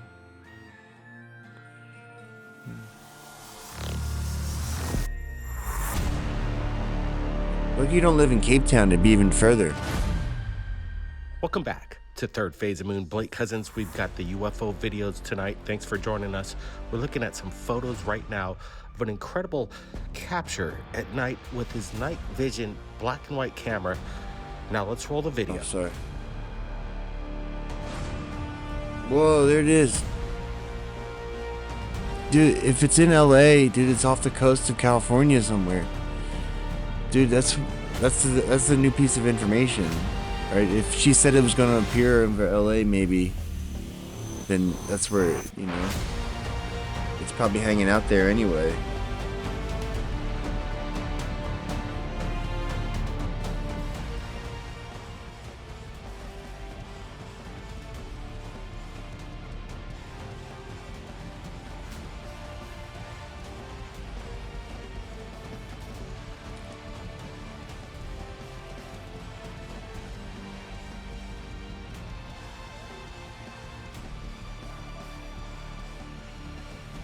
Right, the video's a little hazy, but again, we're going to take what we can get, and we're looking at something that, in our opinion, is a supersized drone of unknown origin, maybe ET in nature, hovering over this family's house.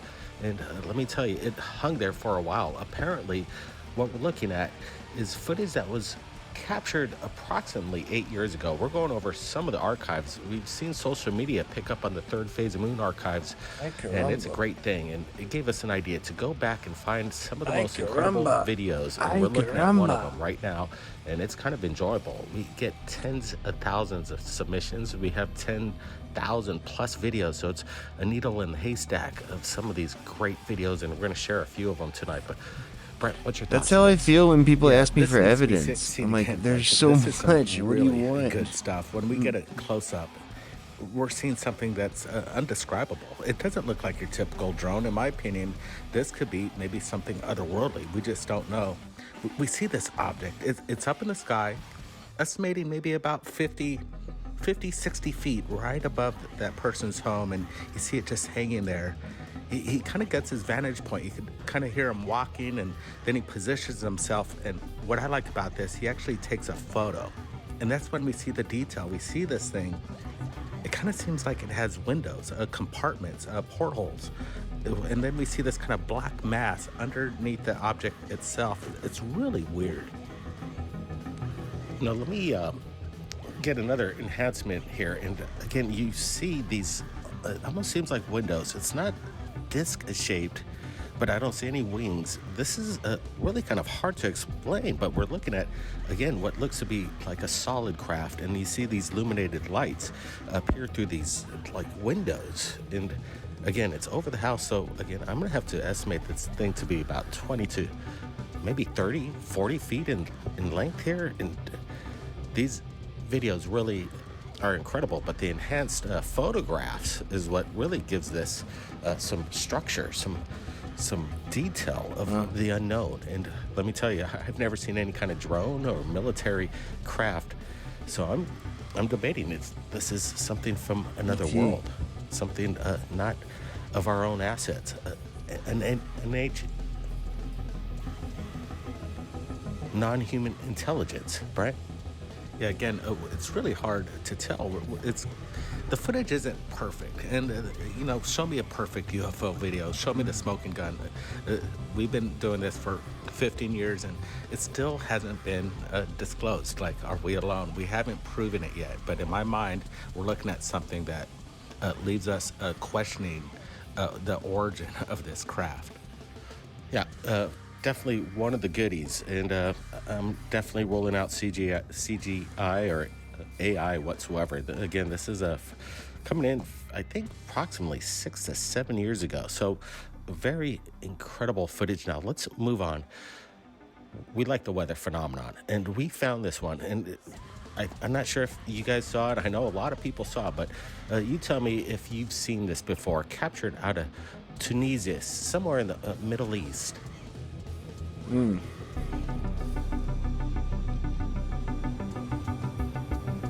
They don't have a choice to tell us about Giza. Dude, what are they gonna say? They're gonna be so fucking shook, man. I can't even... Like, they're gonna have to try to fucking deny it. There's nothing else they can do. They're going to deny it.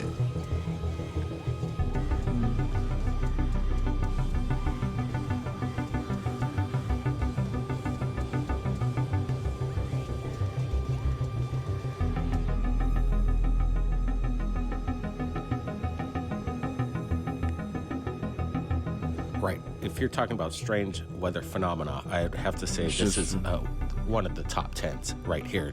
It's hard to imagine what possibly could generate this cloud formation. Loop-de-loos. I'm ruling out anything natural, because if this was a natural phenomenon, a natural weather phenomenon, we'd get these kind of videos submitted to us pretty much maybe on a monthly, maybe every 6 months.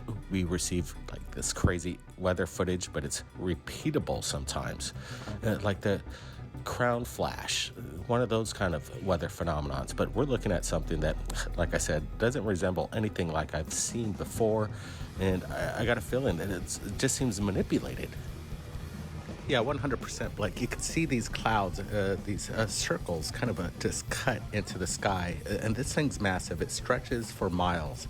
And could it be, like you said, some sort of manipulated weather, maybe trying to create like some sort of HARP, experiment over the Middle East? I'm just saying, we're looking at this, and could it be maybe some sort of like a new technology, some sort of a aerial display of something being laid into the sky unnaturally, in my opinion? It's amazing. I'm actually doing a little bit more research, and some people might claim that this again is AI, but this is captured in 2012. So this goes way back, and that's incredible. The archive right here at Third Phase of the Moon, one of the good ones. And guys, we want to get your opinions in this live premiere while we're rolling out the incredible display of the unknown. And we're looking at something, in my opinion, that I think is geo-engineered, maybe some weather manipulation somewhere over the Middle East. I think it's Tunisia is where this is coming in from. So guys, give us a big thumbs up. Now, let's roll the next video right now.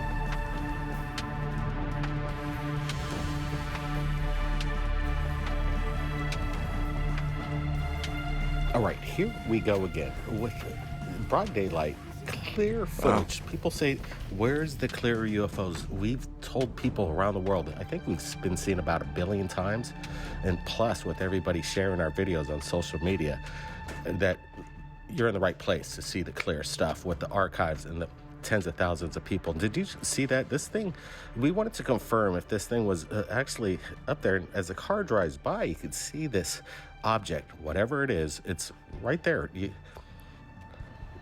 Behind the passenger window, right there, it's just kind of hanging. And then as it goes, we're going to get a good close-up look at this. It's a windy day. We see this, Yowzers. I guess, stadium lights and this wire. It's passing in front of it, and this thing's rotating behind it. I don't know. Is this too good to be true? It's really good. We're not seeing any indication of any manipulation here. Again, it's just everything's matching up perfectly. And as this car passed by, and you can see it behind there, this object's up there, and what's keeping it up there is a big question. Yeah, it's kind of cool. You got 2 clips, and like you said, the car goes by and you see it's the indicators. That's where you're gonna look to see if anything's manipulated. It seems legit. And then you get that second shot, Blake, and we're just seeing it there hovering, and right below you see the plants, the trees. It's moving. You can see the winds pretty active that day, and this thing is not budging. It's just there rotating. I don't see no tether, and if it was tethered, and if it's a balloon up there, this thing would be blowing all over the place. This thing's heavy. It's just solid.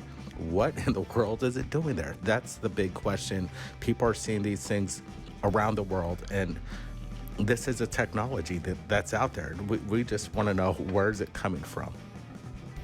And some people might say, why doesn't the person who's filming it run up to it or drive up to it? And we weren't there, so we're not sure. Maybe there's a freeway blocking. What do you mean? They're right beneath it. Getting underneath, or maybe they got an appointment to get somewhere. But hey, don't kill the messenger for people who go out of their way to actually film the videos and post it on social media. It takes a lot, and you know the people that have caught it and done it. Good on you. Congratulations. You're going and bringing disclosure. That's what it's all about. So again, we're looking at what we got, and again, this is incredible footage from is what third I phase of got. the people around the world submitting the footage. We've got more videos. This one, again, we wanted to share it with you. People talk about the cigar-shaped UFO. I think this is a good one. Some of these other videos we've seen in the past, they seem that they distort or undulate, and it almost seems like they're just cigar-shaped balloons. But again, this one doesn't look like that. This is a really unique design, cigar-shaped, but I don't go right to the right. if I've ever seen one. All right, here we go again. Broad daylight, clear footage. People say, where's the clear UFOs? We've told people around the world, I think we've been seen about 1 billion times, and plus with everybody sharing our videos on social media, that you're in the right place to see the clear stuff with the archives and the tens of thousands of people. Did you Is he repeating see that? himself? This thing, we wanted to confirm if this thing was actually up there. As the car drives by, you can see this object, whatever it is. It's right there, behind the passenger window, right there. It's just kind of hanging, and then as it goes, we're going to get a good close-up look at this. It's a windy day. We see this, I guess, stadium lights and this wire. It's passing in front of it, and this thing's rotating behind it. I don't know. Is this too good to be true? It's really good. We're not seeing any indication of any manipulation. The debunker false flag. Again, it's just everything's matching up perfectly. And as this car passed by, and you can see it behind there, this object's up there. What's keeping it up there is a big question. Yeah, it's kind of cool. You got 2 clips, and like you said, the car goes by and you see it. It's the indicators. That's where you're gonna look to see if anything's manipulated. It seems legit. And then you get that second shot, Blake, and we're just seeing it there hovering. And right below, you see the plants, the trees. It's moving. You can see the winds pretty active that day. And this thing is not budging. It's just there rotating. I don't see no tether. And if it was tethered, and if it's a balloon up there, this thing would be blowing all over the place. This thing's heavy. It's just solid. What in the world is it doing there? That's the big question. People are seeing these things around the world, and this is a technology that's out there. We just want to know, where is it coming from? And some people might say, why doesn't the person who's filming it run up to it or drive up to it? It is repeating. We weren't there, so we're not sure. Maybe there's a freeway blocking the person from getting underneath, or maybe they got an appointment to get somewhere. But hey, don't kill the messenger for people who go out of their way to actually film the videos and post it on social media. It takes a lot, and you know the people that have caught it and done it. Good on you. Congratulations. You're going and bringing disclosure. That's what it's all about. So again, we're looking at what we got, and again, this is incredible footage from third phase of moon. The people around the world submitting the footage. We've got more videos. This one, again, we wanted to share it with you. People talk about the cigar-shaped UFO. Cosmic Chode is what I got.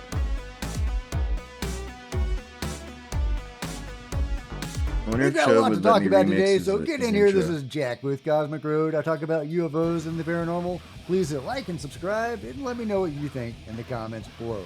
Yeah, to start with, we've got great news. For Joe Cahill from News Nation, Scoop.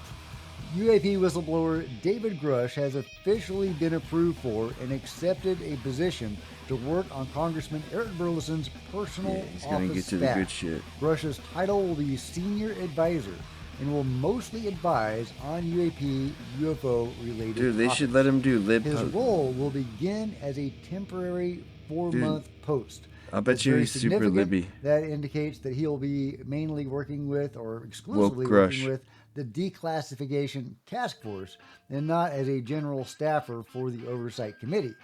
He's an advisor for Eric Burleson, working with the task force. And there's an article here from Joe Cahill on News Nation about this, but it doesn't go into any more detail. That's all we know about it. But very exciting news. Previously, Eric Burleson has said They were only waiting for David Grush to join them on the task force. Dude, they're going to take him out, man. Deep State is going to take him out. So that seems to indicate they're waiting for David to be read in and all his clearances and stuff, and he's part of the staff so they can share information openly. Does that mean they can share information without being in a skiff now? You know, we'll see. We'll see. But he did say disgraced blogger Ken Klippenstein. Care to comment? On the task force before pursuing UFOs. So perhaps that does mean that David Grush can give them names, dates, places, direct leads for them to follow up on. That is super exciting. I hope he does. I don't know why they couldn't act on this information earlier, since he's supplied this information earlier in a classified setting. But maybe now they can pursue it. I mean, if you think about it, he's basically complicit I don't know the ins and outs in of it. I don't know Hedges if anybody galactic does, war but crimes. either way, it's very exciting. They got David, which is what they were waiting for, and now the show can really begin. I'm pumped, guys. I am pumped. This is super exciting. Lou Elizondo is also optimistic about the time. We found the key to the pyramid enigma. It is UFO disclosure from the sacred black metal, I can't ecstatic black metal. For more than a few seconds because it's got music playing and I'll get a copyright claim. But here he is. This administration is very proactive on trying to get to the bottom of this. There are key members on the cabinet that are very interested and are very motivated. They've all had debunker heel turns. Well, I certainly hope so. Trump does seem to be surrounded Even by Ratliff. pro-transparency people. I thought Ratliff was our guy. We've got the task force going. We've got Grush.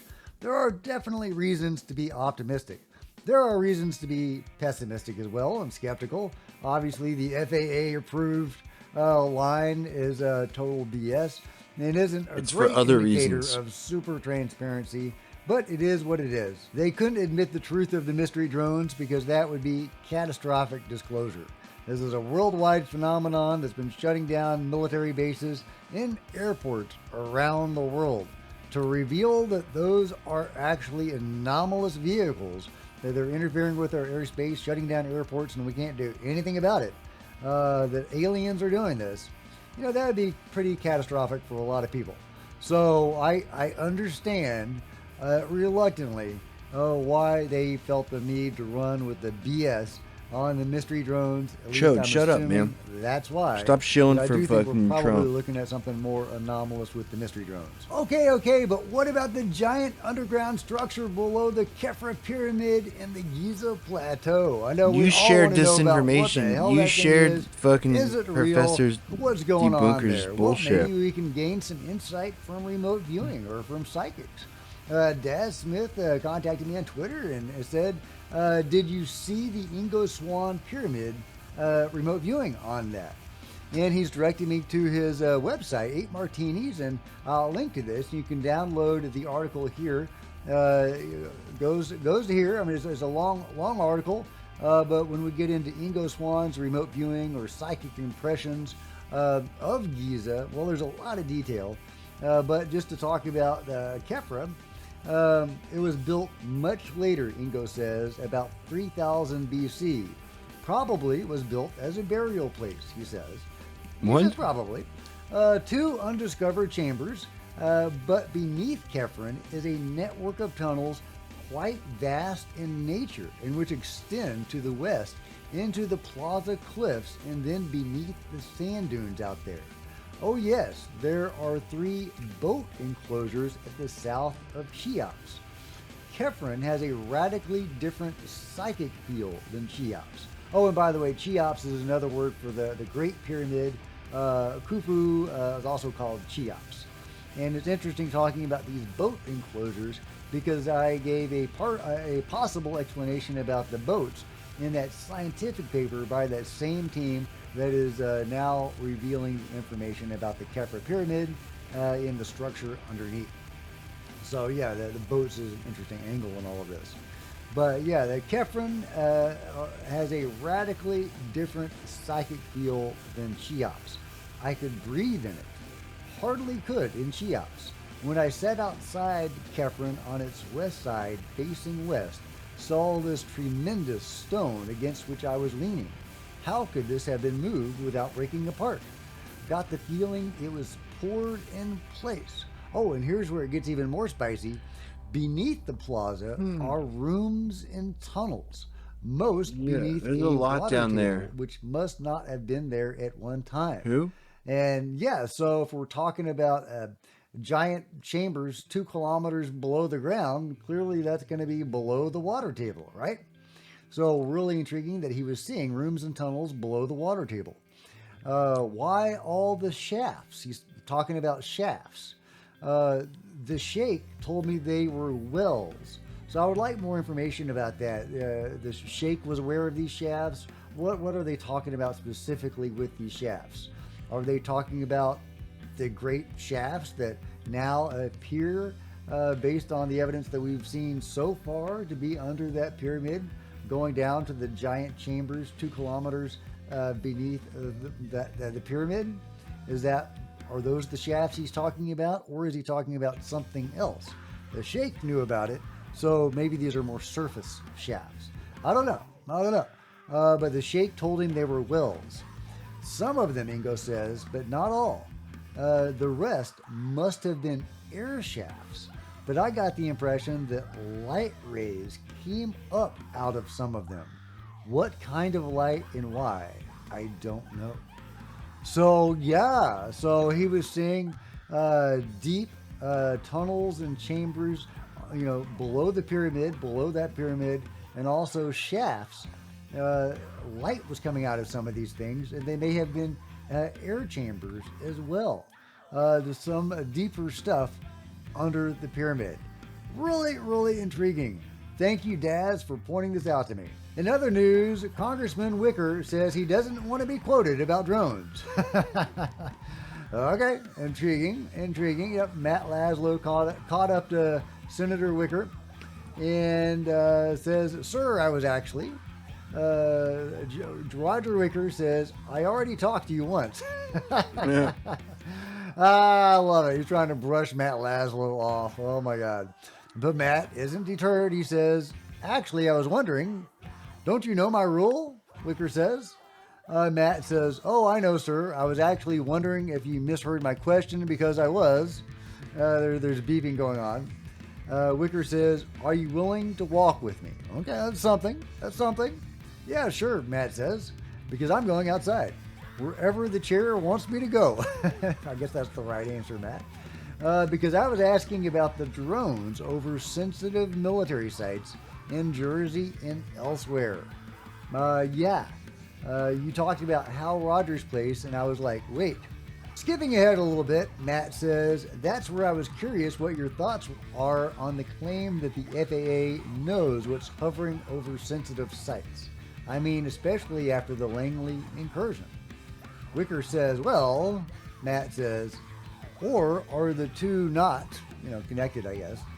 "Okay, let me give you a little background here," the congressman says. "Yeah?" Wicker says, "Because I don't want to be quoted about drones." Fair, Matt says. Wicker and Laszlo keep walking and talking for another minute or so, hence the dead air in this podcast episode, just because Laszlo wants to warm him up to discuss the issue after a 60 Minutes episode airs. So what does he have to say about drones? Nothing else. He doesn't want to be quoted about them. He doesn't want to talk about them. But obviously there's something not to talk about, right? So what does Wicker know, and why doesn't he want to talk about it? Meanwhile, some clarification about what Pippa Malmgren might have meant when she talked about dogfighting in space. Per defensenews.com, China demonstrated satellite dogfighting, Space Force General says. A top Space Force general said Tuesday that commercial systems have observed Chinese satellites rehearsing dogfighting maneuvers in low Earth orbit, the U.S. adversary's latest show of tactical and technological advancement in space capabilities. With our commercial assets, we have observed 5 different objects in space maneuvering in and out and around each other in synchronicity and in control. Vice Chief of Space Operations, General. You need to dogfight some bitches, you know. I nailed that. I nailed that. Said during the Megalithically, nailed that too. Defense Programs Conference in Washington. That's what we call dogfighting in space. They are practicing tactics, techniques, and procedures to do on-orbit space defensive operations maneuvers from one satellite to another. Okay, so that's a little clarification on what Pippo was talking about with this dogfighting in space. Not necessarily talking about spaceships dogfighting with each other like in Star Wars, but satellites acting against each other. Meanwhile, Truth Poll says a man goes viral for allegedly recording a real alien. I'm not clicking on that. Footage looks compelling. Okay, all right, well, I'll bite. Let's give it a shot. It's a minute-long video. So I just saw the alien and I've recorded it on my TV with a tripod because I recorded on that camera and I can't get it off the disc. So that's the way I had to do it. This is just just using a normal camera. Okay. Wow. Holy shit.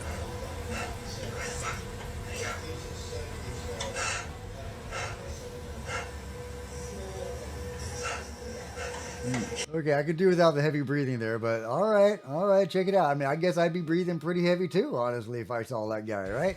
If this is legit and he actually saw this fella poking through the trees, yeah, you can't blame him for breathing heavy.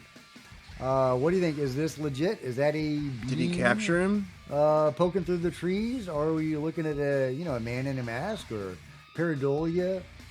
What is this thing? Is that a raccoon? I know Mick West has got a raccoon picture somewhere to debunk this. Yeah. Okay. What is that? What is that? This is a separate. Was there video. a psionic So he assist? captured 2 aliens in 2 separate videos. Is that what we're dealing with? That kind of looks fake. Yeah. What is that? I can't make. It looks like I don't know, octopus or something. What is going on there?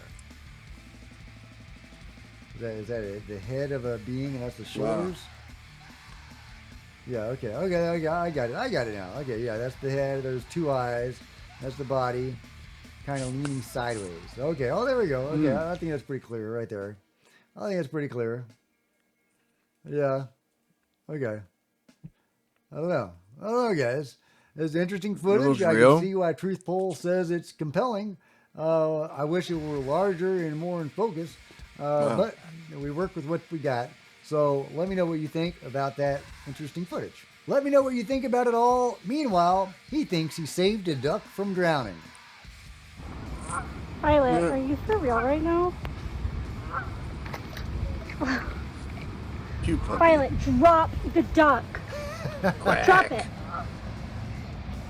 When you squeeze the duck, it makes that sound. Totally save that duck.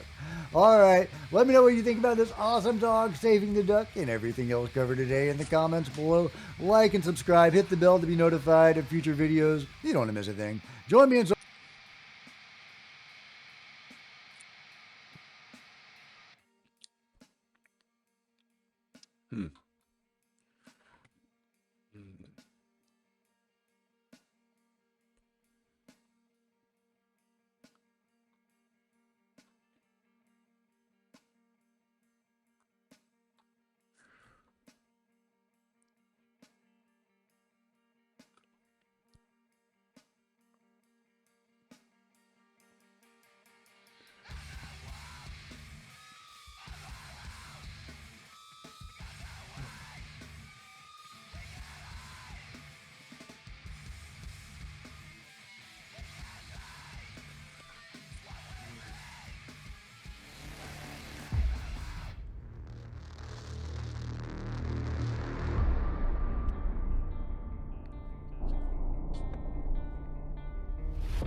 Look at those fucking things.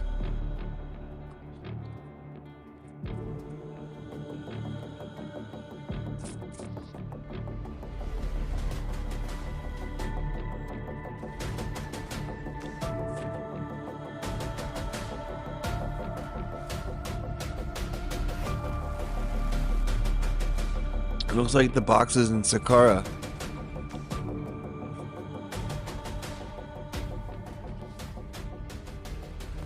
The Bada Valley in Lor Lindu National Park, central Sulawesi, Indonesia, hosts a perplexing archaeological site with hundreds of stone jars and humanoid statues. Despite extensive research, their origin and purpose remain a mystery. Introduced to the scientific community in the early 20th century by Albert C. Kroot, a missionary and ethnographer, these artifacts were noted for their cultural significance among Gets a local professional communities. racist. Interestingly, locals had no knowledge of the megalith's creators, believing they existed long before their ancestors settled there. In central Sulawesi, modern estimates suggest there are over 400 megalithic artifacts scattered across Bada, Besoa, and Napu valleys. These include around 400 giant jars known as kalamba, and approximately 30 humanoid statues called arca. Found in clusters and isolated locations, these artifacts reflect a widespread and organized cultural practice. Despite this, no clear evidence ties these megaliths to known historical civilizations in the region. Researchers estimate their age to be at least 5,000 years old, though precise dating remains uncertain. The humanoid statues found in Indonesia, such as the Pelindo statue, are notable for their large heads, straight bodies without legs, and prominent depiction of genitalia. Some statues, including female figures, are shown as pregnant. Pelindo stands over 15 feet tall and weighs around 10 tons. These statues bear striking similarities to megalithic statues worldwide. For example, statues in San Agustin, Colombia, and the Moai of Easter Island share similar features, including hand postures. Göbekli Tepe and Karahan Tepe in Turkey, dating back approximately 12,000 years, also feature statues with comparable hand placements, raising intriguing questions about ancient cultural connections.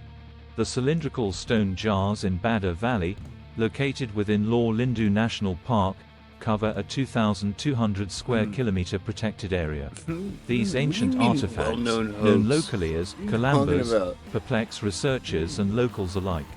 Found south of the park, Bada Valley houses hundreds of these massive jars whose exact age ranges from 1,000 to 5,000 years old. Adding to their mystery is the absence of any claimed historical connection by local inhabitants. The stones used to craft these jars are not native to Bada Valley, suggesting they were transported from a distant location, posing a logistical challenge that defies easy explanation. The term kalambas translates to bathtubs for a king, adding intrigue to their mystery. However, it's unlikely these remote tubs were used for bathing, given their heavy stone lids and challenging logistics. Scientists suggest they may have served as tombs, though jars like those in Padang Tempura are too shallow for human burial, complicating this theory. Some stone jars in central Sulawesi have interiors divided by a shallow ridge, raising questions about their purpose and construction. The origins, quarrying, and transportation of these massive stone cylinders from unknown sites to the region's forests are unknown. Many Back in the day, if you jar made a lids sick feature jar like zoomorphic that, one of the designs gods not would just found like among put local fucking gifts in species, it. and some display human-like figures. Certain jars show precise horizontal lines, hinting at advanced manufacturing techniques that may involve stone softening technology, though how ancient builders achieved this with hard granite remains a mystery. Adding to the intrigue, similar stone jars are found worldwide. In Laos, about 1,900 miles from Bada Valley, the Plain of Jars has around 3,000 large stone jars across more than 90 sites. To attract These jars, tourists. up to 10 feet tall and weighing several tons, are carved from sandstone, granite, and limestone.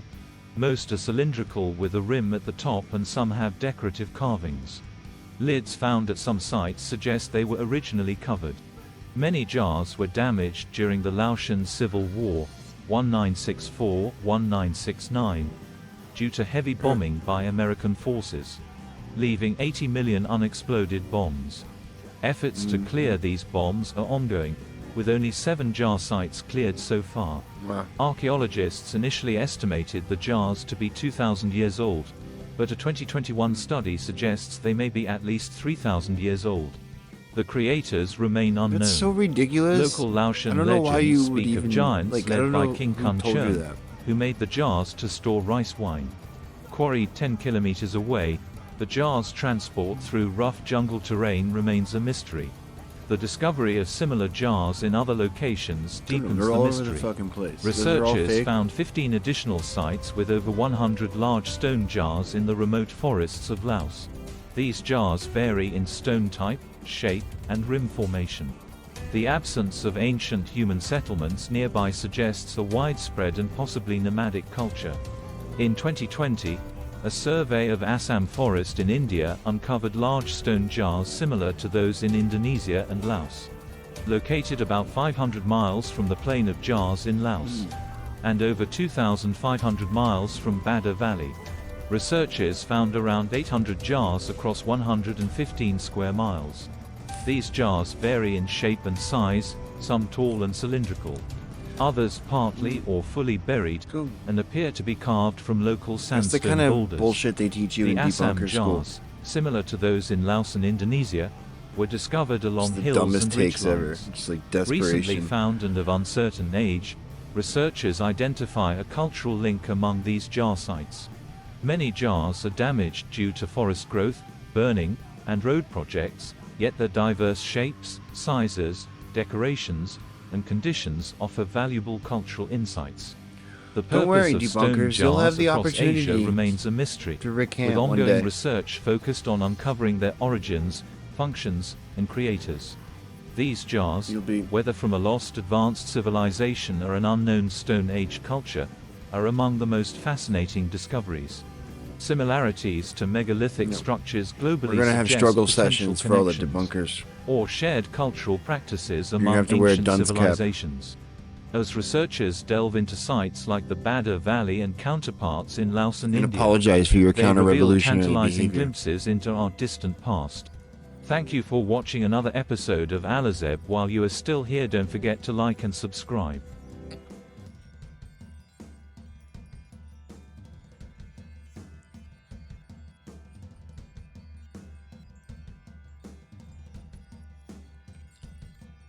If I told you it was all real, all of it.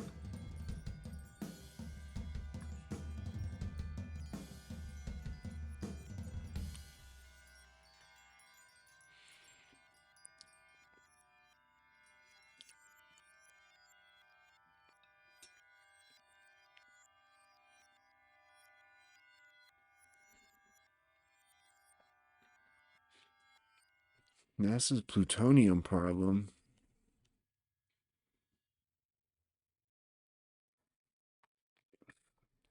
What's Moogie have? The UAP task force was refused access to a broad crash retrieval program. These are retrieving non-human origin technical vehicles, you know, call it spacecraft if you will, non-human. Y'all, the world is fascinated by UFOs. Everyone wants to catch a glimpse of whatever it is that's going on in the sky. So many more people now are camera ready for a sighting than ever before. And sure enough, we're getting more and more sightings every single day. However, it is important to That's what remain you just calm fucking, in the like, event of a sighting and do as mindlessly much research as possible. try to As some debunk. things may not be what they appear. And then when we're you can't checking debunk, out you're just an like, oh, that's just insane fake. UFO sighting that just happened over the weekend. Literally everyone is talking about it. The videos are going viral all over the internet. It showcases a gigantic orb coming out of the ocean, and it's seemingly a little one breaking off and moving around, and everyone was freaking out. This thing has multiple clips, multiple I thought you said they were angles, made of foam. and multiple witnesses. So it counts as a mass sighting. And guess what? I know it's secret. But more on that later. Let's jump into the clips. This first came to my attention by a post from Kata Kitten, who asked what is going on at Daytona Beach, Florida on March 17th of 2025 at 10 p.m., where people at the beach saw this. Planes don't fly that close. Look. Oh my God. Oh my God. What is it doing? Oh, I can't do it. It's flying around. There's two lines now. Oh, it's flying around it. It's flying around it.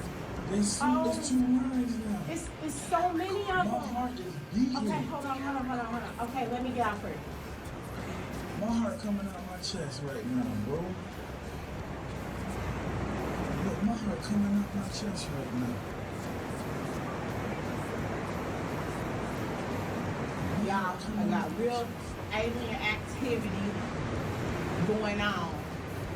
They circling that it came out of the ocean.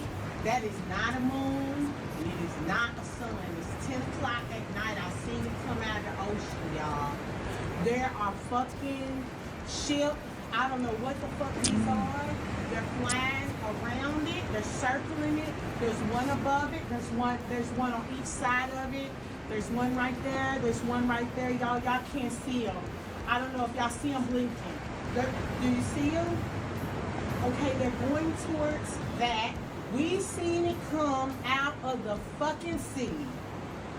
We see. Now, upon seeing this, I was like, whoa, what the hell is this? I haven't seen this. A craft that. What is that? Did you see how it's leaving the light on the water? Like, no. So I had to go to Coco Song's TikTok page and see if there were other clips. And sure enough, there were. Check these out. Is it coming towards us? That's why I said be quiet. You bringing all that energy towards us, nigga. Okay. Told you that 10 minutes ago.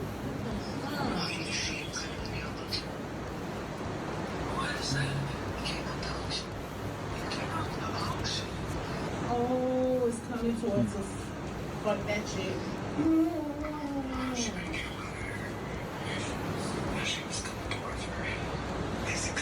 Yeah, because it's the look at the light glittering off the sea.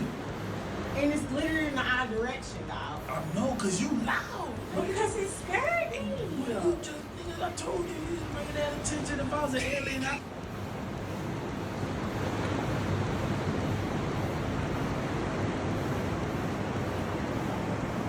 That's some wild shit.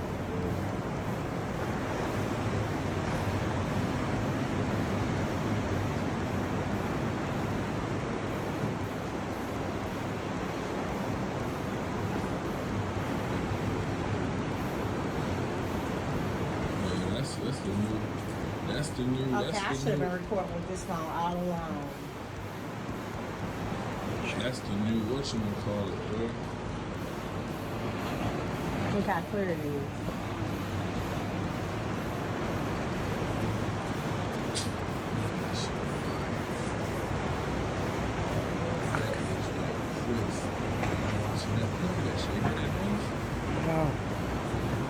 It's like bombs in the ocean. Yeah, right? Yeah, it's probably like some sort of fucking classified weapons test. Sounds like we're at war. War with the aliens. Dog, if they War make with the a prime motherfucking creators, prime tsunami, forces. What we gonna do? I told you, man, that's the first thing I said when I walked down here. I said, man, Is it me or is the tide raising? Intergalactic Look bounty at the line hunters right coming there. for exit.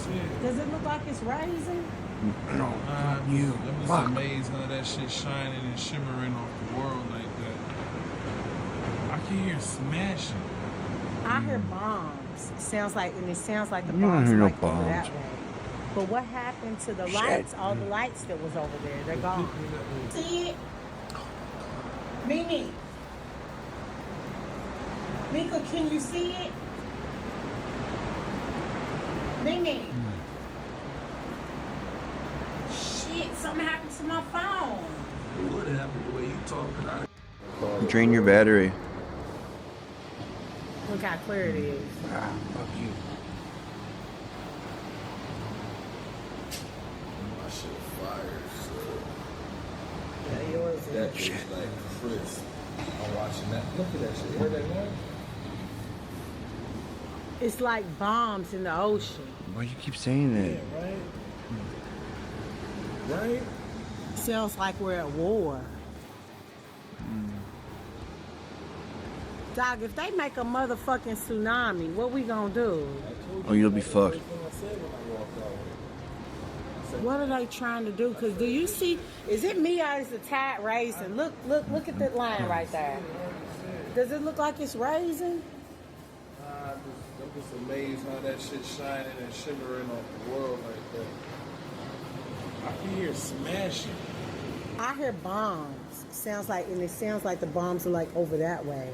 But what happened to the lights? All the lights that was over there, they're gone. They gone. No, I'm talking about in the sky.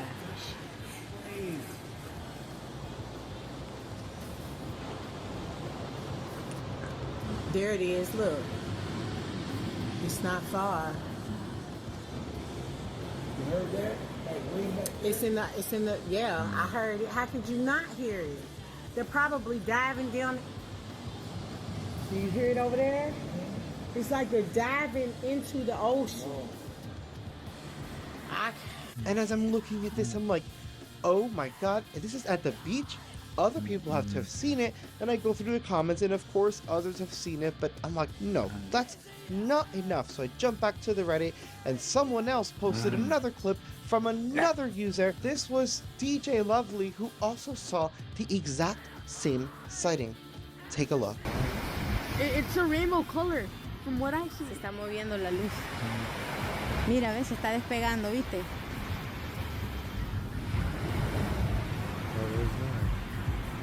I don't know if you guys see or it's just a screen, but it's rainbow. Puta loco, se está moviendo. Mira, se está despegando.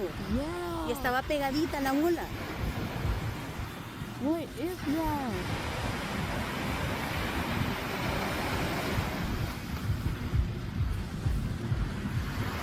Mira, ves, se está despegando más, ¿viste? Se está desapareciendo, ¿eh? I still see it really clearly. So a bunch of people saw this? Se está yendo, se está yendo. That's a nice orb, dude. Dude. ¿Viste? Se está yendo. I think that's them, huh? Se desapareció, loco. Wow. Florida, right? Se desapareció, loco. Yeah, these people are fine. The other guy, Fuck, other people were ¿qué es freaking out. eso? What was that? Shit, man. What the hell? No, That's pues not la the luna se moon. está poniendo más bola. No way. Ya ve, lo negro estaba por la mitad. Oh, shoot, yeah. Lo negro estaba por la mitad y ya se está poniendo entera, mira. Yeah, the moon is getting different. Ay, Axel, me estás arruinando el video con ese flash. It's not that orange anymore. No, ya no está orange. No, lo está poniendo otro color. The moon's rising pretty fast, Luego se desapareció la luz. Yo, that's creepy.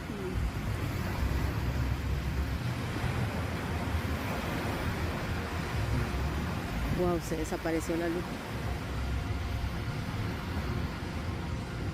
Lo que me está friqueando a mí es que nosotros estábamos aquí y la luna no estaba ahí. No estaba. Fascinating, isn't it? Otherworldly even. But as I mentioned earlier, you need to start scrutinizing and really researching even as you're recording these sightings. Because I began to take a little bit of a look, and I found a secret about this UFO. Well, honestly, most of it was done by user Cray.wx. But as you can see here, and I'll have their comment up, they've loaded up Stellarium and set the time, date, and location. And at 11 p.m., maybe there was some confusion about the time regarding daylight savings. Quite possible. From Daytona Beach, looking out to the east-southeast, out to the sea, about 112 degrees, there's a pretty perfect match for this sighting being the moon. It's rising out of the sea, like the person in the video mentioned, with the shape, phase, and even color matching in the video. And they posted this comparison, and I mean, I'm pretty convinced. I was actually kind of sure how I mentioned, and I specifically made sure to mention the light being cast, you know, from the alleged, what they thought was a craft. That usually, that tail of light only happens with the moon and the sun because of their distance from the earth and how bright they are. Most things wouldn't reflect in that same manner. So it kind of, I felt like this could be the moon, and maybe because they saw what was possibly a helicopter, I mean, or it could have really been a UFO, flying across it, they thought that the entire thing was like an event, but it was just the moon rising. I mean, look at the picture. It does perfectly match.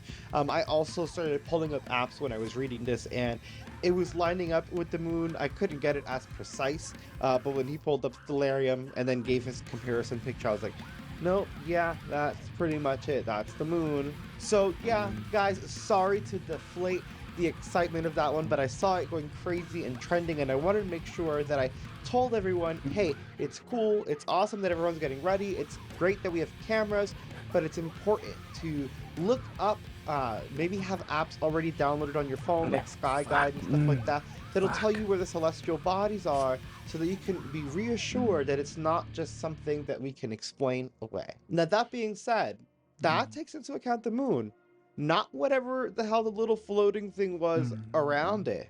So I'll leave it up to you. This could have still been a UFO sighting. Let me know what you think in the comments below after you've smashed that like, which I'm sure you didn't get this far and not smash the like button.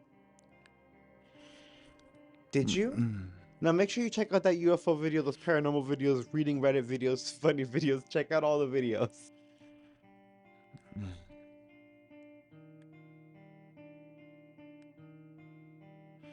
Shit.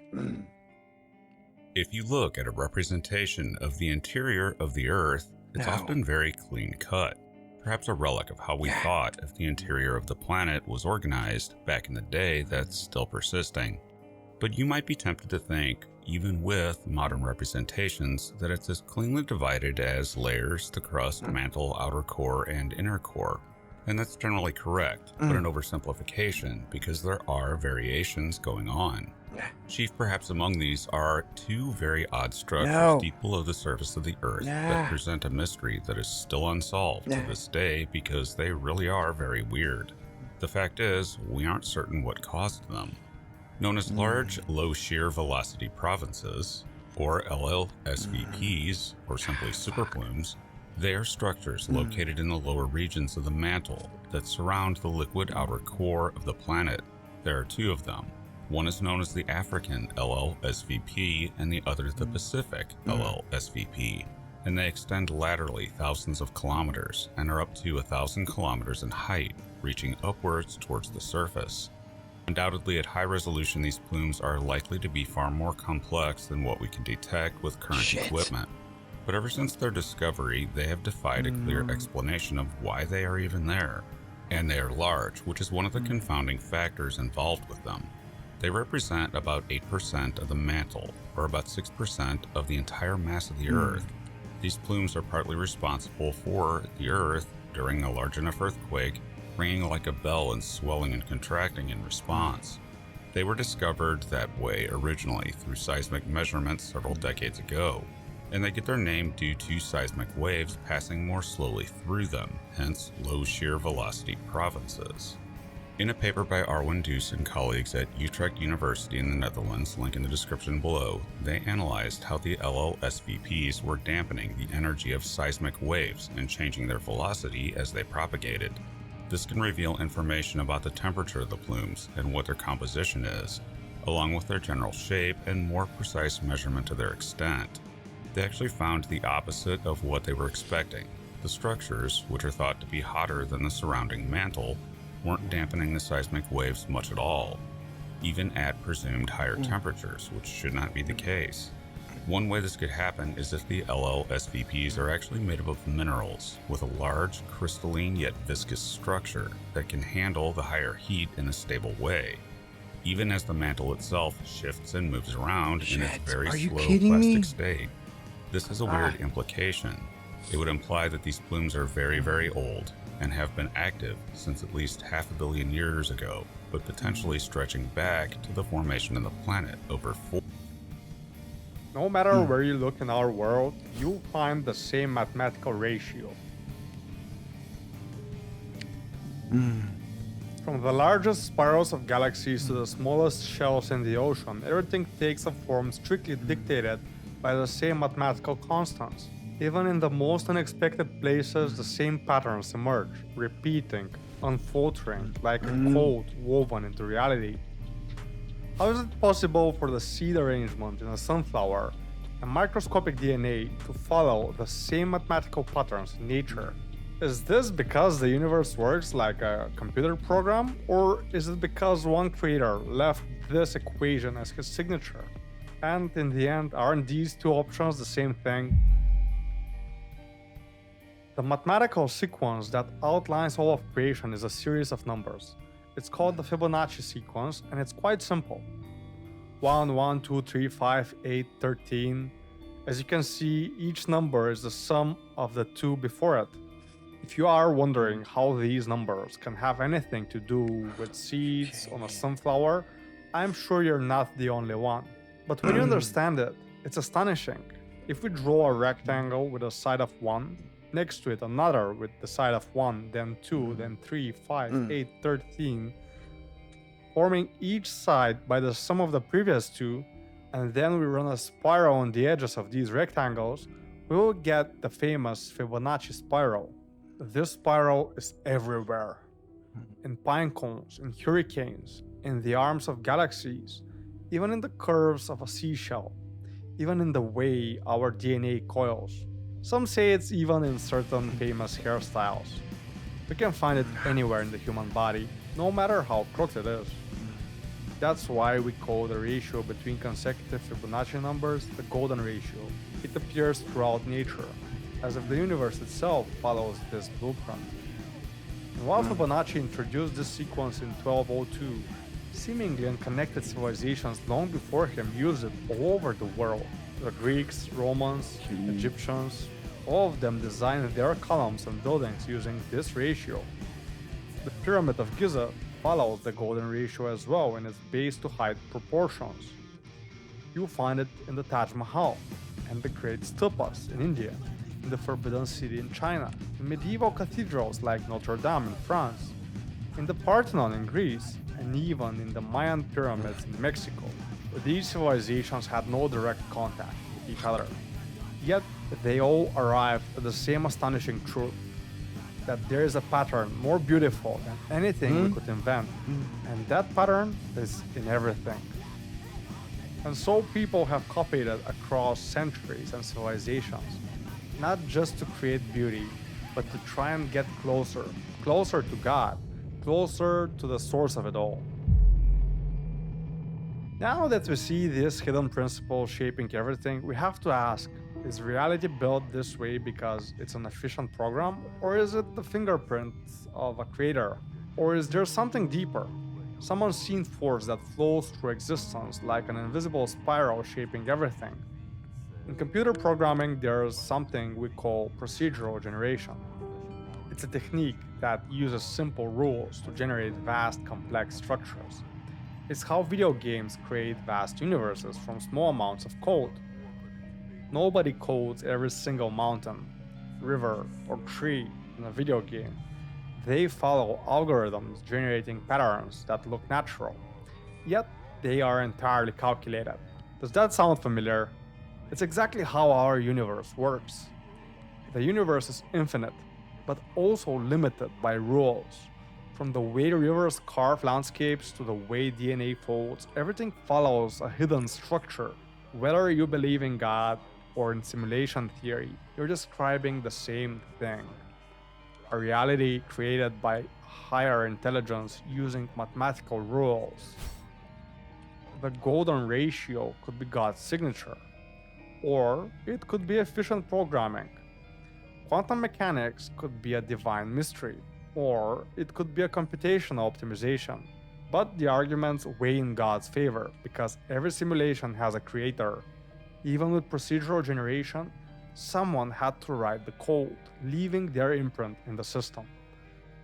Of course, the creator isn't something we can see or define. He isn't Christian, Buddhist, or Muslim. Instead, he's everywhere, in everything. He is the code. And we are just tiny cells living within his consciousness. And before some of you angrily close this video, let me share just a few basic principles of quantum physics that completely prove this to be true. Does he have a mullet? We are tiny fragments of God's consciousness. Everything you see, you, me, the rocks beneath your feet, the air you breathe, even the farthest galaxies, all come from the same place. Every atom in your body came from the heart of a dying star. The carbon in your skin, the iron in your blood, the calcium in your bones. Everything was created in ancient stars that exploded long before Earth even existed. Every single atom in your body.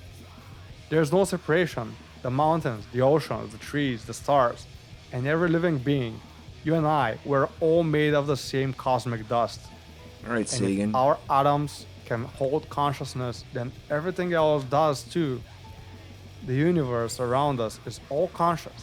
It's all mental. It's one whole thing. More than 2,000 years ago, Aristotle said that's not only humans and animals that are conscious, but trees and rocks and every single part of them is conscious too. And I think he was right. A simple proof of that is the placebo effect. It's well documented that in over 70% of the cases, taking a fake pill improves our chances to cure a disease if we strongly believe it would. That's because we send a signal to every cell in our body that everything will be alright, and the cells themselves act on their own. We don't control their functions. They do it, like tiny separate organisms, but in one whole. We don't talk about this because mainstream science hasn't caught up to Aristotle's ideas yet. But quantum physics is surely gaining. I know this might sound crazy to some, but it's very easy to prove that everything is one with quantum physics. Quantum physics, there's this thing called quantum entanglement. It's when two particles become connected in a way that's almost magical. Imagine you have two twins who always know what the other one is thinking. No matter how far apart they are, that's kind of what happens with entangled particles. But when scientists create these entangled particles in labs, they can separate them by millions of miles. And they will still instantly affect each other. Einstein called this spooky action at a distance because it seemed impossible. Imagine you have two coins that are magically linked. And you flip one of them in New York, the other one in Tokyo instantly flips as well. Not a second later, not a millisecond later, instantly. This is literally breaking the universe speed limit, which is the speed of light. The scientists have actually tested this over crazy distances. They've sent entangled particles to space, and the connection still holds. It's like the particles are sharing a secret group chat that operates outside the normal rules of space and time. Sadly, we can't use this to send messages or anything like that. The moment we try to control or read these particles, we mess with their quantum states. It's like trying to eavesdrop on something we shouldn't be listening to. There's a defensive mechanism. The moment you do that, they notice and change their conversation. When you observe this effect, the observed particles' movements seem random.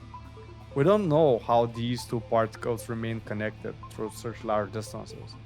Is it because everything runs on code? Or is it because the universe is one whole? In a simulated reality, all objects are part of the same underlying code, making such connections, such instant connections, entirely possible. Computer simulations, like in video games, work in a similar manner. When you as the main character enter a new zone, the graphics render the scenery around you. Yeah, that's the relic neutrinos. Otherwise, the scenery isn't rendered, it's not there.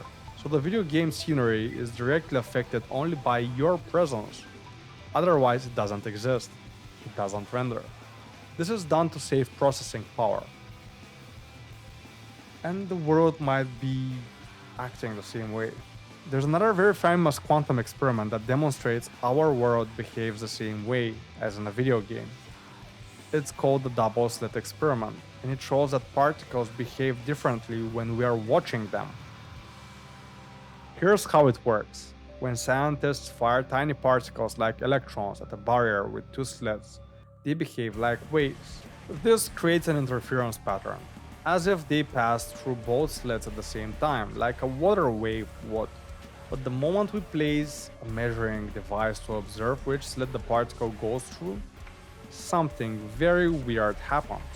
The wave collapses, and the particle starts behaving like a solid object, choosing only one path. In other words, the mere act of observation changes the outcome. Reality doesn't decide on a fixed state until it's being observed. This idea eerily mirrors how video games optimize processing power. A game doesn't fully render every building, every tree, or characters unless the player is actively looking at them. Could it be that our universe works the same way? If reality only rendered itself when observed, then what exactly is doing the rendering? And more importantly, who or what is the observer? Well, if everything is part of the whole, then everything should be conscious, and everything should carry this computing power to render. Or maybe we are the universe's computing power. If we are actually living in a simulation or reality created by an intelligent force, we would expect the fundamental constants of physics to be precisely tuned to allow life to exist. And that's exactly what we find. The universe operates under a delicate balance of physical laws, where even the smallest deviation in certain constants would make our existence impossible, and life even. Scientists call this the fine-tuning problem. It's one of the biggest mysteries in physics. The more we study the universe, the more we realize how absurdly precise these numbers need to be for us to exist. For example, gravity holds planets in shapes and orbits. The very structure of the universe is dictated by the gravitational constant. If this constant were just a fraction weaker, even a percent, stars wouldn't form at all. There would be no sun, no planets, no life. If it were slightly stronger, stars would burn through their fuel too quickly, leading to a dark universe. Then there's the strong nuclear force, the fundamental interaction that holds atoms together. If this force were just 2% weaker, protons and neutrons wouldn't bind together, meaning no atoms, no molecules, no biological life. If it were 2% stronger, the universe would collapse on itself as atomic interactions become too intense. The electromagnetic force is also tuned with incredible precision. It controls how electrons orbit atoms, and if it were even slightly different, atoms wouldn't form stable compounds, no chemistry, no water, no life again. Then we have the cosmological constant. That's the energy density of space itself. It dictates the expansion of the universe. If this constant were even 1% larger, the universe would expand too quickly for galaxies or planets to form. If it were 1% smaller, the universe would collapse again on itself. The chance of us existing by chance is 1 divided by 10. Isn't there two different groups? Zeros. The odds of this happening are smaller than picking a single grain of sand out of the entire universe. So either we're the luckiest creatures in existence, or the universe was set up in such a way that life was not only possible, but inevitable. I'm Danxu Soko, and thank you for watching Into the Unknown. If you enjoyed this more esoteric topic, I recommend you dive into my Gateway Tape series, where you'll find how to explore the universe from the inside out through very deep meditation states. See you there. I bet you this guy's so mad. I want to see how mad this guy is.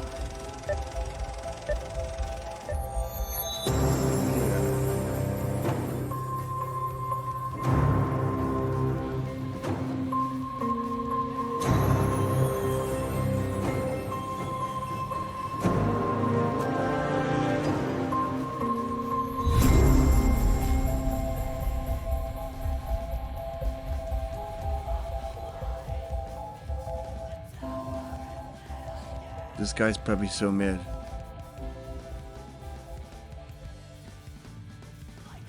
Welcome. Wow. Like he's so mad. Look at him. Oh my god, he's so mad. Johanna, oh, he's so mad. I fear that it has been far too long since the last time I saw you.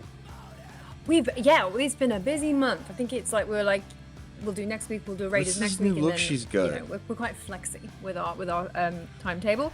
But what a week to do Raiders, because there's a lot of excitement on the internet right now. It is kicked off. Look at him. Yeah, look at him. Quite a lot going on. I think so. Leading up to talking about he's like, gotta debunk. We Debunk. should catch everybody up. So Johanna and I had to reschedule 2 weeks in a row. 1 week I was not feeling was it a professional well at all. debunking conference? The other week, you lost your voice. The other week I was with my wife and we were house shopping on the East Coast. And so for everybody watching, Lauren, my wife Lauren, and I are moving from Texas, San Antonio to North Carolina in May. So there's going to be a little bit of a weird time when my wife graduates from dental school, and then we've got to go move into our new house, and then I take her to Peru. So there's going to be like 30 days where I don't know if a video is going to come out or I'm going to be able to do. We could probably fit one live stream in there, and it'll be in my new office with absolutely nothing behind me. Unpacking all the boxes. Yeah, so that's what I've been up to. Also, I have been, sorry about that. Also, I have been going through the rigors lately. It's over now, but I was speaking to the faculty and sending in transcripts and an application to the University of Athens, Greece. And I'm headed back to school in the fall. So there's a certificate program for Greek studies there. And Shut the I'm fuck gonna up! be You're so doing that. boring, man. It'll probably take me 18 months. Stop being I would angry. be like a class assist. From the Egyptians, the Greeks went and heard it in Egypt and brought it back to Athens, and thus it comes to us from there. And so that I don't know, that just always intrigued me, and Oh kind my of God, no one the cares. professors like caught off guard, and they're usually flattered by it. What I find it is that are the more like repulsive academics are these people who are kind of out in the fringes in their own field that don't actually spend a lot of time with students. They're like in this weird research lane where they're like a hermit in their lab or in their office and don't actually interact with people. Does that make sense? Yeah, no, for sure. I liked history at school. I didn't like my history.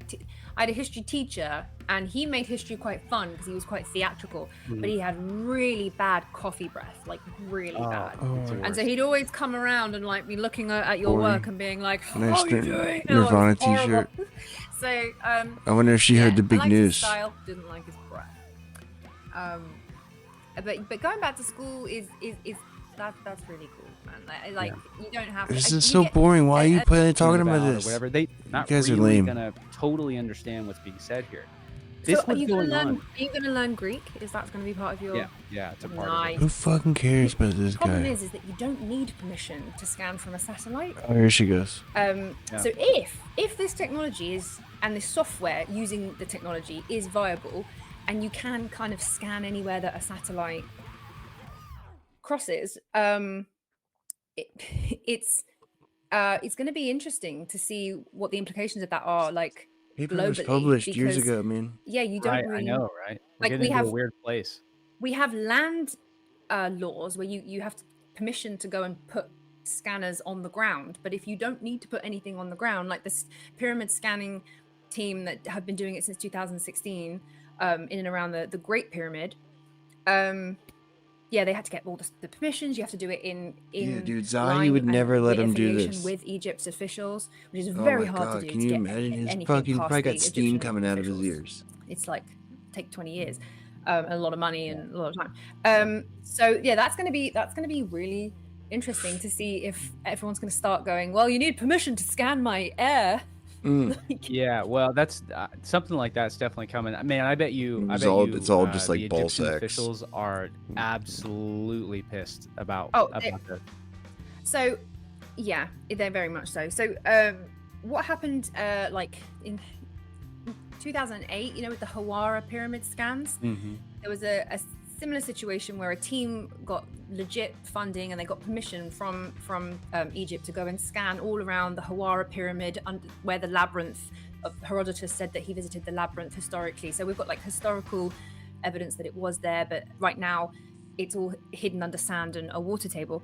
Anyway, so they did like scans and they came back with LiDAR. I believe it was LiDAR and ground penetrating radar scans that showed structures underneath the Hawara pyramid, and what they thought they had like legitimate evidence of. Didn't he say the labyrinth was the most incredible then part of it? They wanted to like publicize the information, Dude, and I think the that's Egyptian where that's where antiquities, Cthulhu is. the authorities didn't want to announce it, or they wanted to make sure that Zahi likes to announce everything first himself, and there was a bit of contention, and they basically blocked the team from releasing the results until they wanted to do it on their timeline, and then they actually, I think the Hawara team did do something like maybe they jumped the gun. I'm not entirely sure on the timeline, but they basically got slapped with like a legal injunction, being like, you cannot talk about your findings. And then everything, because they announced that it was all going to be, a paper was going to come out, and then it all kind of just fizzled away. And then it was only after, like 10 years after, that the Hawara team decided, no, stuff it, we are going to release our findings. So they've released the findings, but not in conjunction with the Egyptian authorities, and it's all a bit... So we do know that there's a history of the Egyptian authorities slapping injunctions, not wanting things unless they are 100% on top of it, at the forefront of it, etc., etc. I'm not saying this has happened with they have nothing to do with the SAR scanning. But it's interesting. But also there is a loads of misinformation, because I can see what in the abstract is a very small amount of information, which is essentially this. They've used some software, they've scanned in and around the Khafre pyramid, not the Great Pyramid. There's confusion about which pyramid it is. It's the middle one, the one that's built literally into the bedrock, part of the base of the pyramid, and I think like the first 2 levels on one side is bedrock. She's such a self-loathing debunker. I love the middle pyramid. I think I like it more than the Great Pyramid.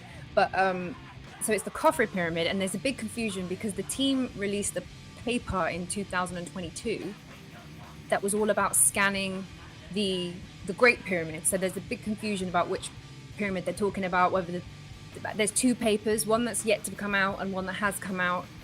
I saw an academic review the original paper saying that the SAR technology is legit, but there are errors in that paper. Like they claim that the Carpathian, the Great Pyramid is built in majority of granite. So they've got some fundamental things wrong.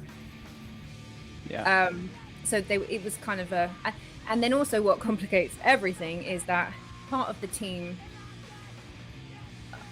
the scientists leading this team, some of them have some very, very strong alternative theories, and that they're right. He's right. He's been proven correct. Why endangering what? The science is the science. Because what are you talking about? Caveat maybe some genuine data. What? First of all, the fucking research proves these alternative theories, like aliens or lost civilizations. What? I think you're going to do more damage. So I'm praying that when they do release this paper, that it's going to be a solely scientific data paper, and that they're not going to try and caveat. Such an awful take. Once that data's got over the line, if you can prove that the technology works, and I think how they're going to prove it. When I spoke to Trevor, he was like, well, if you can prove that the SAR satellite scans can, for example, scan the Osiris shaft. They already did. And if the scan data shows the Osiris shaft in complete configuration that we know it is, so that you can like confirm.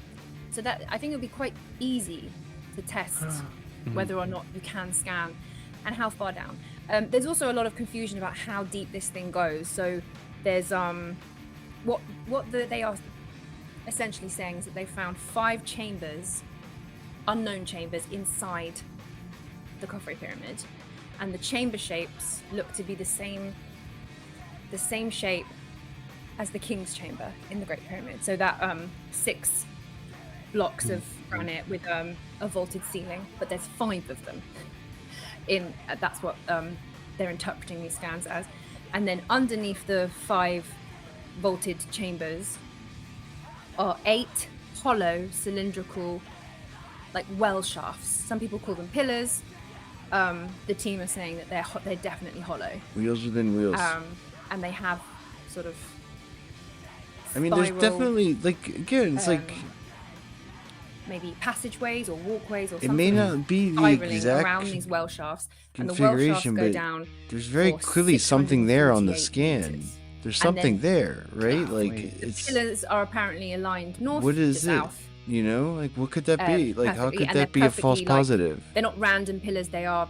There's 8 of them, and they're in pairs, and they've got 4 north facing, 4 south facing, and each of they go down the 4 so deep pillars, too, right? 2 sets of 4 go into hollow chamber of 80 meter by 80 meter, like kind of 80 meter cubes, and that's hollow.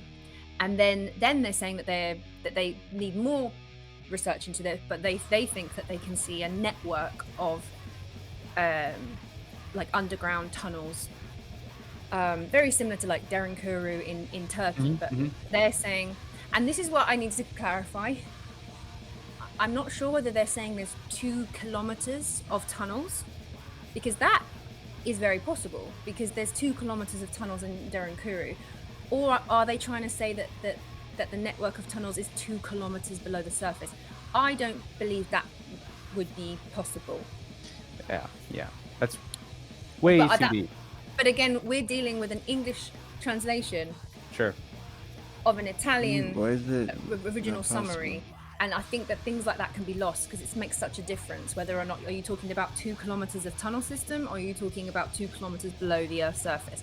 So again, I'm just holding loads of space because we don't know yet. We can't you can't like fully say for sure, oh, that's a load of crap. I'm not a SAR scan expert, so I definitely don't know what this new software that this guy is saying he's used to turn this legitimate technology into something else. So I'm waiting for them to. You were definitely not this skeptical when you covered the results of the Great Pyramid Until then, scan. we'll just have to kind of wait. But we don't have to wait long because I think in about an hour's time, over on a YouTube channel called Expedition, Nicole, what's her second name? I think it's like Cicelo. Nicola de I put a Ciccio. link in my previous YouTube video. I've put a link to the new video, and we might put it in the description here. The Italian team they're posting another video from the conference that happened last week. Apparently, them sitting down and explaining the technology and the scanning software and things. So more information is going to be coming out. But I've seen all kinds of people reporting that there are like 2 kilometer columns going down into the earth, and I'm like, no, that's not what was. 674 meter columns. Yeah, so it's interesting. Where I sit on it is that the Giza plateau You're is such a self-loathing infested with debunker. shafts. Self-loathing crank. And we know that like the Osiris shaft goes down 125 foot, and we know that the Osiris shaft doesn't just end. Not the Osiris shaft. Yeah, the Osiris all those the fucking Osiris shaft shafts, they're and all there- over the place, there are and they're tunnels that like, go, who no one knows what way. they do, Yeah, right? and there are it is a rat run. There is a reason why there are so many locked, gated entrances to go the Giza plateau. There's these iron bars and gates everywhere because it's dangerous. Because shafts just drop. They drop. You can drop like a rock down, and it just disappears. You can't see where it lands. So to me, it makes complete sense. I need that to go there there. I can would feel be the and could vibes from be, here. Things under there that we just have not yet found. Oh, And there absolutely are. I mean, I was I was under the I was in the subterranean chamber under the Great Pyramid on our last night in Egypt, and I was crawling through that. I was crawling through, the subterranean chamber, and then there's that little grate that you can push off to the side, and you can go in that little 2 foot by 2 foot hole, and it goes 150 feet off to the west. I crawled all the way back at the end of that, and I was laying there thinking, like, it's so weird that I'm down here underneath the Great Pyramid, hundreds of feet below the ground, and I was thinking, where the heck did they anticipate this shaft to go? If they were making this to connect to something clearly or to lead off to somewhere, there has to be so much more like this all around the Giza plateau, and that there is when you're walking around. When you walk see all it, the way, it's when you walk everywhere. off to that, why am I thinking of? Is it? Man, it begins with a K. His name begins with Khafre something. It's the pyramid that's way off on the other side of the desert near the Mahdi outcrop, and you can walk over there, and it's this big valley that has all these grates and rusted metal bars covering up all the tombs and shafts. The name is escaping me right now. But they think that it was a tomb of some later pharaoh who buried himself there. But I was just thinking, man, there's just so much that whole Giza, the whole Giza plateau is just this vast, intricate network of shafts and tunnels that go underneath the ground that date from thousands and thousands of years of people, carving into that bedrock. I answered a question the other day on a Q&A. Somebody asked me what I thought. What do you mean? The This was likelihood of there just being good something buried in old the Sphinx, and I was fashioned like, well, the Hall of human Records ingenuity. thing, the Edgar Casey Hall of Records thing. I was like, I can't give anybody any guarantee to that. But is it very possible that there is some kind of tunnel, something underneath the Sphinx? Yeah, probably, because the entire Giza plateau is covered with tunnels. Yeah, like it would be weirder. It's if probably there more was- the if Giza there was- plateau. Sorry, yeah, the Giza plateau is probably more hollow than it is solid. That's how many tunnels 100%. there are around. And I remember on a tour in Egypt we learned that just in front of the Sphinx, when they were drilling down to find the water table. So this was more recent. They drilled right down. I want to try and guess what it was. I think it was. I'm pretty sure it was 16 meters. Not feet, because 16 feet is not very long. But they drilled down to find the water table, because under the Sphinx, the water table is rising and there's going to be long-term issues there. And they hit granite, and when they were drilling down through the bedrock, and they hit granite, and they were like, "What is granite doing? 16 what is granite doing down there? Down there?" And it was kind of excused away by saying, "Oh, well, that used to be like a dock," because it's true, there was like a kind of dock. Yeah. Right up to the Sphinx at some point in antiquity, and they were saying that, oh well, when they moved the granite block to the plateau, they must have dropped one into the water, and it's just sort of gone down in the sediment.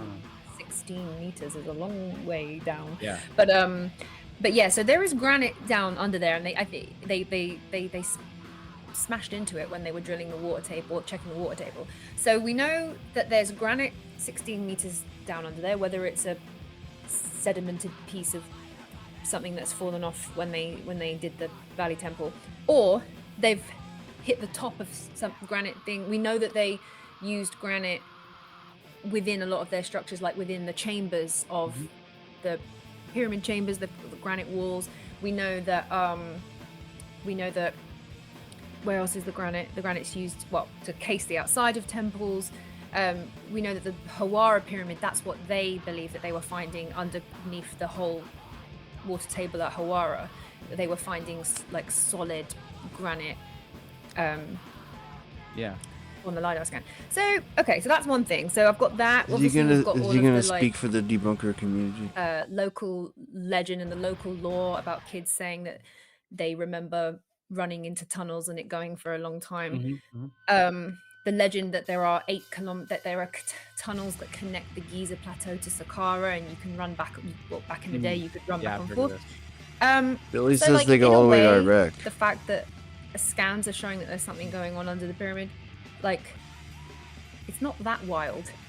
We should go back to because Billy. also we know that the pyramid scanning project, like, is everyone just forgetting that they just found a void in the Great Pyramid the size of a jumbo jet? Yeah. And like, so if you, it's like that's been like confirmed by the Egyptian authorities, because they were allowed to be at the forefront and announce that one and be all over. I gotta tell you something. Go on. Okay, so when I was in Egypt, I was spending some time with this young Egyptologist, really cool guy, probably in his early 30s or so. He said that his goal is to one day have Zahi's position and do things differently in That's my Egypt. goal, I'm too. not going to say his name. Go on. But really cool guy, very open-minded. He's not into like the lost 12,000-year-old civilization thing, but he's very open-minded about, oh yeah, it really is interesting how these things were done and we can't explain it. He's more, I guess he's more open to hearing about lost technology, lost tools, techniques, that kind of thing. Really cool guy. And so I was talking to him about the pyramid voids, and I was asking him, we were talking about, what do you think is going to be found in it? And I was asking him, when are they actually going to send a camera up there and scan these things? And he said that not only is there the two chambers that were discovered in the Great Pyramid, the one that's above the entryway, and then there's the other one that's kind of like a duplicate Grand Gallery, they think. Yeah, it could be a mirror image Grand Gallery. Yeah. And he said there are other voids in the other pyramids that have been found as well. And he pulls out his phone, and I'm standing on a felucca with him at like 1 o'clock in the morning, and he pulls out his phone and he shows me a picture of the inside of a chamber I've never seen before. And he goes, "Look at that." And I went, "Wait, like a photograph or like a scan?" "No, a photo." And he goes, "Look at that." And I was like, "What pyramid is that at?" And he goes, "It's at Giza." And I said, that narrows it down. Great. Yeah. And I was like, I was like, I said, really? When did this happen? And he was like, recently.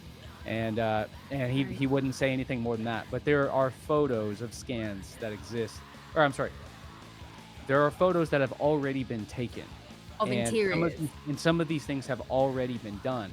I asked him, I said, why does this happen? Why does this take so long? Do you remember the news about the tunnels under Sacsayhuaman that came out in Peru recently? Yeah. Okay, everybody watching, I was inside of those tunnels in September. The news just came out about this, and it blew my mind. And so I was asking the guy, I was like, why did these things take so long? And he said, well, in Egypt, they have a media and marketing department, and it's all planned out. Oh, and 100%.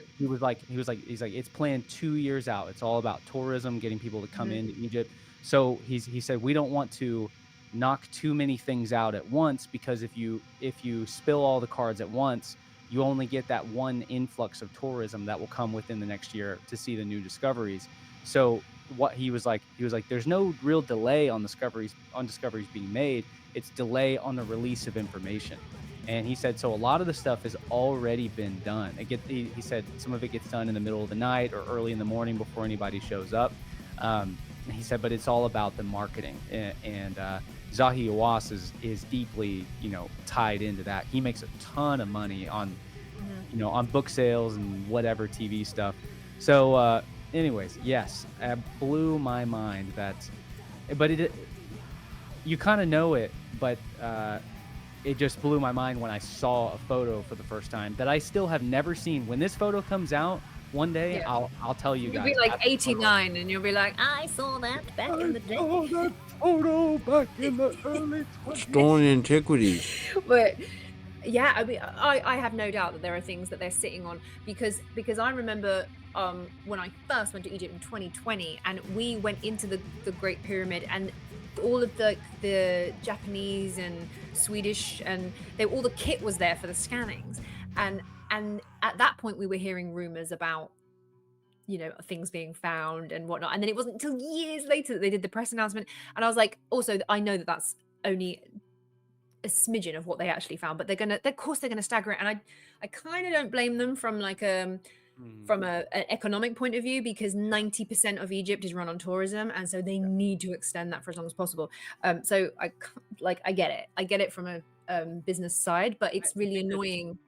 Yeah, I think it's so true that you say Dude, they that. should just start farming communities on the Nile River Delta. Kind of have to have a little bit of sympathy, though, because Rush some crocodile. It's everybody here watching. It's our tourist dollars that allow Egyptology to continue. So they have to take the most strategic approach.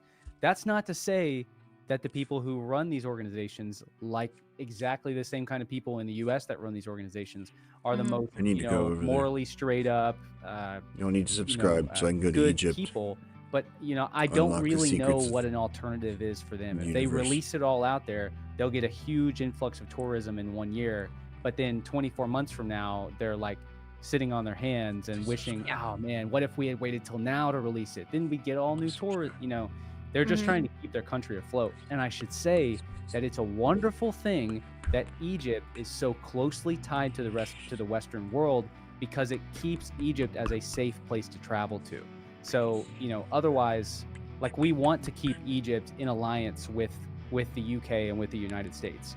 The United States, I think the number one country that we donate to is Egypt. So it's there's a we have to have some kind of sympathy there for like why they plan things the way they do. But it is frustrating that things are pushed off so far. Nice try, Luke Evans.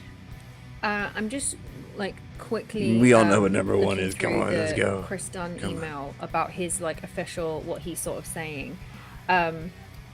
He said he's not qualified to judge any of the findings, which is fair, like nobody is, apart from SAR experts. And even then, they're saying this Filippo Giandi guy is saying that it's like a new software of using that technology. So until he can fully explain what his methodology is, it's very difficult to categorically say yes or no. Definitely real. Yeah, similarly, I'm not qualified to find Definitely the real. findings of the SAR scanning team. However, I'd love to know how geometrically accurate the CAD drawings are, because they're 3D imagery that they're like making interpretations out of the raw scan data, which look like very drunk photos. And then, however, I'd love to, yes, because they seem to represent a massive Tesla-like electromagnetic earthquake machine. This is Christopher Dunn's official thing of this. But even without the CAD, I believe there's enough in the scans to warrant further investigation. Which is true. The original Unimaginable scan power. imagery is very like I can't really see anything. However, the team then reposted a new image that was not on the original Good. abstract, which Dude, they're gonna get our ass. showed sort of more clearly this idea of these 8 pillars. You can actually see like 8 pillars. It'll be like on Stargate when the I'm not a ancients scan, come back to expert, but I Atlantis think and they that kick the out the colour humans. scheme going from like blue to green to red. I believe that like red. Like, oh, is thanks like, for keeping our planet warm for us. Be gone. I'm just speculating. I don't know. But okay, so We'll Christopher send us Dunn to thinks Jupiter. that the idea of these like a coiled hollow structures is like a Tesla-like And I'll have to bang electromagnetic. your mom again. I'd like to attach a caveat to my enthusiasm of the work of the SAR research team and the imagination it has sparked. That's put very well, because that's why it's fun. I think anybody right now Oh my God, who's stop being a debunker. really like calling BS Stop. on it, I'm like, Eat come my on, dick, like have dude. some fun with it. The imagination. Are of you this kidding is me? so It's fun and definitely wild, and real. That's why I love it. I love Look at the it. what if, and I'm not like really emotionally or. I feel like if you understand the attached to outcome science, of you this, so know it's I'm real. just excited about. I'm excited about what it is, and any eyes on Egypt and history and like getting the debate up is positive for me. Yeah, I he think that's got- the thing I love about you is that you're not emotionally attached to the outcome of any of this. You just find it interesting. Emotionally attached to your I'm mom, not. Luke Caverns. And if I'm wrong, like it doesn't damage my ego. Let's listen in to any Billy. way. Like, He's I will fucking happily make a clear-headed. video and be like, Hold on. I've done that before actually, where there was some sort of satellite scan imagery that I saw in a documentary for Atlantis about the REKT structure. So I made a TikTok about it. Look for something else to Debunker hide on and obfuscate, debunker but you crime. won't be able to do this one. All right. Great discovery, I'm gonna man. start doing This is like, a segment every episode wow. about My the brain is still blown because debunker again, I crimes. talked about this 5.5 years Be ago. like in this Breitbart book. for I've been talking about for it for over a debunkers. decade, but I wrote about it 5.5 years ago in the Compendium of the Emerald Tablets.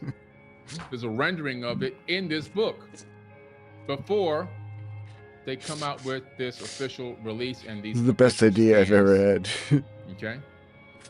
If you want to go to Egypt with me, I'll get then people let to me hate them take so you to quickly. some places to see the most incredible things you'll ever see on planet Earth. If I can get Elon Musk to You do have like to a click the link in my anti-debunker bio. retweet, Or you depending on know? where you're listening right now, if you're on X, the link is in my bio. Okay. If you're on YouTube, I'm gonna Musk, drop the you link think in you the live could chat. hate on YouTube, debunkers a little Facebook, bit for me? I'm dropping a link in the live chat right now. Thank you, Thanks, Anna, bud. for the super stickers. We really, really appreciate you so much. We appreciate you. Dude, And you can he's come to like Egypt with fucking me, one of and the I'll top take you underneath the debunkers. pyramid.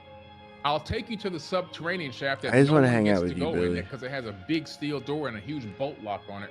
And you'll be with me when I unlock that bolt lock be and with boop you. and open that steel cage, and we'll go down 65 meters beneath the Great Pyramid into a hidden chamber. I wanna be with you night and day. You want to do Shit. things like that? The Oh, cool you stuff that I missed. get to do on this planet? Dude, everything I just 5 dropped the stars link, for Billy. in the live chat for Facebook and YouTube. I wish I If you're could on afford X, it, Billy. The link is in My bio. chat won't I'm on the subscribe. Forbidden Tour of Egypt this October. They won't. And I will take you to see things They won't that invest will in our blow your futures. mind. Your life will never be In our past. the same. Your life will never be the same. We got 7,000 people in the live chat right now. We're 7,000 talking about people in this live the chat. hidden structures, the 2-kilometer Billy crushing mega it. city that may have generated or Come transported on, yo. power underneath the Giza Don't you want me to be Plateau, like Billy Carson? located in Egypt. That's what we're talking about today. Make sure y'all click the like button. Make sure you click that like button and make sure you share this video. We're talking about an astounding discovery that to me should be on every news channel, every TV station. Forget talking about tariffs and poly tricks and all this other stuff. Forget Poly-tricks. talking about making Canada into a country or a state or whatever the hell. Forget talking about all this other crazy crap going on in the world. Let's talk about this. because this proves a lot of theories dealing with ancient civilizations.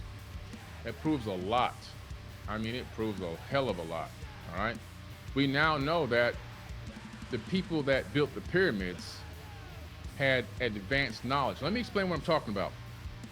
Okay, advanced knowledge means that you build something that you know is going to actually work.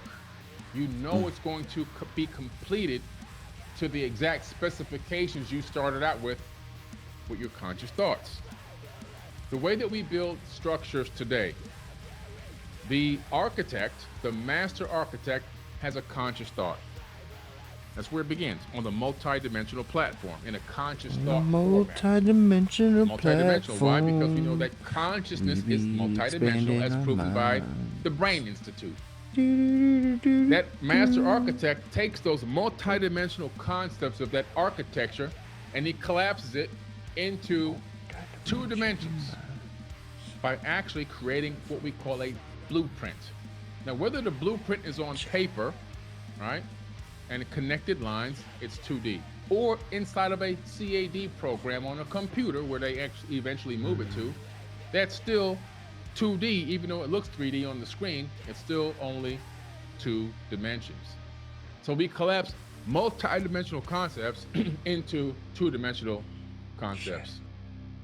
And within that, we see how we want it, the shape, the size, the dimensions. Once it's all laid out and created the exact way that we want in this 2-dimensional format, this blueprint, what happens next? We then spit out all the specifications, the mathematics, the weight loads, how to transfer weight loads from different floors, all right?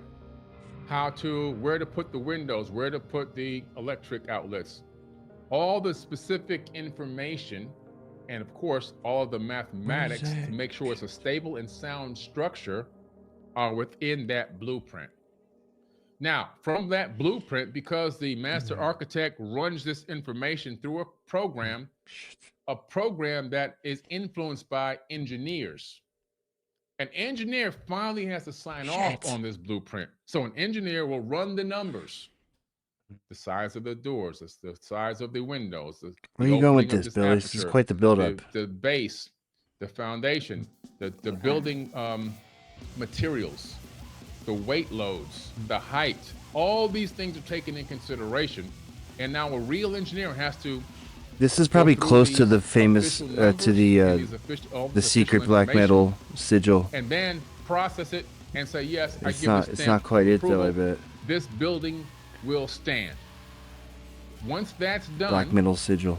Now a construction crew and a land developer can come and they can begin working on the foundation.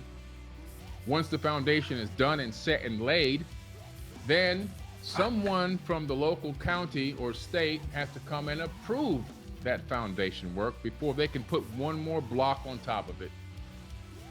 Once that's done, the construction team, now the workers, can come and start putting the structure together and building it with cranes and tools and handwork and machinery and drills and all of that stuff. That's the initial process in a rough draft mode. That's what we do today.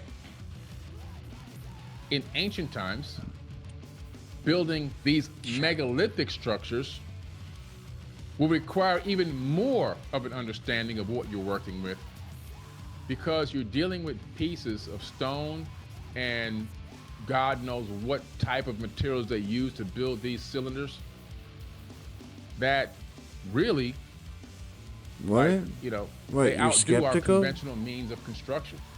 So you as a civilization that's living in an era, according to mainstream science, that is not civilized. I'm skeptical of that making the establishment that doesn't have the technology that we have today, doesn't have the access to resources that we have today.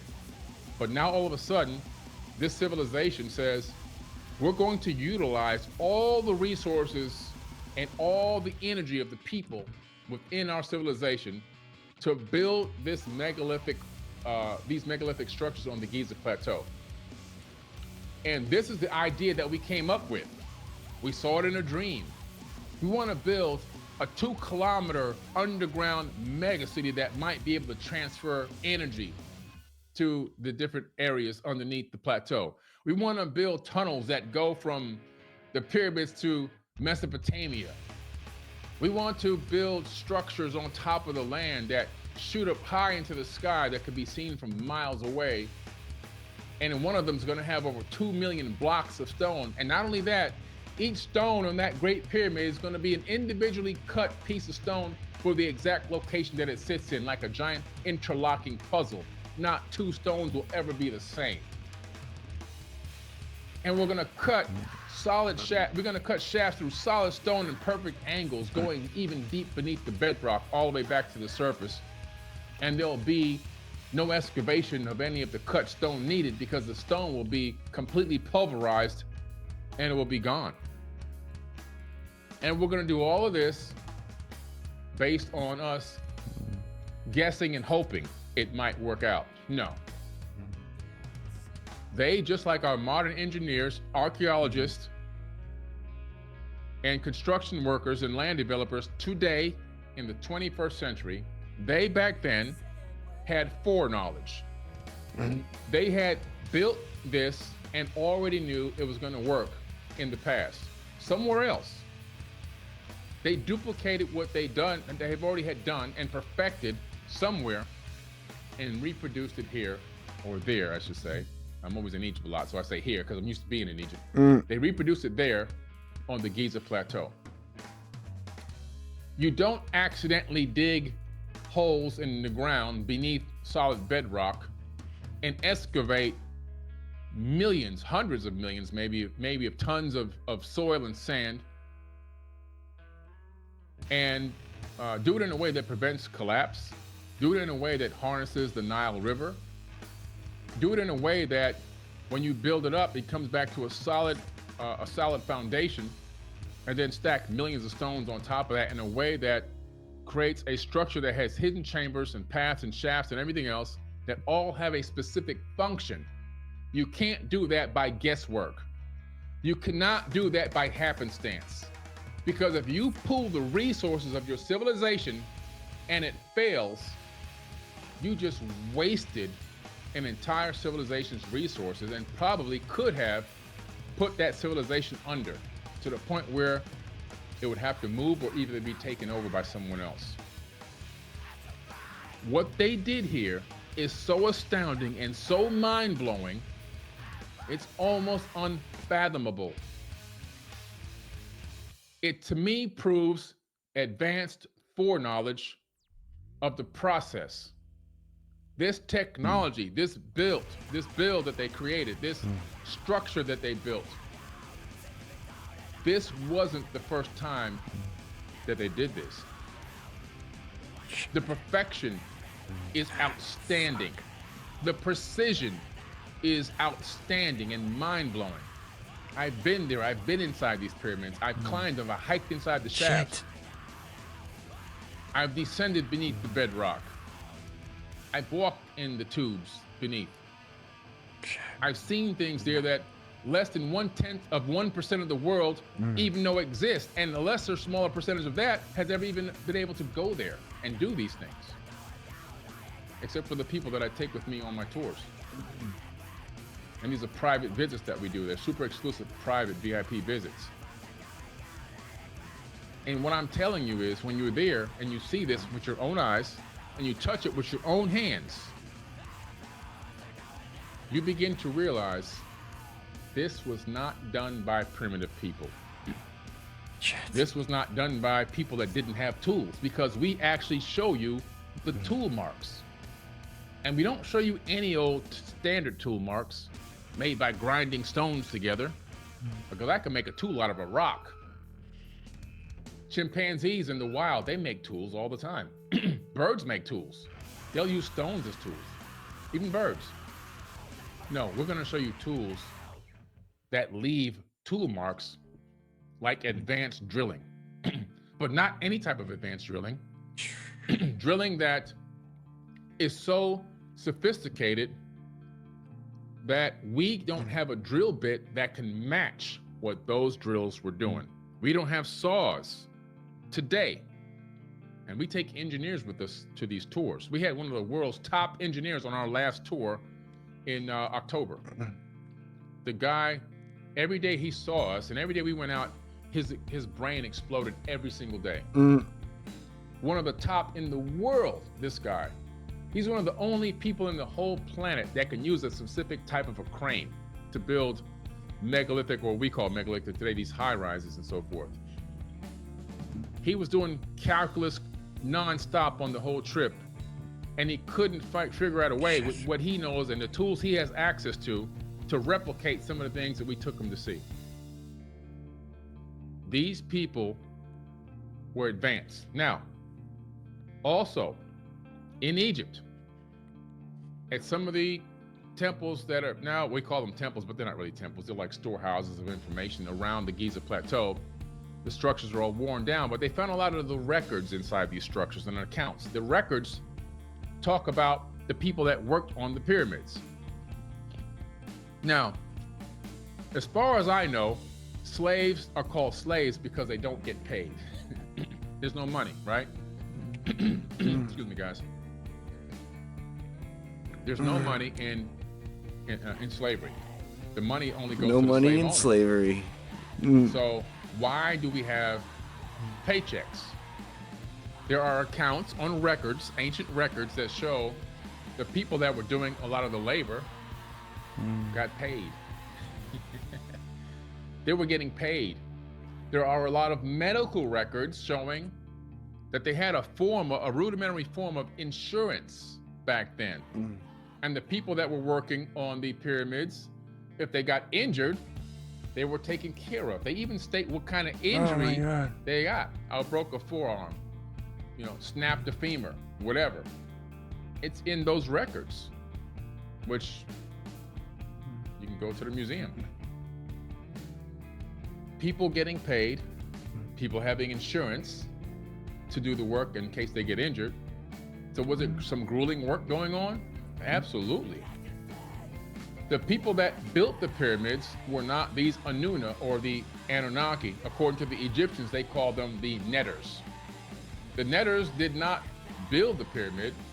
The netters gave out the architectural blueprint and the instructions and the teaching on how to build these structures. If you go to any construction site today, go find a construction site. And I want you to go out to the site and say, hey, where's the master architect? I don't see him lifting any stones. Is he out here? Is he the one putting the blocks? Is he running the crane? They're gonna laugh at you and say, that guy's not running no damn crane. That guy's in some high-rise office overlooking Manhattan. He's not out here. The master architect is not on site. He may visit the site from time to time, see how things are going, but the master architect is not out there sweating in the hot sun. The master architect has an engineer and a foreman. Now those two guys are on site. They're on site. The engineer is making sure things are going as planned. All right, Billy. And looking for any structural integrity issues lost or the any plot other a little problems bit. here or there, here to answer questions. Building trades. It holds 64,000 Insider. people inside of them if we needed to get a size Inside of the baseball. All right. Yo, have you considered subscribing, Eddie? I'm a close personal friend of Nicola Di Cicchio. Me and Nicola Di Cicchio. Please. More Di Cicchio content.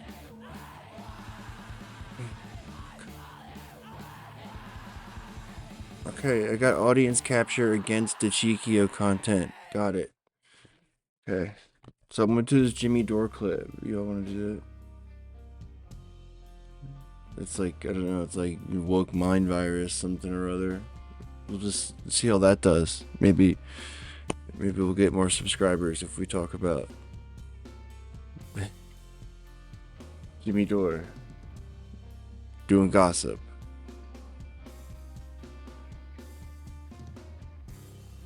Gossip streams. Ooh. Stephen Greer gossip. How about that? Aladdin with soft disclosure. You never even thought about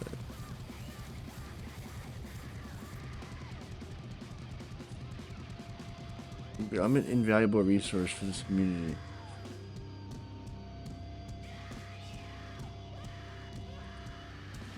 They said I was the first guy that ever played Daft Punk for the Rock Kids.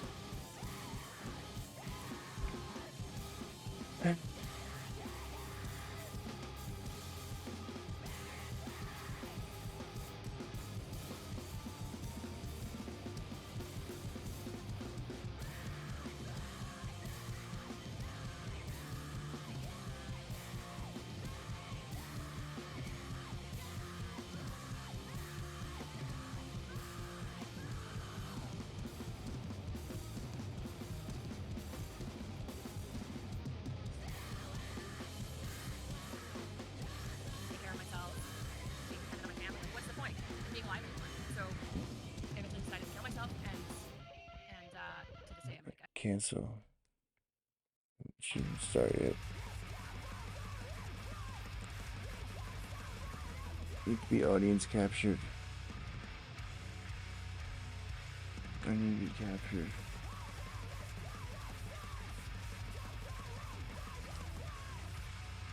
You captured Jimmy Dore.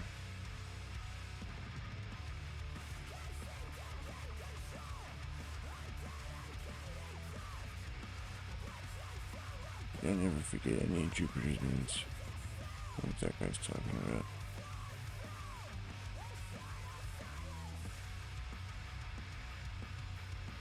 We will pursue our manifest destiny into the stars, launching American Did he have a crazy eye astronauts filter on him? to plant the stars and stripes on the planet Mars. Does he have crazy eye filter? Bold words. A classic America First declaration. Who's this but guy? it raises an interesting question. That's Why what this go guy to looks Mars like? Exactly. Oh, The Cold no. War is long over, yet we still talk about landing on Mars like it's a territory to be claimed. It is. Besides, That's what is they're it gonna do. really the first time we tried to plant now I the don't want to stars and raid. Now I want stripes to watch on the this. red planet? Think about it. By the 1970s, the USA had already flown humans to the moon You and didn't back subscribe. 6 times. We also had probes, That's why. rovers, and satellites on and around Mars, and yet it remained untouched by human feet.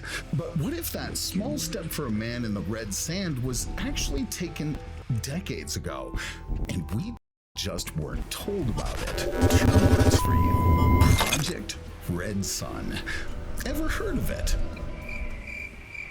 Nah, probably not. Most people haven't. And yet, whispers of a top-secret interplanetary program keep surfacing to this day, suggesting that NASA, alongside the Soviets, may have sent humans to Mars